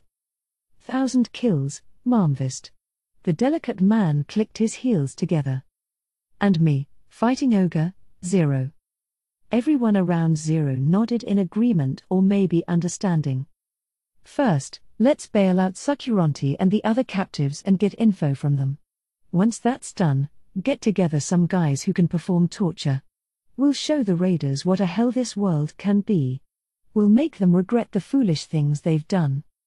3 Late Fire Moon, September, 5:42 p.m. By the time Sabos finished everything and returned to the mansion, the sun was already going down. Climb will protect women who are being held captive. Sakuranti and the place's manager have been arrested. Things are probably a mess on their end, so perhaps we've bought some time. So what to do about Swear? He thought it would be best to take her somewhere safe, but as far as he knew, no such place existed. Sabos was worrying about all these things when he reached the mansion. His hand stopped as he went to open the door. Someone was standing immediately behind it. The presence was Solutions, but he couldn't tell why she was right inside. Some kind of emergency? With some trepidation, Sabos opened the door. What he found was so unexpected, he froze. Welcome back, Master Sabos.